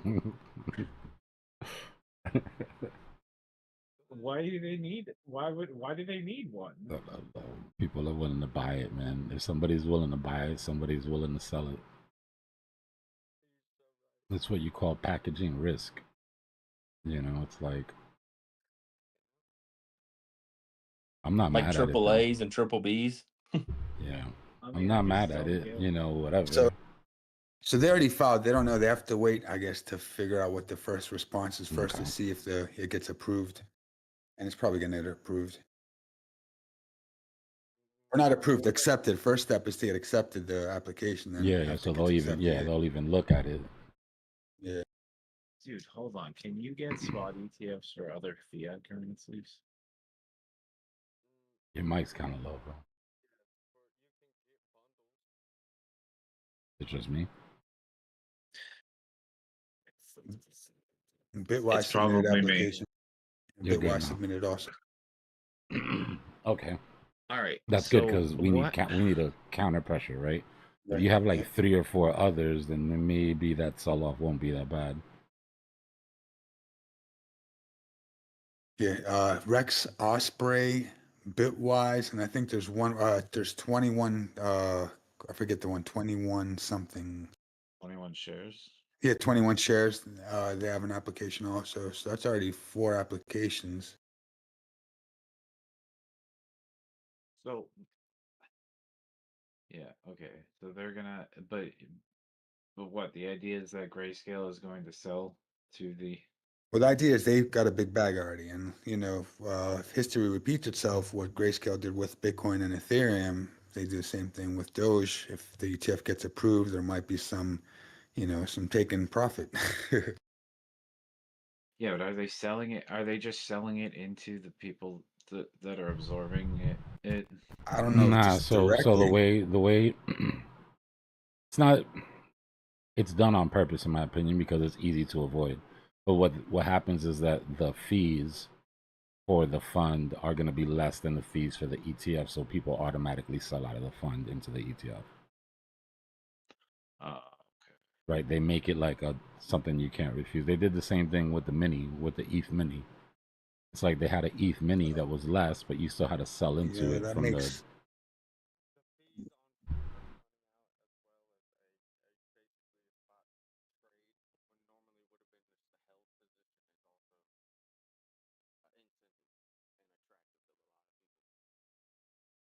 that makes a lot of sense now. With like, I was thinking, how do these ETFs and everything have so much price differentiation from the market, and that gives them that kind of leeway too to do those type of things. Mm-hmm.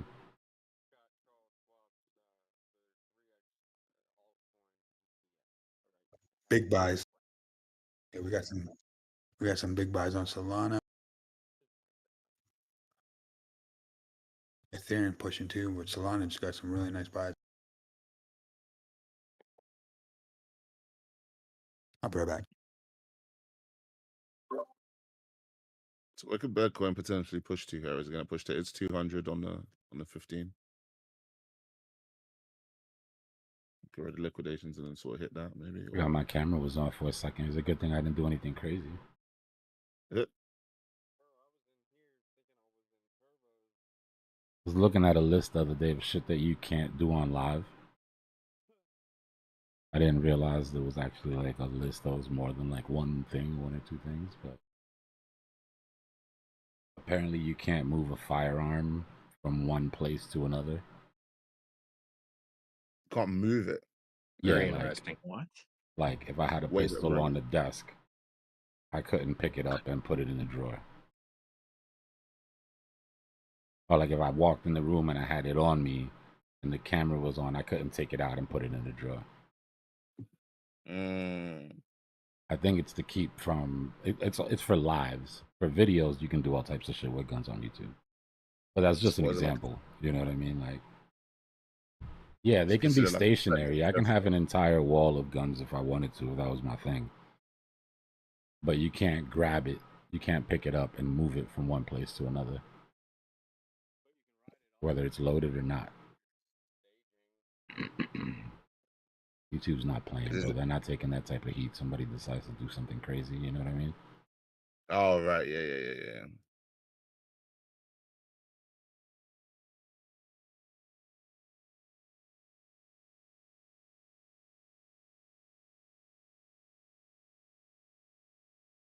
Wait, so what happens if you do that? You get like they cut your video off?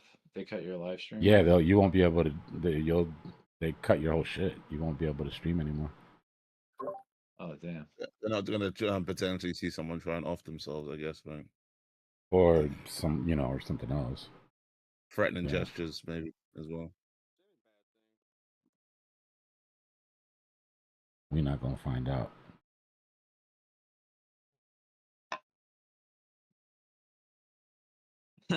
Yeah, they were like, we're all set with that. We So wait, but what is I mean, is there some sort of like how do they find a live video and shut it off immediately? They're watching right now. What's going on YouTube? Yeah, they're watching all of it. Like, they probably just have You their don't gotta their worry bots about there. us. We're good. The bots, I'm sure, will sniff it out. They have to, because I mean, there's no other way they could potentially like police live stuff without having some kind of like algo bot or something like Yeah, that. there's Just like algos. the stuff. Yeah. So they like shadow ban you and all that, right? It's like gone are the days of like sort of the old sort of Facebook filtering team that used to employ a whole bunch of people to manually go through posts and deem them harmful or not. Right? No, No, just I run the mean, bots. these days they have the AI bots who detects these kinds of Yeah. things. Exactly. So they'll quickly click and let them know that this shit is happening. Yeah. So they will all of it within no time they will block your stream or might delete your channel. Yeah, for any number of things, nudity, whatever. Mm-hmm. So a potential stopping volume candle on ETH. To be honest with you, I said that about 10-15 minutes ago and it just blew past it. So It's funny because you can see the stopping volume portion of it on Dom. ETH is such a Yeah. beast, bro, when it comes to like pulling Dom. Nobody's better at it, obviously, because of the market cap, right? But... Yeah, I just look at it as just ETH at this point. Like every time I Mm-hmm. see Dom like nuking, I'm like, okay, so ETH's like mooning then. Yeah, you might as well just like invert the chart. Yeah. Oh, that's looking hella stopping though. I It mean, gets we'll see, good though. when it gets good when the rest of the top 10 joins in, obviously. Yeah.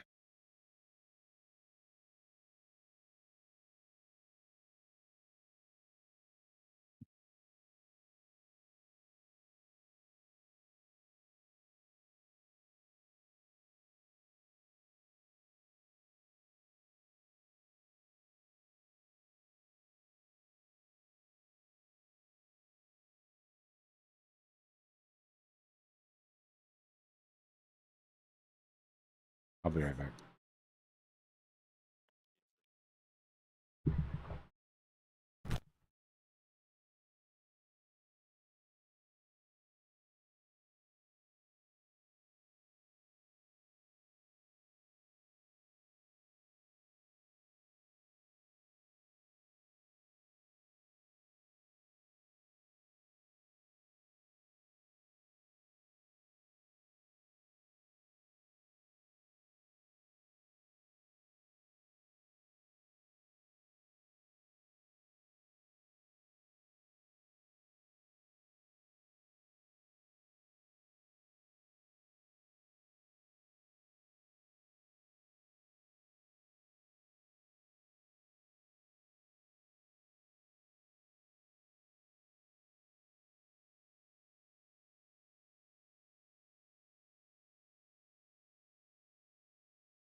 What's going on with Ada?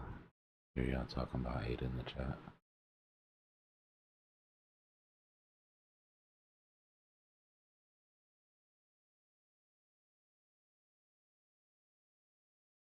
Man, looks like it wants to break out of the symmetrical.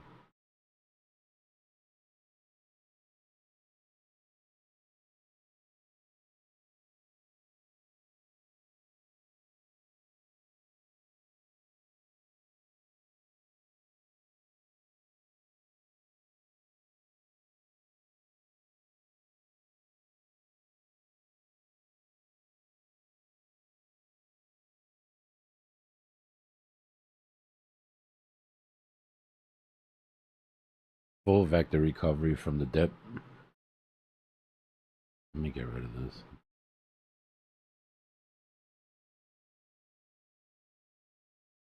Right.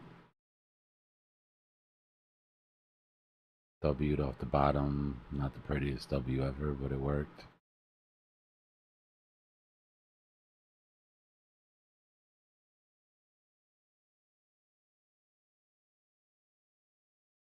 Came back, cleared this entire vector so far.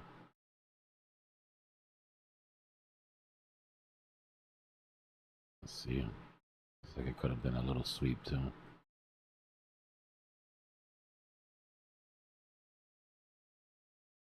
Yeah, a little bit of a sweep to break out of that W.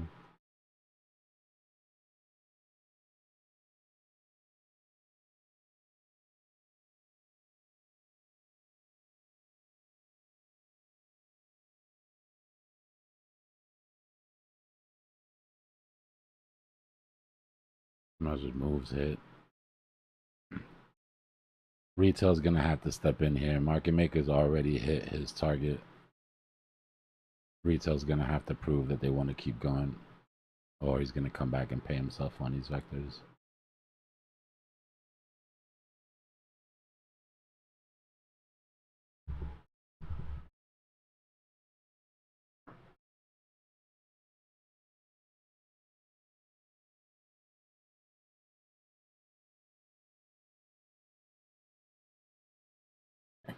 You run out of liquidations at about 95.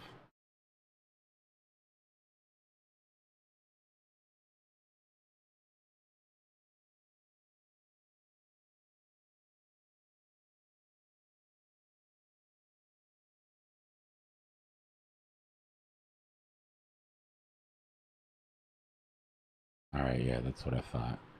So liquidations run out at 95, and on the hourly, that vector doesn't end until 95. I'm sorry, 95, 95.93, basically 96, just shy of 96.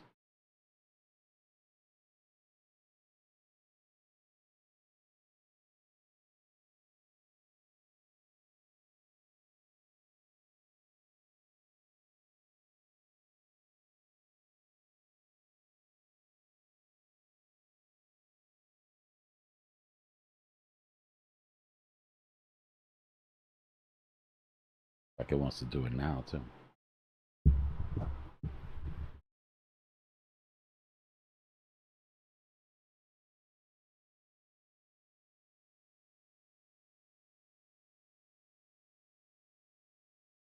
Yeah, 8 is on the list of ETFs. On your portfolio, not financial advice, but if you don't have a little mix of ETF candidates in there, you might be leaving some money on the table.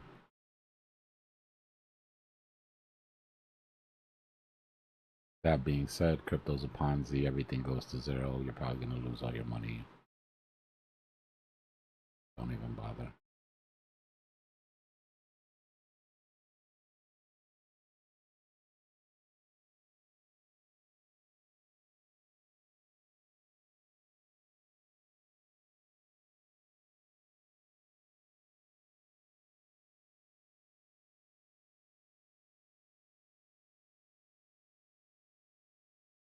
Yeah, I think so, CM.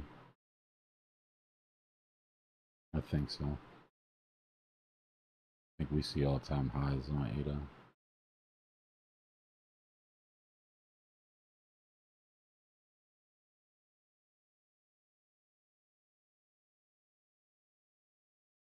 This takes us well into our vector gap above. Right? This vector gap would be from that drop, right? The big bump that we have on ADA. This is what we left behind. And then we're looking at that supply zone that we sold off from. And so for me, I'm looking at like 96. And then a retracement, bit of a retracement, and then a move up into 114, 115. I'm me personally DCing out of my position in the 140s, between 125 and 140. But those are the hiccups that we have in front of us. Get there.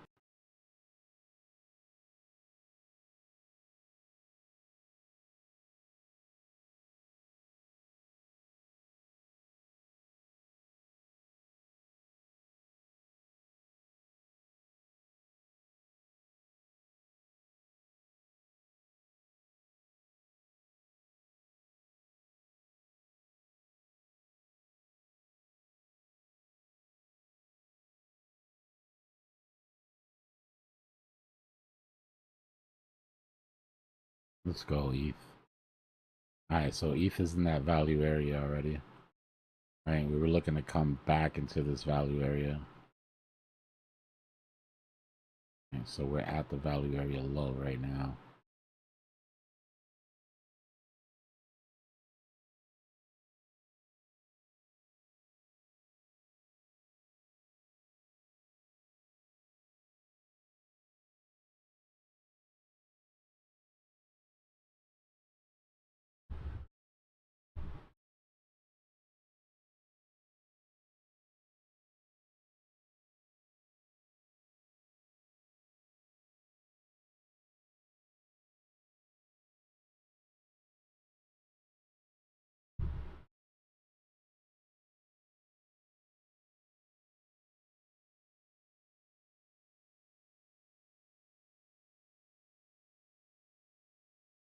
So let's not forget we're in this bull flag on ETH, right, on a daily. We've touched bottom. We're about to get up the top. If it can get above this, if it can get above this range, the 50 on the hourly and hold, we're above it right now. But if it can start closing above here, then I would be more comfortable with the idea that market makers coming after these vectors. Mm-hmm. Now, whether that's going to be enough for a breakout is a different story, right? Because we can just come up, put a higher low, and then come down. I'm not married to this idea of the CME gap. We're just paying attention to it the stronger that ETH gets, so that we can notice when the algos start to sort of favor ETH CME, right? We're not seeing that right now. So this isn't like when you see a Bitcoin CME gap where you can just sort of set your clock by it. Not yet, anyways. The volume is very low. Yeah. It was the volume. Yeah. It's very, very low. That's strange.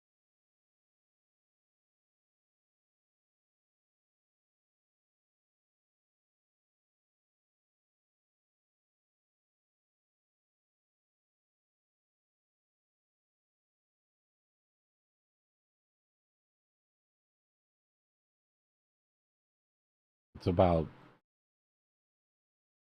a third of the way through its measured move. Not bad. Let me throw it out.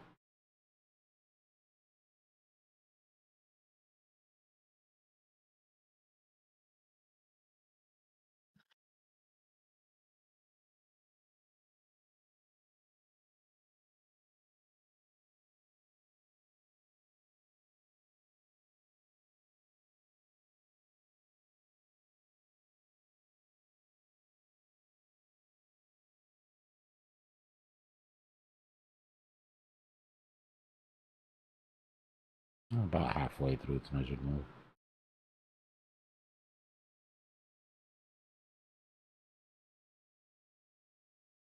That would take us to the top of that bull flag that we were talking about testing. Right, that breakout.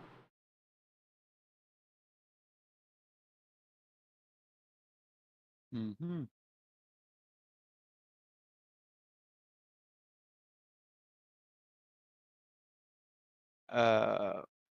On my on Binance on Ethereum USDC, it already broke it.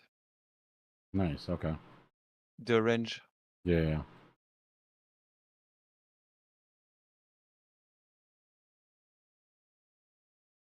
If we want to just boil it down to range trading, this is our current range. So that breakout, if it rejects, will just be a deviation out of the range on this pair. But I didn't took the I don't know the name. I took on the top, the range on the top, I took the close of the candles. I didn't took the big candle on the top. Yeah. So that's why he The way it's to do over. it too is just to see what the visible range looks like in that. Right, and then just use your your value area high and value area low as your guide.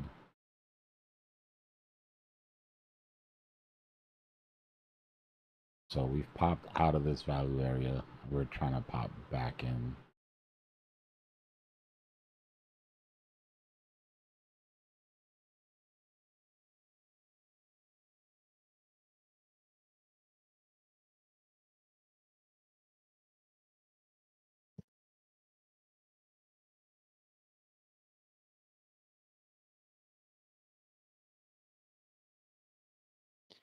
Are you in a position on this on Ethereum Yeah. right now? Yeah. Yeah. Yeah, I'm gonna try to lighten the load if we get to the top of that range. I mean, I was looking for a nice swing, but this has been a really boring swing trade.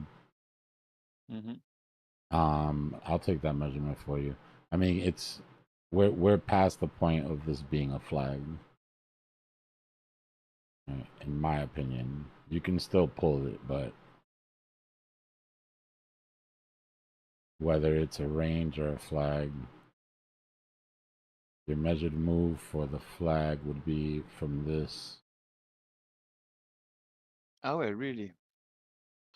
Yeah, and the reason that I Big move. say, the reason that I say I've kind of given up on it is because if we reject at the top of that range and come back down to the bottom of the range, now I'm not thinking about CME gap. I'm literally just thinking about the range we're in.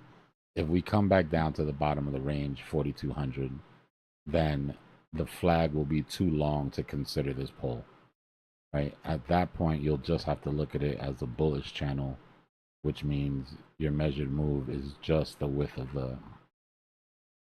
the flag itself. Okay. Right? It gets to the point where the Yeah. flag is too long to be considered a flag. Yeah, I think it will be this second Yeah, time it's possible. this target. I don't think that it's ready 500, to. it's too much. It's too much. I don't think it's ready to go just yet. But I do think we end up somewhere above 7,000. Yeah, well, that. This, yeah.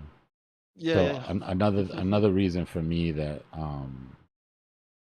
that is like is because they didn't leave any vectors behind, really, right?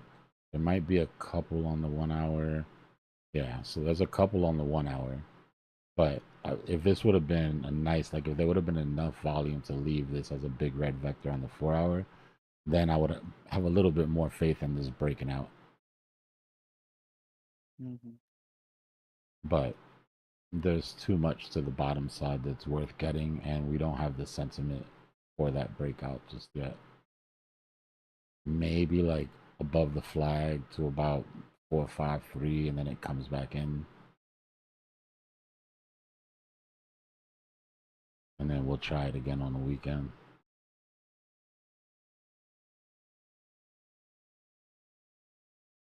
Ada's still threatening to break this.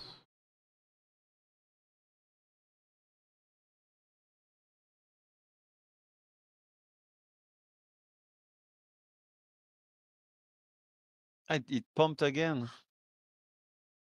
Nice.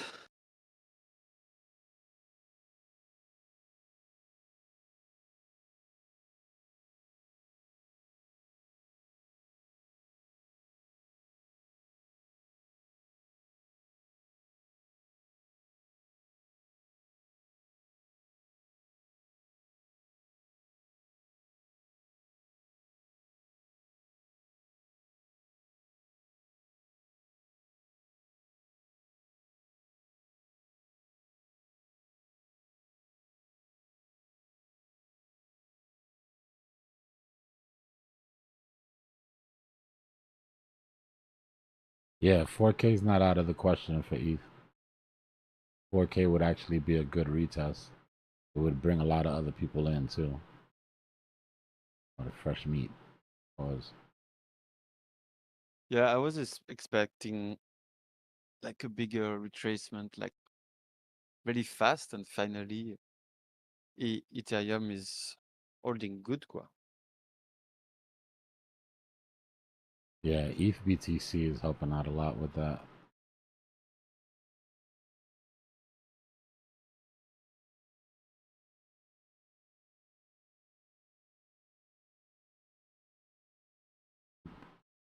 But it could be temporary.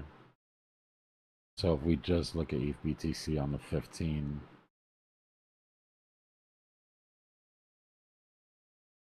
and you see the support level here.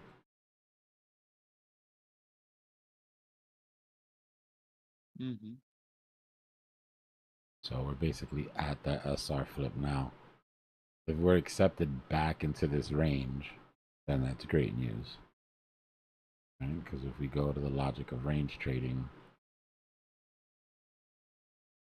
then we know that if this was a deviation, right, and it gets accepted back in the range, at the very least, we're expected to come back up to the top.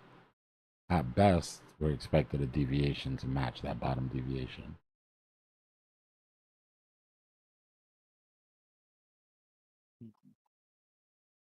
But you need to get back into this range and be accepted back into the range. Like, come back, retest it as support, hold it, and push away.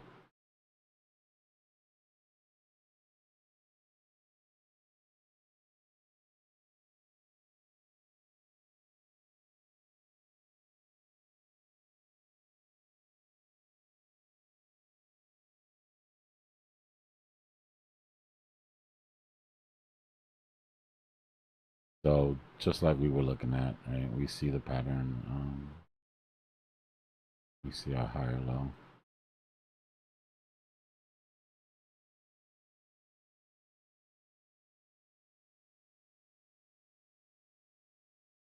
I'm being lazy.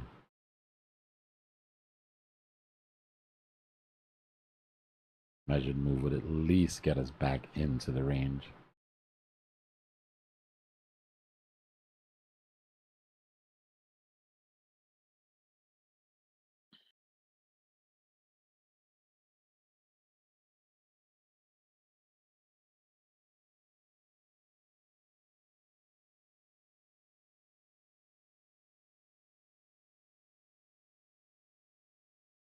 $0.50.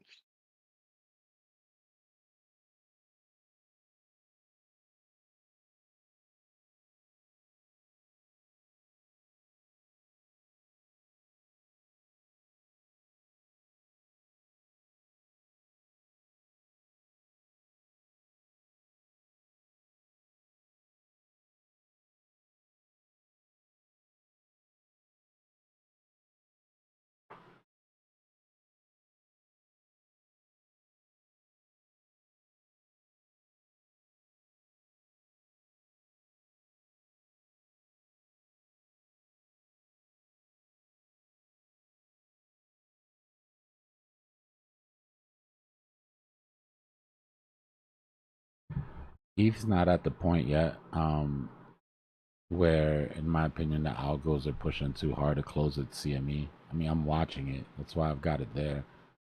And I don't doubt that it will, right? I'm not trading deterministically off of it like if I would with Bitcoin. If this was Bitcoin, I would 1000% be getting ready to take profits at this 50 EMA. You know what I mean? Even with the vectors above, I would be like, yeah, nah, this is going to reject and they're going to come grab that. But even if we don't look at the CME, we've got 2 vector gaps underneath. The top of this range, we have retested it. I mean, so that's decent, right? So we did confirm for the most part, as of now, that this was a true breakout out of the range.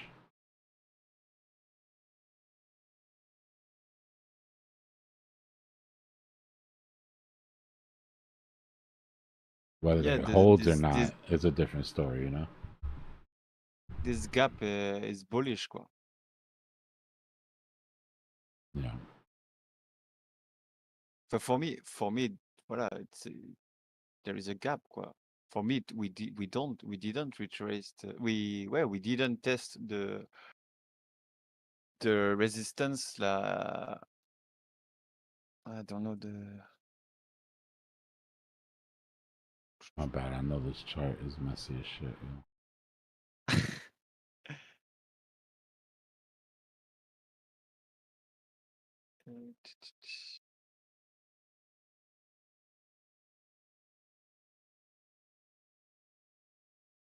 We did. We see. I'm watching the USDC pair, and on USDC pair we retrace. We test one time, just one candle did the retest, and that's it. So there is not a gap en fait.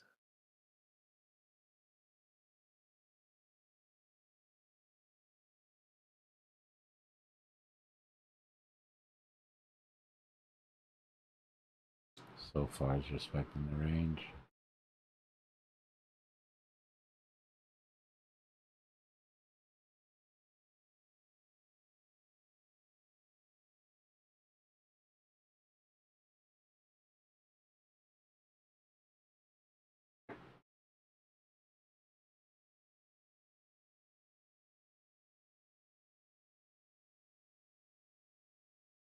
Also the 800 EMA, so you would expect some sort of reaction, even if it's just temporary.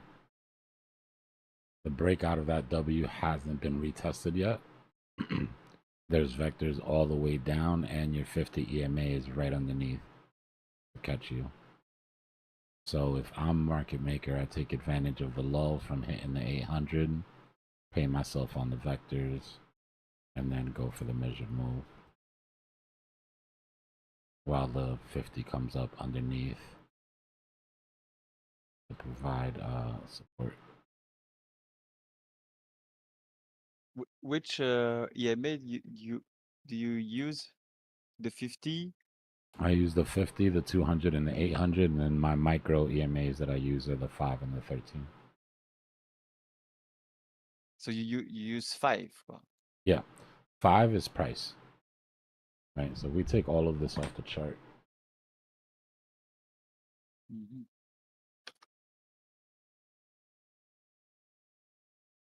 Your 5 EMA is the price without the volatility.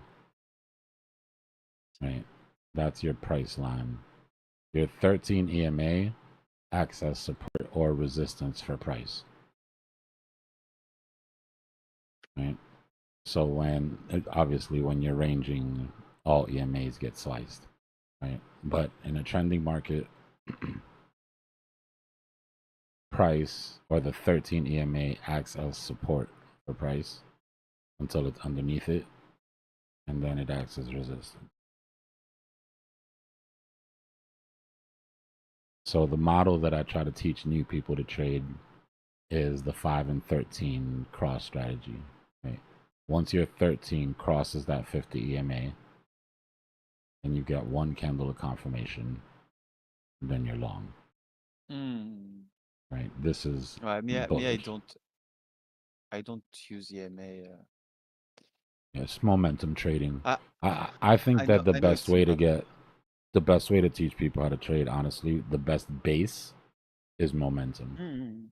And then from momentum you can build, because when all else fails, right, every strategy, whether it's ICT, SMC, it doesn't matter, whatever it is, every strategy fails at a certain part of the market, and most of them fail in ranging markets, right?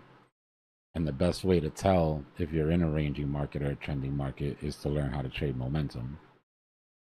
So if you've got to learn momentum trading anyways, in my opinion, do it first. And for new people, what it does is it gives them some sort of hard, fast rules to follow that at the very least will keep them from losing money, right? And keep them in trades longer than just getting faked out every time price crosses the 50 or something. But the momentum, you use the MACD? It's the MACD for the momentum. I look at the MACD every once in a while, yeah, but I rather look at raw momentum on screen.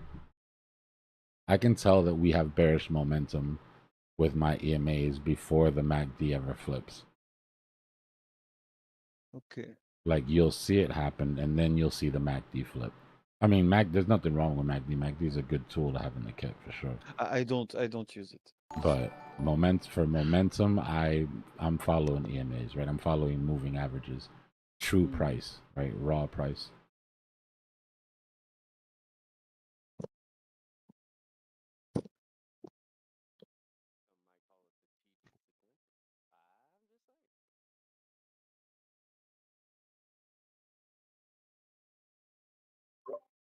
I got you, bro. What's Doge doing?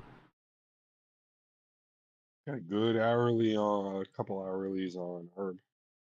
Arbitron looking, it is flying. Looks decent. It's pushing away on the 1 minute. I mean, on the 5 minute. We're at a little wonky W that looks like it's finally gonna play out. That's cool.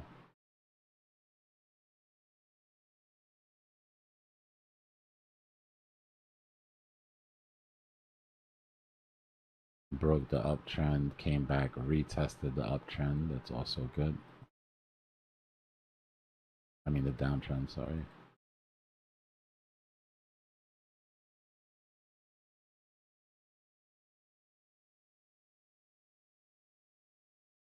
Would bring us to test that SR flip. Decent amount of liquidations between here and there. You've got vector recovery about, well, not even. I mean, there's only a little chunk of this left.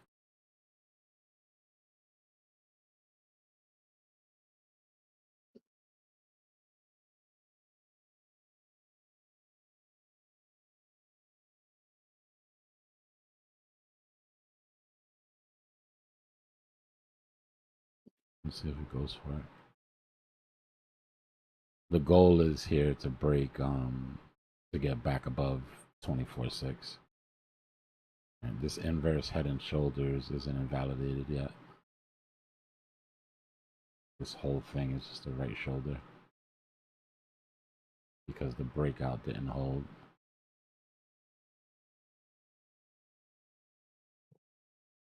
So you just got a bit of a lower shoulder. Measured move still stands.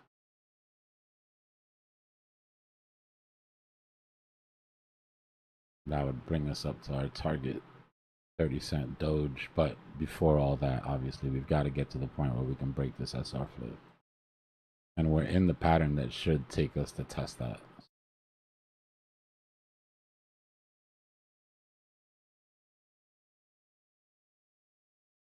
Litecoin kind of looking similar. My problem with Litecoin is that BTC pair, man. That shit looks so weak against Bitcoin. I'm ready though. Like, I'm ready to load up on some Litecoin. I just keep waiting for it to give me like that sign, you know?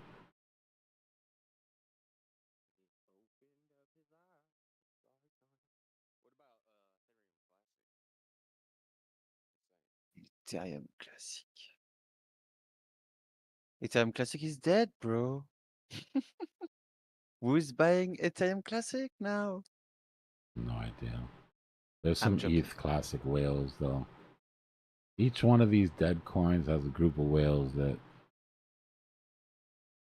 work together to pump it at certain times.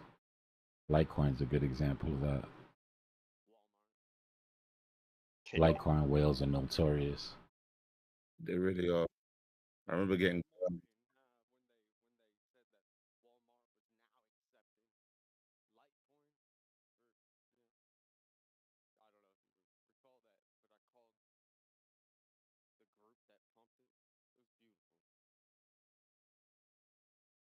Every time I traded Litecoin in that previous cycle, I just got Wow. killed. I was like, I really got like burned from it.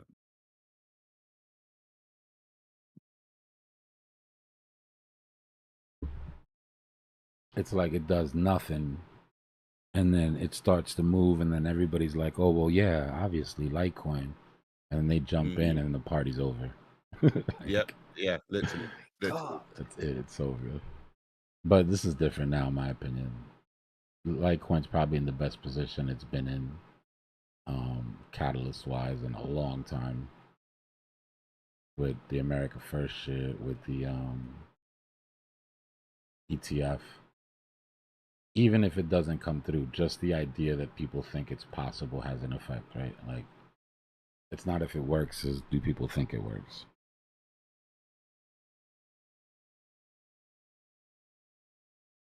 Let's go, Doji. I got you on screen. It's time to show. Don't get stage fright now. You got 165 people watching you. Let's cook.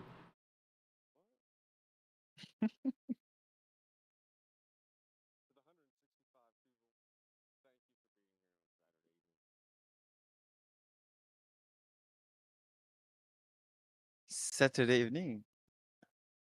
Yeah, I'm not expecting much. Just boredom. I mean, it's Sunday morning here. Yeah.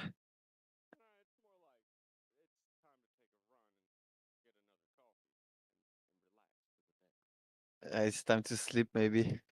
I still didn't sleep. Weekends are good for catching up on sleep. You're not going to miss a whole hell of a lot.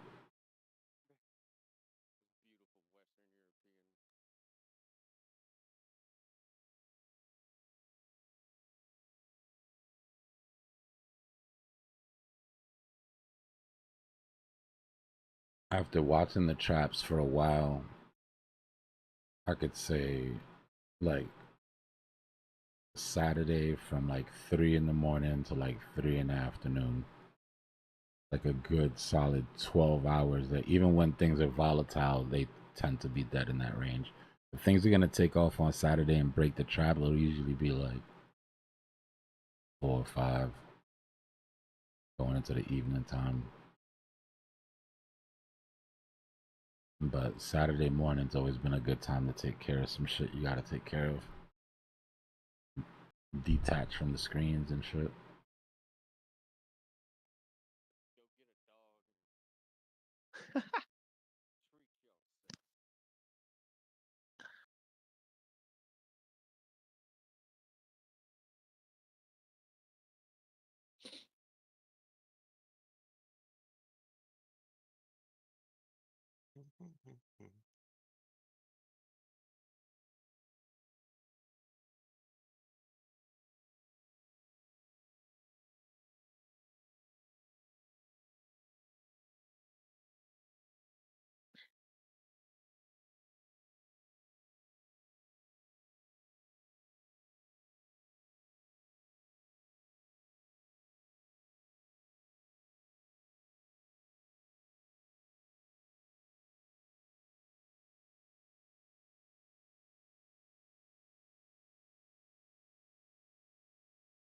You know, I don't usually keep Doge on the screen for this long, but I think it's gonna go at least grab this 40, right? I mean, 40.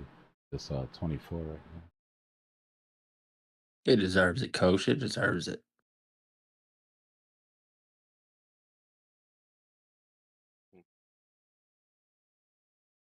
I mean, I think it's cool. I will be taking profit once they announce, probably in either direction. The good thing is like October gives us a good run up, right? So I want to make my money on the speculative phase of it. As soon as it's announced and they say that they got it or they didn't get it, obviously, I'm out. But that's close to where I was going to be getting out of alts anyways, right? So I think it's towards the end of October, if I'm not mistaken.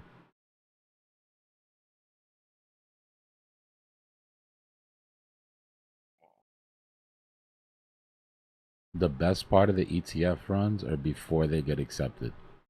After they get announced and people start sort of talking about it to the point that they get accepted is the most sort of parabolic move that you get. And then when it gets accepted, you get a little blow off top, you know, and then they tend to sell off into that.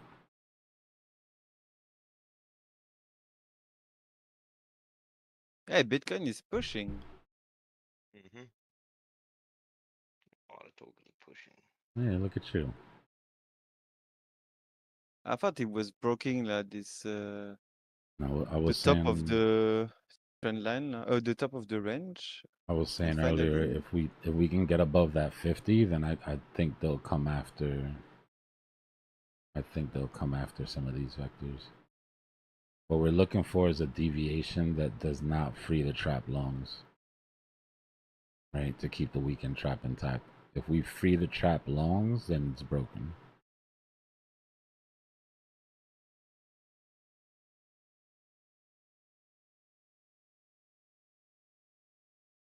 You guys remember what I was saying about the Greg Louganis?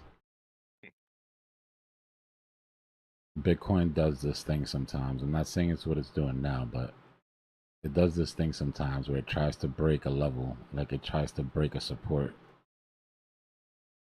and can't break it, right? So it'll go up to like a higher floor and then swing it down.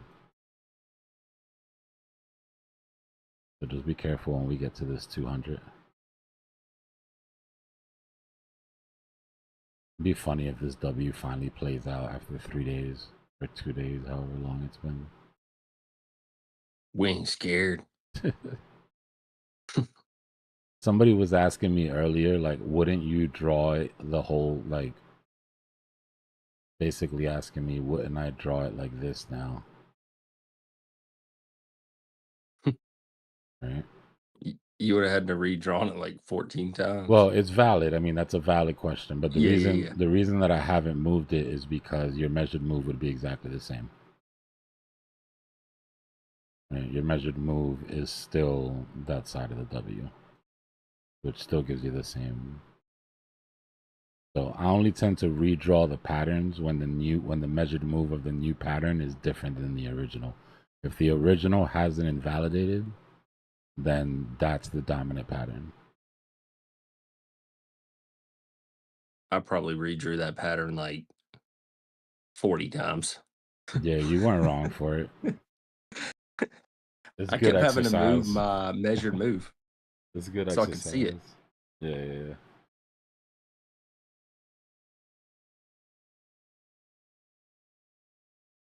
Everything's waking up. Well, today was Sunday. Chainlink has a good move also. Yeah, Link. Oh man, Chainlink was probably my best. Like in the last 3-4 months, Chainlink was my best flip, bro. Taking some of what I did is I took all. Remember when I told you guys look at your portfolio? You guys know you have those coins that like, and they're usually the first ones you check when you open a portfolio because they're the ones you're worried about the most. You're like, oh shit, let me see what happened to this one today. I sold all of them shits and bought Chainlink. As soon as Chainlink BTC started to bottom out,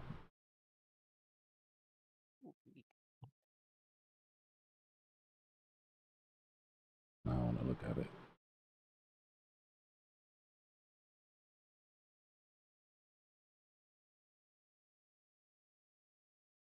Link BTC. Look at Link BTC right now. Yeah, dude. It's crazy. Strong, like bull. But as soon as Link BTC did this, and remember, like I was saying, coming back down to support, just like we had that, like we were talking about with the totals,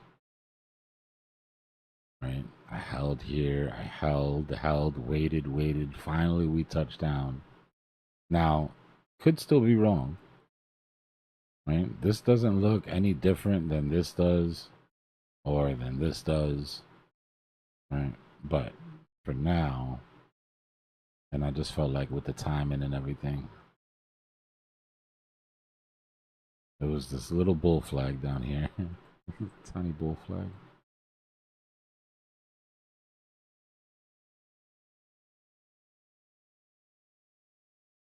Stopping volume candle into support on the daily.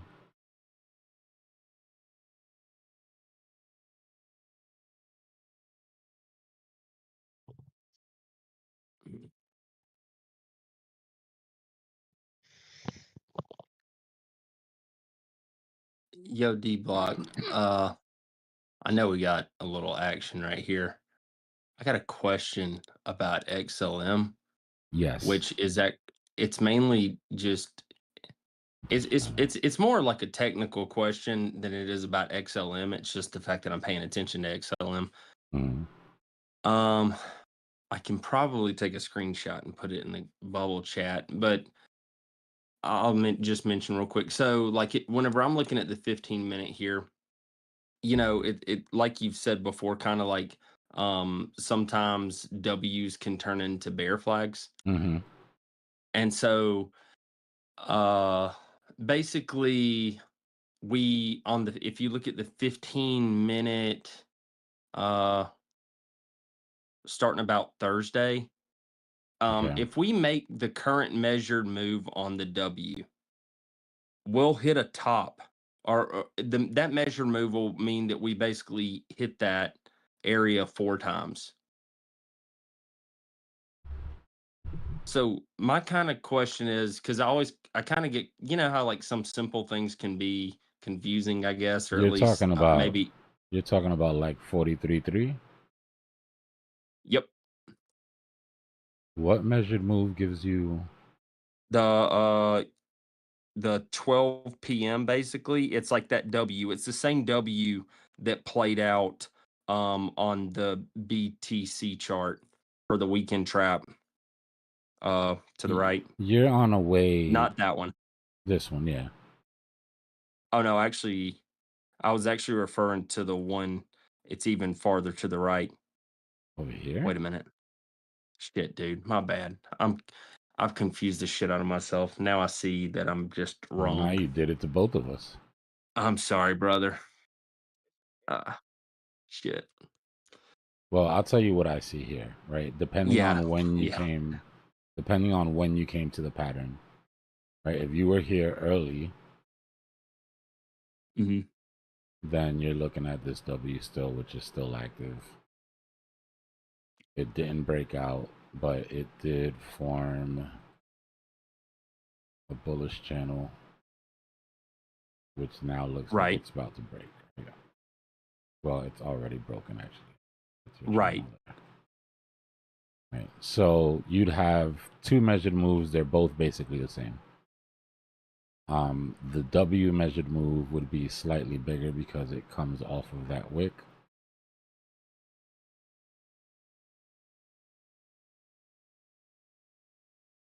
Hold on, let me do that again because I was on log. It felt like it was too high. Yeah.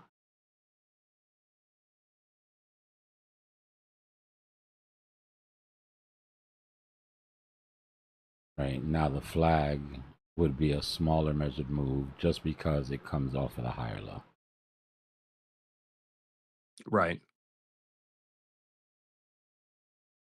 So what I'm kind of wondering, which you can continue, I'm just kind of wondering, like right there, I think that's your 200. Like if it comes up and rejects off the 200, that's like a fourth tap, right? It's like 4 nevermore. So either we break through it or we fall.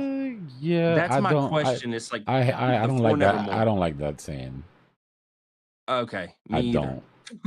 Because if you just give me 10 minutes, I'll probably find you 20 different instances where a range got hit 7 times, 8 times before it broke. I think it's one of those Right. rules that's just easy to remember and people say it, but yeah, no. Right? 3 maybe 4, 4 never more. 5 maybe 6, 7, 8, 9. I don't know. Maybe there's the fourth part to it that we don't know. They're just gonna keep going until they get it right. Yeah, I didn't know if 15-minute was too small of a Nah, time if you frame think to of like it, think of it consider it. like this. Think of it like this. The reason that price rejects from these ranges is because there's sell orders in these ranges, right? So somebody's got a bunch of XLM that they want to get rid of. Right. Price is going to go into there as many times as it needs to absorb all that XLM before it continues to move. If there's not enough money to do it in 3 times, 4 times, 5, it doesn't matter. As long as the will to keep trying is there, this can keep draining. Every time it goes in there, it drains and drains, and then finally there's going to be an order that gets more, and then you start to move up because there's nothing stopping you anymore. Right? So that's why I don't like that rule, because it doesn't take into consideration sentiment. It doesn't take into consideration current volume or volatility. It's just a blanket rule that they throw on shit. So I actually had a sell order right there at that 43.3, and I had been selling it right there, but actually after it made that last touch, I removed my most recent sell order right there at 43.3, and then that's when I was thinking, I'm like, I don't know. It seems like so that would be the time that it actually would break through because I Well, don't know look, if that you makes got, sense. for me, you got value area low or value area high here. Right. So, and you've got your last vector right here. And you've got, wait, that's the entire vector right there, right? That one. And then there's this one, which is the one that's really going to fuel most of the move up if you get that breakout. Right. So, do I risk getting that last little bit of the measured move when I know that the value area high is there? Probably not, right? That you're not leaving a lot of meat on the bone. I think the best risk adjusted TP would be 4537, right? Like at the end of that vector. Yeah. If I was in XLM and I wanted to take profits, now my XLM is on the ride. That shit is, it's not where it's going yet, so I'm not worried about moving too much stuff around. I do a pretty good job, like kind of like in the ranges or whatever, but then whenever it feels like it's time to break out, Nah, I think feels kind of compounding. uncomfortable. Nah, I think compounding is great. I think everybody should do it. Not financial advice, but you've got to pick the coin that you want to do it the most on, right? Because it's a lot to juggle to compound every coin that you have on every move up and down. Like that's just a lot, bro. Exactly. Yeah, no, thanks. Thank you.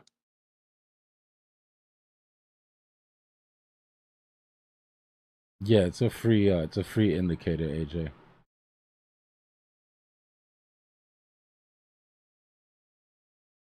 It's good though.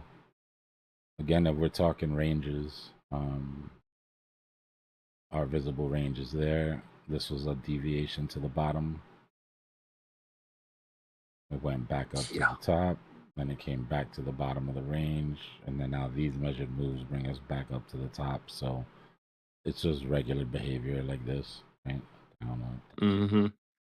Eventually, we'll get that deviation to the top, is what we're looking for. See that double top off of all-time highs. See how it feels about that.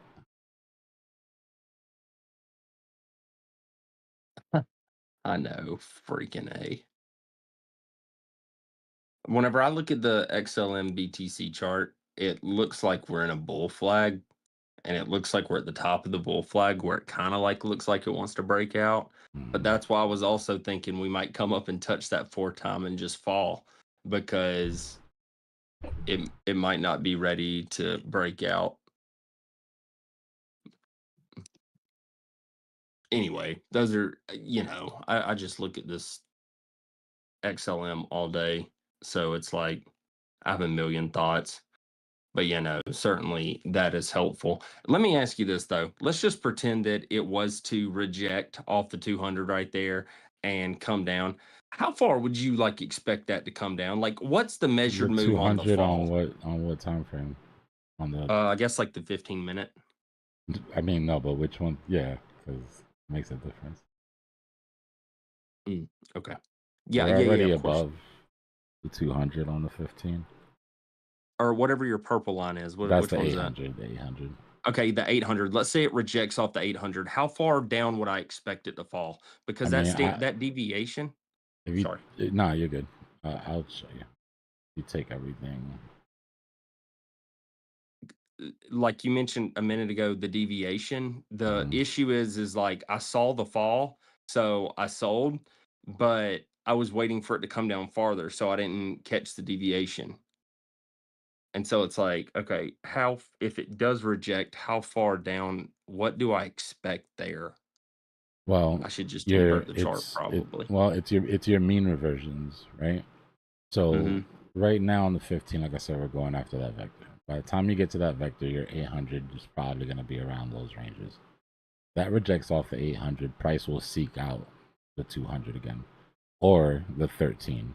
Remember, the 13 EMA acts as support when price is above it. So if price breaks the 13, then even though you don't have bearish momentum yet because it hasn't broken the 15, you are underneath support.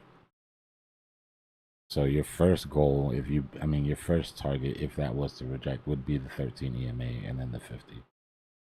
And then the daily open. And then the psychological low.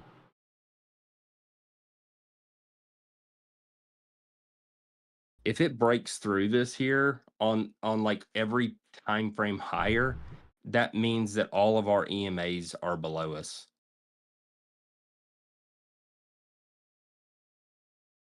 Which feels uncomfortable. Rajesh, hold on. Rajesh said I'm struggling with placing a stop loss with the 15 and 30. Ideally, place the initial stop loss. Should I do a trailing stop? All right, so let's look at this trade specifically, just randomly, whatever this XLM. Right?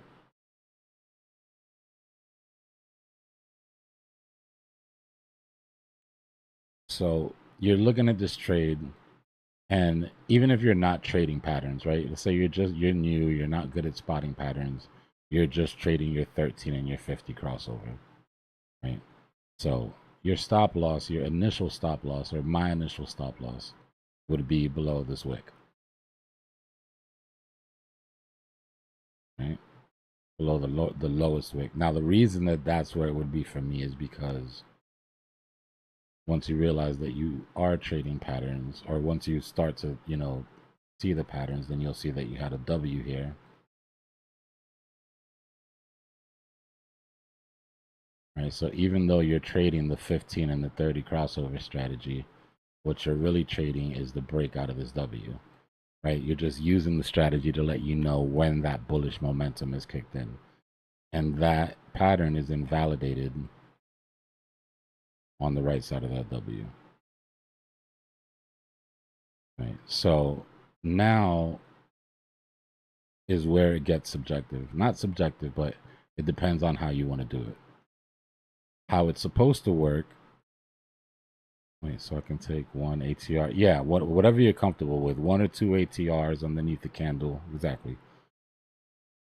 So now what I like to do is when we get a retest of the 50, right? If price comes down and retests the 50 and pushes away, I'll move my stop up to 1 or 2 ATRs underneath the 50 where that hit.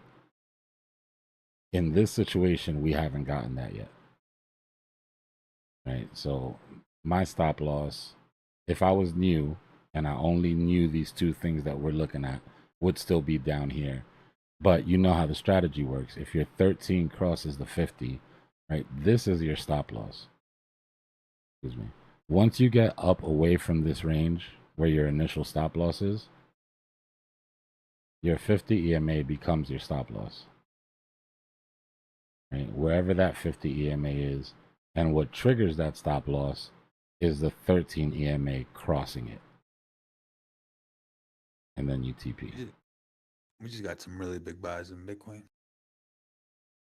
I mean, relatively big buys. Yeah, I'll check it right now. And Yeah, Solana, thanks, Dbloc. Ethereum moving too. Yeah, I just saw Solana retested that neckline structure.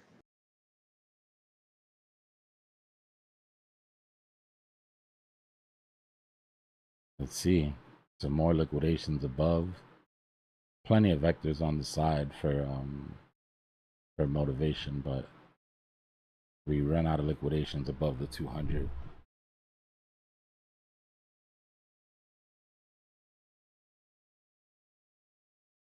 Nice, yeah. The stop loss is just emergency situations, Rajesh. The once in a blue moon where you get the crossover and maybe you took it while you were ranging. Maybe you didn't notice that you were ranging. And that'll just keep you from getting, too wrecked. But if it's done correctly, that crossover should get you out before your stop loss. Right? That stop loss is just like a safety net in case you had to go to the bathroom or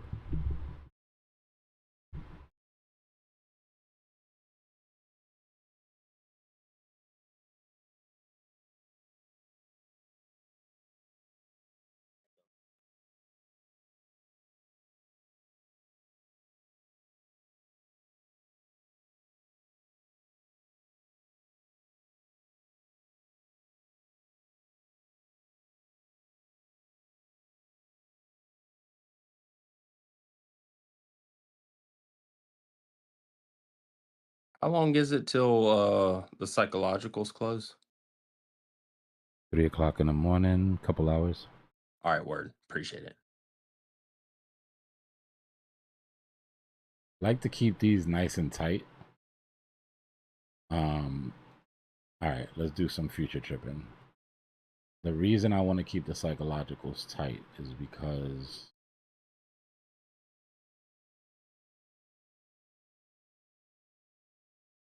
I want to have a false move down. I want to have a false move up. So it doesn't matter. the reason that I don't want it down is because we haven't even set our trap shorts yet. So a move down is going to look like every other move down at this point. If we come up and reject and do that little Greg Louganis move that I was saying and come down and clear that, then we can talk, right? Then we'll have our trap shorts here come back into the range. At that point, what I would like to do is to have a false move up, right? A move that clears these trap longs, right? Maybe take out this vector.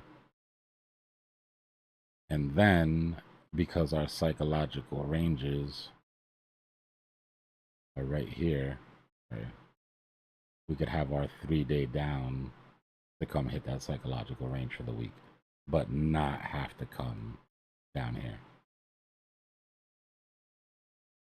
You get what I'm saying? So as soon as 3 o'clock comes and these psychological ranges are done, then that's when I want to sweep. You following? In other words, if it's swept now, our psychological low would be down here, which means we would run the risk of having to revisit this support again during the week. I'd rather pump up, have our psychological range above, then come sweep, then have the fall. Well, I just did it.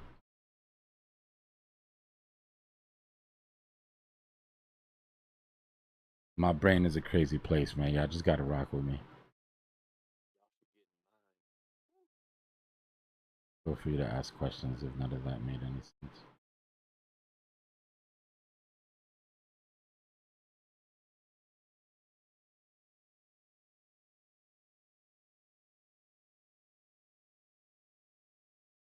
The 5-minute time frame, Danny, is going to give you the most amount of fake out prevention. Right? By fake out prevention, I mean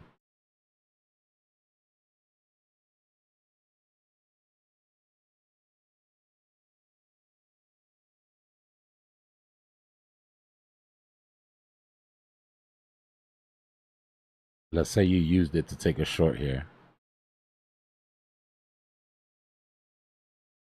Right? You took the short, price reverses, comes over the 50, but your 13 EMA never crosses. Right? So this is a fake out that the strategy prevented. Because instead of worrying about what price is doing, you're worried about what the 13 EMA is doing. Right? Then again, price comes down, sweeps down, pops back up.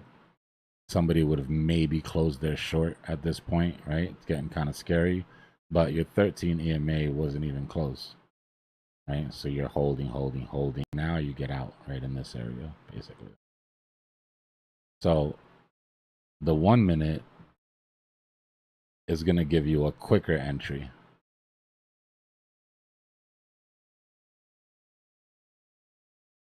Right? Like, go down to the bottom. The 1 minute gets you into this trade at 17.2. Right? And it was so bullish that even on the 1 minute it worked. And you see the fake outs. Price came down underneath the 50, but 13 didn't. Price came down underneath the 50, 13 didn't.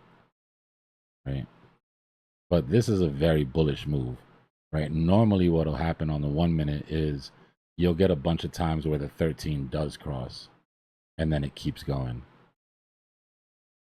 Right? So it's kind of hard to follow because you can get shaken out. This was a really bullish move though. Right? This whole thing played out perfectly. And then you popped out. Now the difference is on the 5 minute, instead of getting in at 17.2,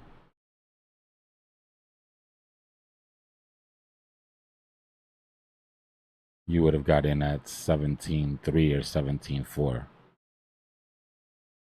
Right? Because you're waiting a little bit longer for that confirmation. The 50 is a little bit higher. And this is, like I said, for new people who don't understand price movement yet or structure and everything. Once you start to understand a little better, you can start catching falling knives. Right? You don't have to wait for the cross. Right? You see the structure. You see the stopping volume candle. You see the bullish engulfing. And when you get that cross of the 13 and the 50, you can add to positions instead of starting positions. Right? You might swing at a falling knife with a little bit, and then when you get that confirmation, then now you feel safe to like add to the position. And like I said, once your skills get a little better, and as long as you're aware that you have to be careful, you can use that 1 minute to get your entries. Right? But you have to be laser focused on the 5, because if it rejects, then, you know. But honestly, it's better to just stick to it. You'll know when it's time to start adding to the strategy. Just don't try to do it too early. It's designed to make sure that at the very least, the loss is sort of mitigated. And that's on you, because nothing can stop. I mean, that's just, you know, there's nothing guaranteed. But if you go into it not having something to follow, you just don't, you know, basically just pissing into the wind. None of that's financial advice. That's just the best way that I've learned to teach new people how to play this video game, you know?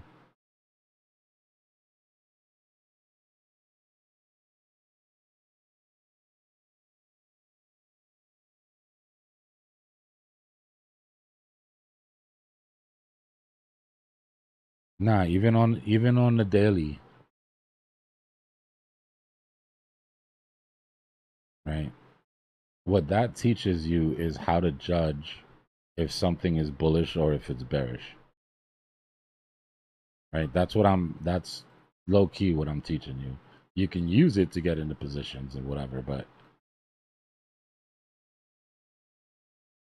if you took this trade on the 5 and the 13 cross on the daily, then you got in at 85K. Price came up. Price came down underneath the 50, but the 13 didn't. Right? So you can pull up your chart really quick and look at it and say, okay, this has bullish momentum.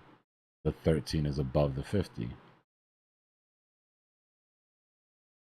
Right? Even if no trades are taken on that actual strategy, just being able to look at the chart at a glance and say, okay, we turned the bullish right here.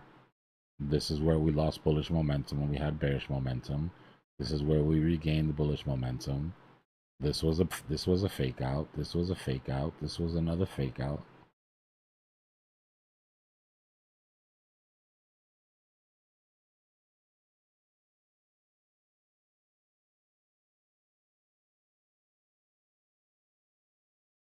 It depends on how you want to split it up. There's a lot of different strategies on how to split up, like DCAs, or how to feed an ongoing position. Damn, look at all of this, guys.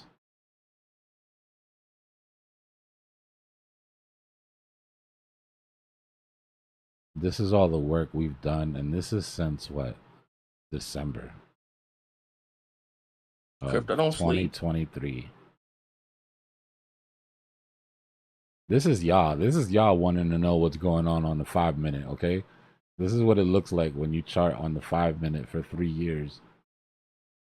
And then you go to the daily and back up.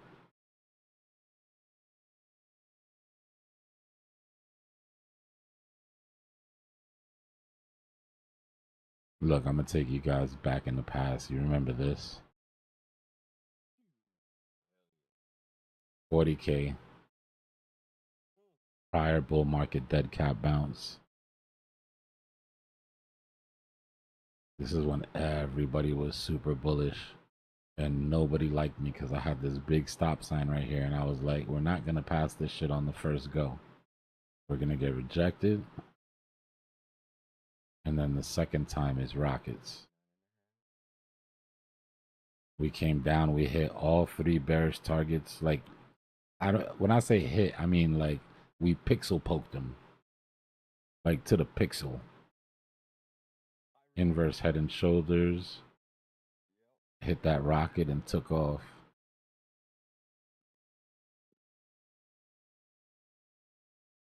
Then we went into this large bull flag of death.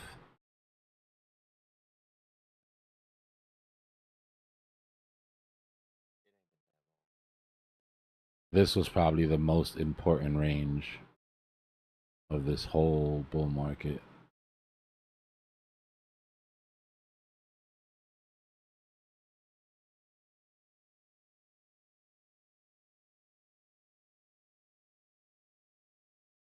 That range right there. That's when I was preaching. Ignore all the bullshit. Ignore all the noise. And every time we came down to the bottom of this, we just gobble, gobble, gobble.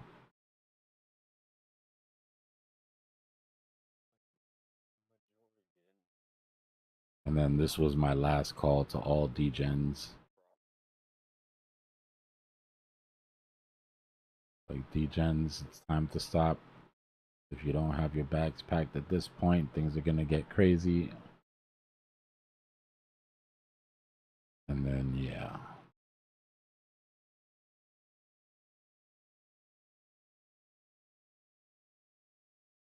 All this FUD. Just in, Department of Justice cleared to sell 6.5 billion worth of Bitcoin from seized Silk Road assets. FUD.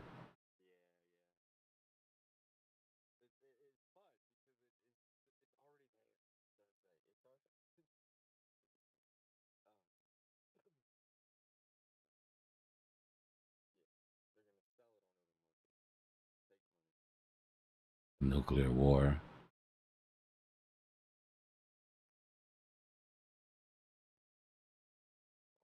Good times.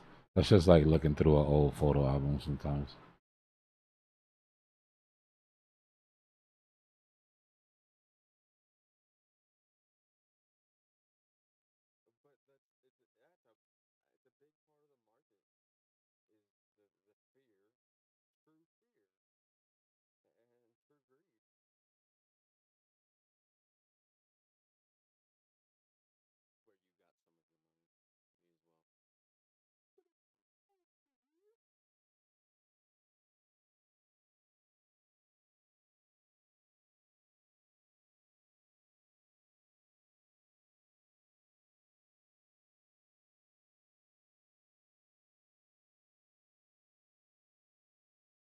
And now we're back to the present.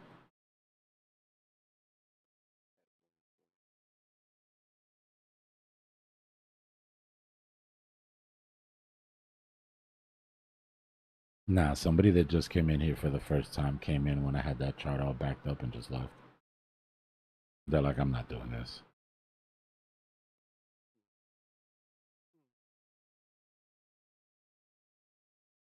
The 5 EMA is more of a true representation of price than price. Right? We get a lot of volatility, we get a lot of algo bullshit, we get a lot of, but the 5 EMA for me gives me more of a sort of true representation of price. So I just think of it as like the price line. I could legit erase the candles and just trade off of the EMAs if I had to.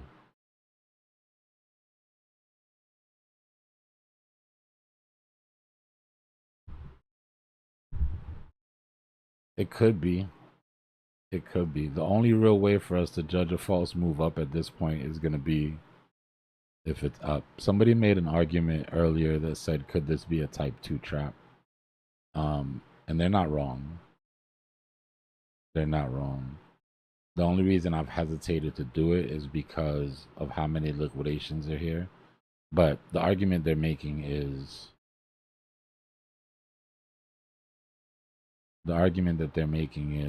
a type 1 or a type 3 trap would come down and just give you your weekend trap with no trap shorts, like the one that we have here, right? But what if it's not? What if it's a type 2 trap, right? So in other words, what if our trap floor is there, right? And this was our trap short. It yeah, it's possible. It doesn't make a difference either way. That it's so close to price that any move down would free that anyways. You know, and at this point, if we do get a move down out of the trap, I'm immediately gonna consider it a false move down because of the fact that we don't have any trap shorts. So at that point, it would just be sort of elementary. But they do have a point, right? They have enough of a point to where it's worth changing it.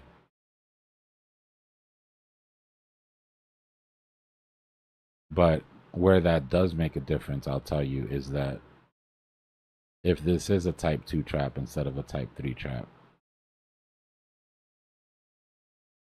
and these really are the trap shorts, then that move down to grab this liquidity isn't trapping shorts. It would be the false move. You get what I mean? I'm not mad at that. That's actually a decent setup for what we wanted anyways. Because what we want is to come down to the top of this bull flag and this horizontal support and never come back to it. Right? That's really what we want. There's 3 types.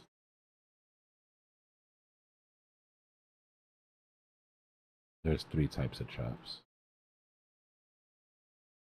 There's your traditional.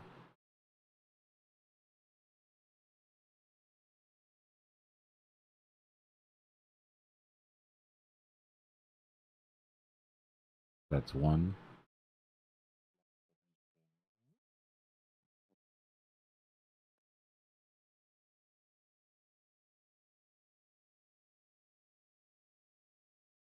The one we're in now. 2.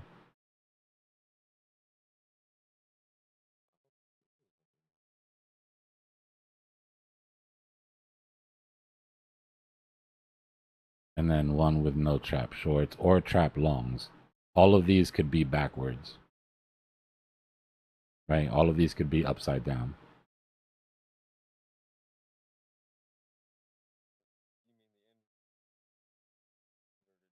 Got it?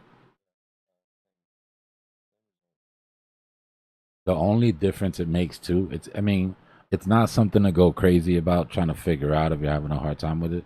The only difference is that when you have a false move out of a type 1 trap, it's obvious. Right? Price has to go a long way to free the trap shorts. With a type 2 trap, you can easily free the trap shorts with just a deviation.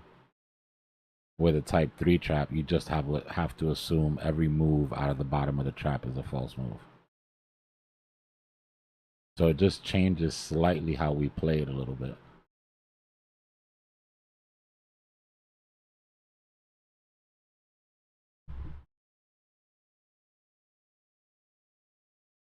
You don't. It either traps in the direction of the one side you do have trapped, or you just automatically assume it's a false move down the bottom and play it by momentum.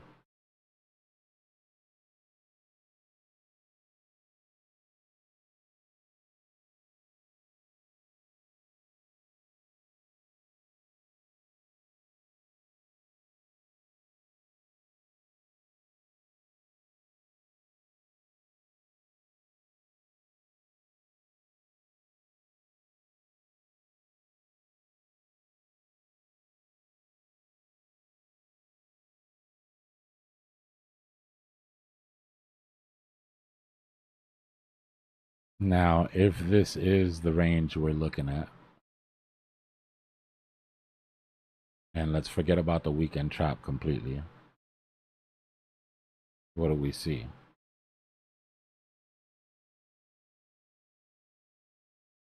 Right. If this is the range, then this is a deviation that came back into the range and hit the top. And if we lose this and come back into the weekend trap, then this is just a deviation. That's the reason that these type of traps are tricky, because this deviation is fine because our trap longs are way up here.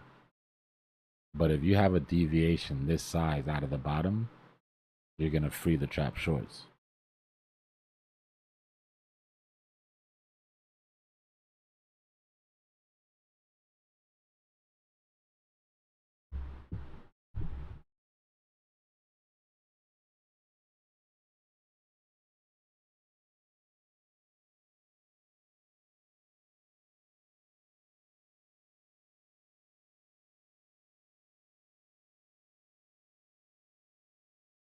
The reason that I am okay with calling these the trap shorts is because of the volume. Right? There was a significant amount of people that got caught up on that.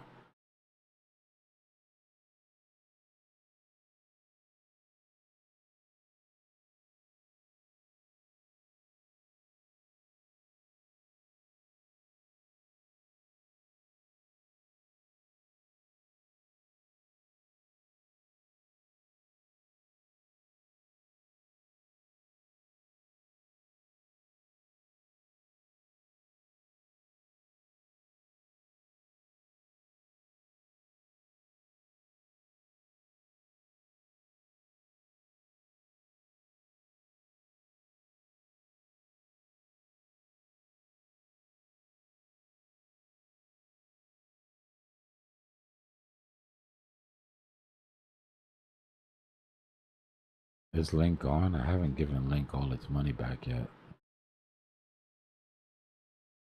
I told these coins about leaving without warning me.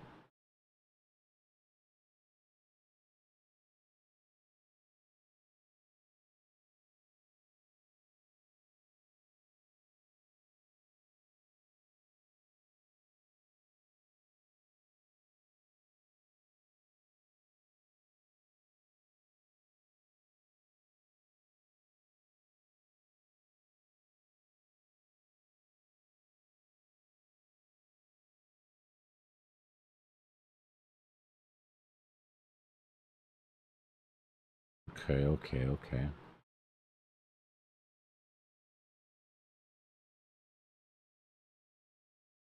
Nice. Very nice. We're at our 1618, retesting those highs. We were looking at this the other day and saying how much we hated that that bearish channel at the top. Finally broke, came back, tested the 500. I mean the 500. Tested the 50. I need some coffee. And then now we're testing those highs again.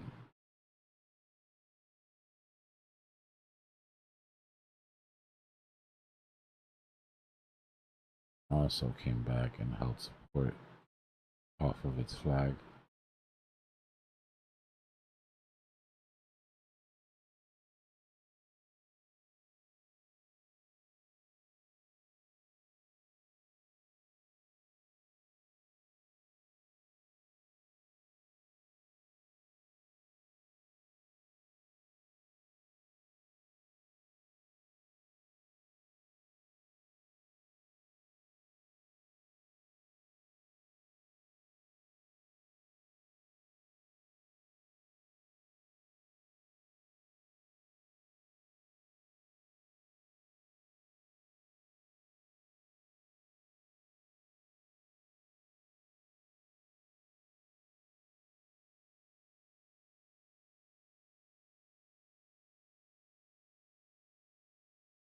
And a good time for Link.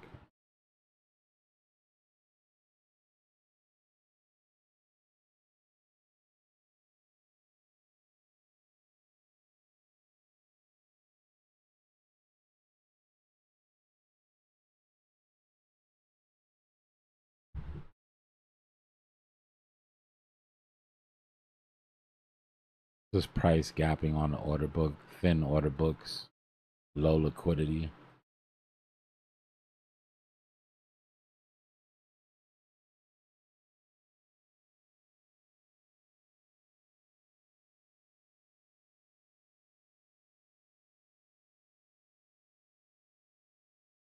Another slow weekend.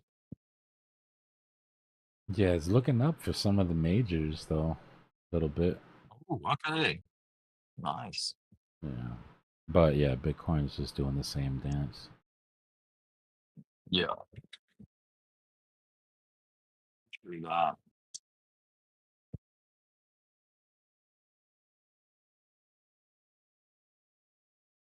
Q4 is fast approaching.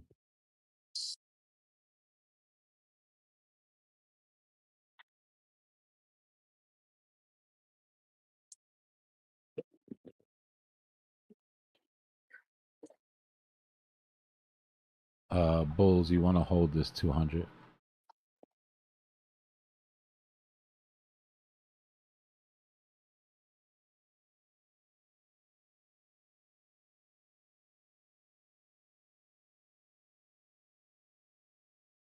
With a lot of alt, Yash, I'm playing it time wise, but differently than Bitcoin. What I mean by time wise is, I'm gonna play them as their narratives top. So I still feel like it's gonna be really narrative driven. I feel like things will move if they have value right now, but I think things will still move in narratives. So at the top of the gaming push, and I don't just mean gaming coins are running, I mean gaming coins are outperforming everything else. At the top of that narrative, I'm taking heavy profits because we don't have enough time to wait for another retrace from a narrative high and then attempt that all-time high, right? So it's like, do I risk that time just to get back up to a double top where I could have just took profit and then rotated into something else? So I'll be tracking the narratives, and as they start sort of popping, then I'll start rotating out into ones that maybe haven't moved. But like, let's say if AI runs first and AI agents have a crazy push, I'll take profit from those and I'll put it into gaming if gaming hasn't run yet. Or I'll put it, I'll pad some of the ETF plays if the ETF plays haven't run yet.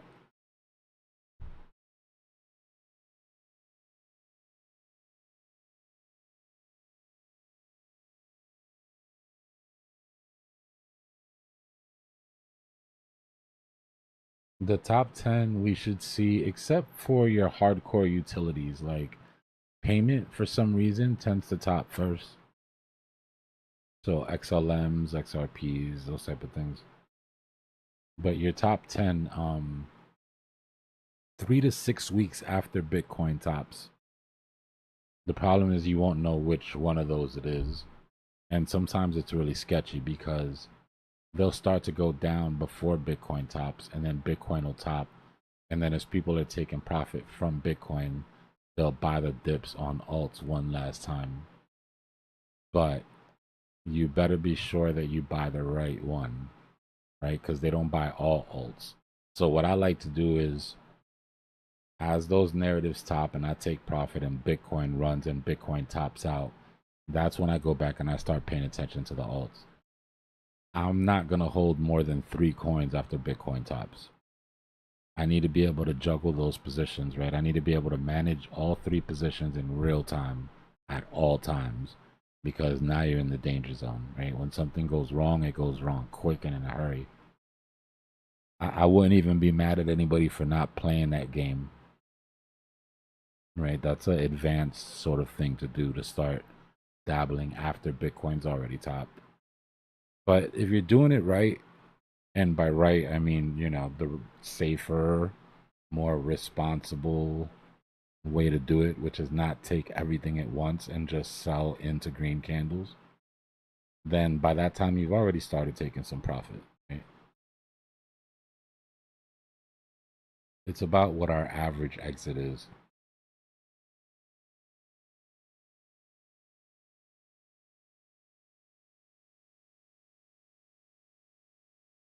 I appreciate you, Jared.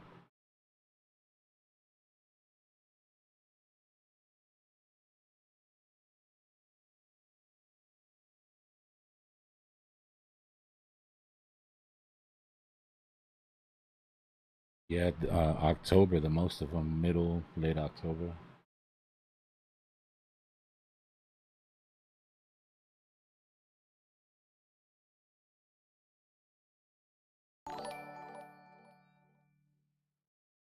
God bless you, Block, blessings to the community as a whole. Listen to this guy, you digits.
super chat. Appreciate you, Los.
If I tell you it's my first year at trading, and I'm profitable thanks to you and always being here when it's really needed to learn what's happening when it's happening, bro, life-changing education.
I appreciate that, Los. It means a lot, brother.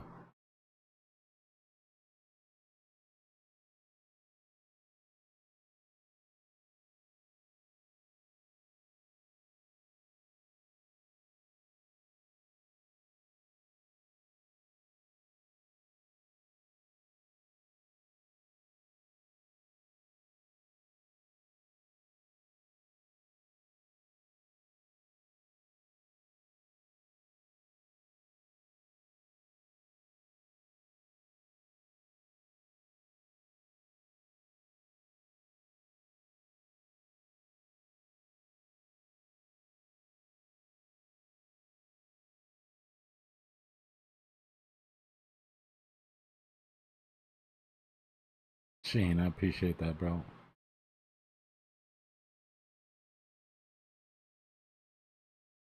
I'm gonna do a little bit of research before it gets too late. I'm here though. If Price does anything crazy, I'll pop on.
Missed anything?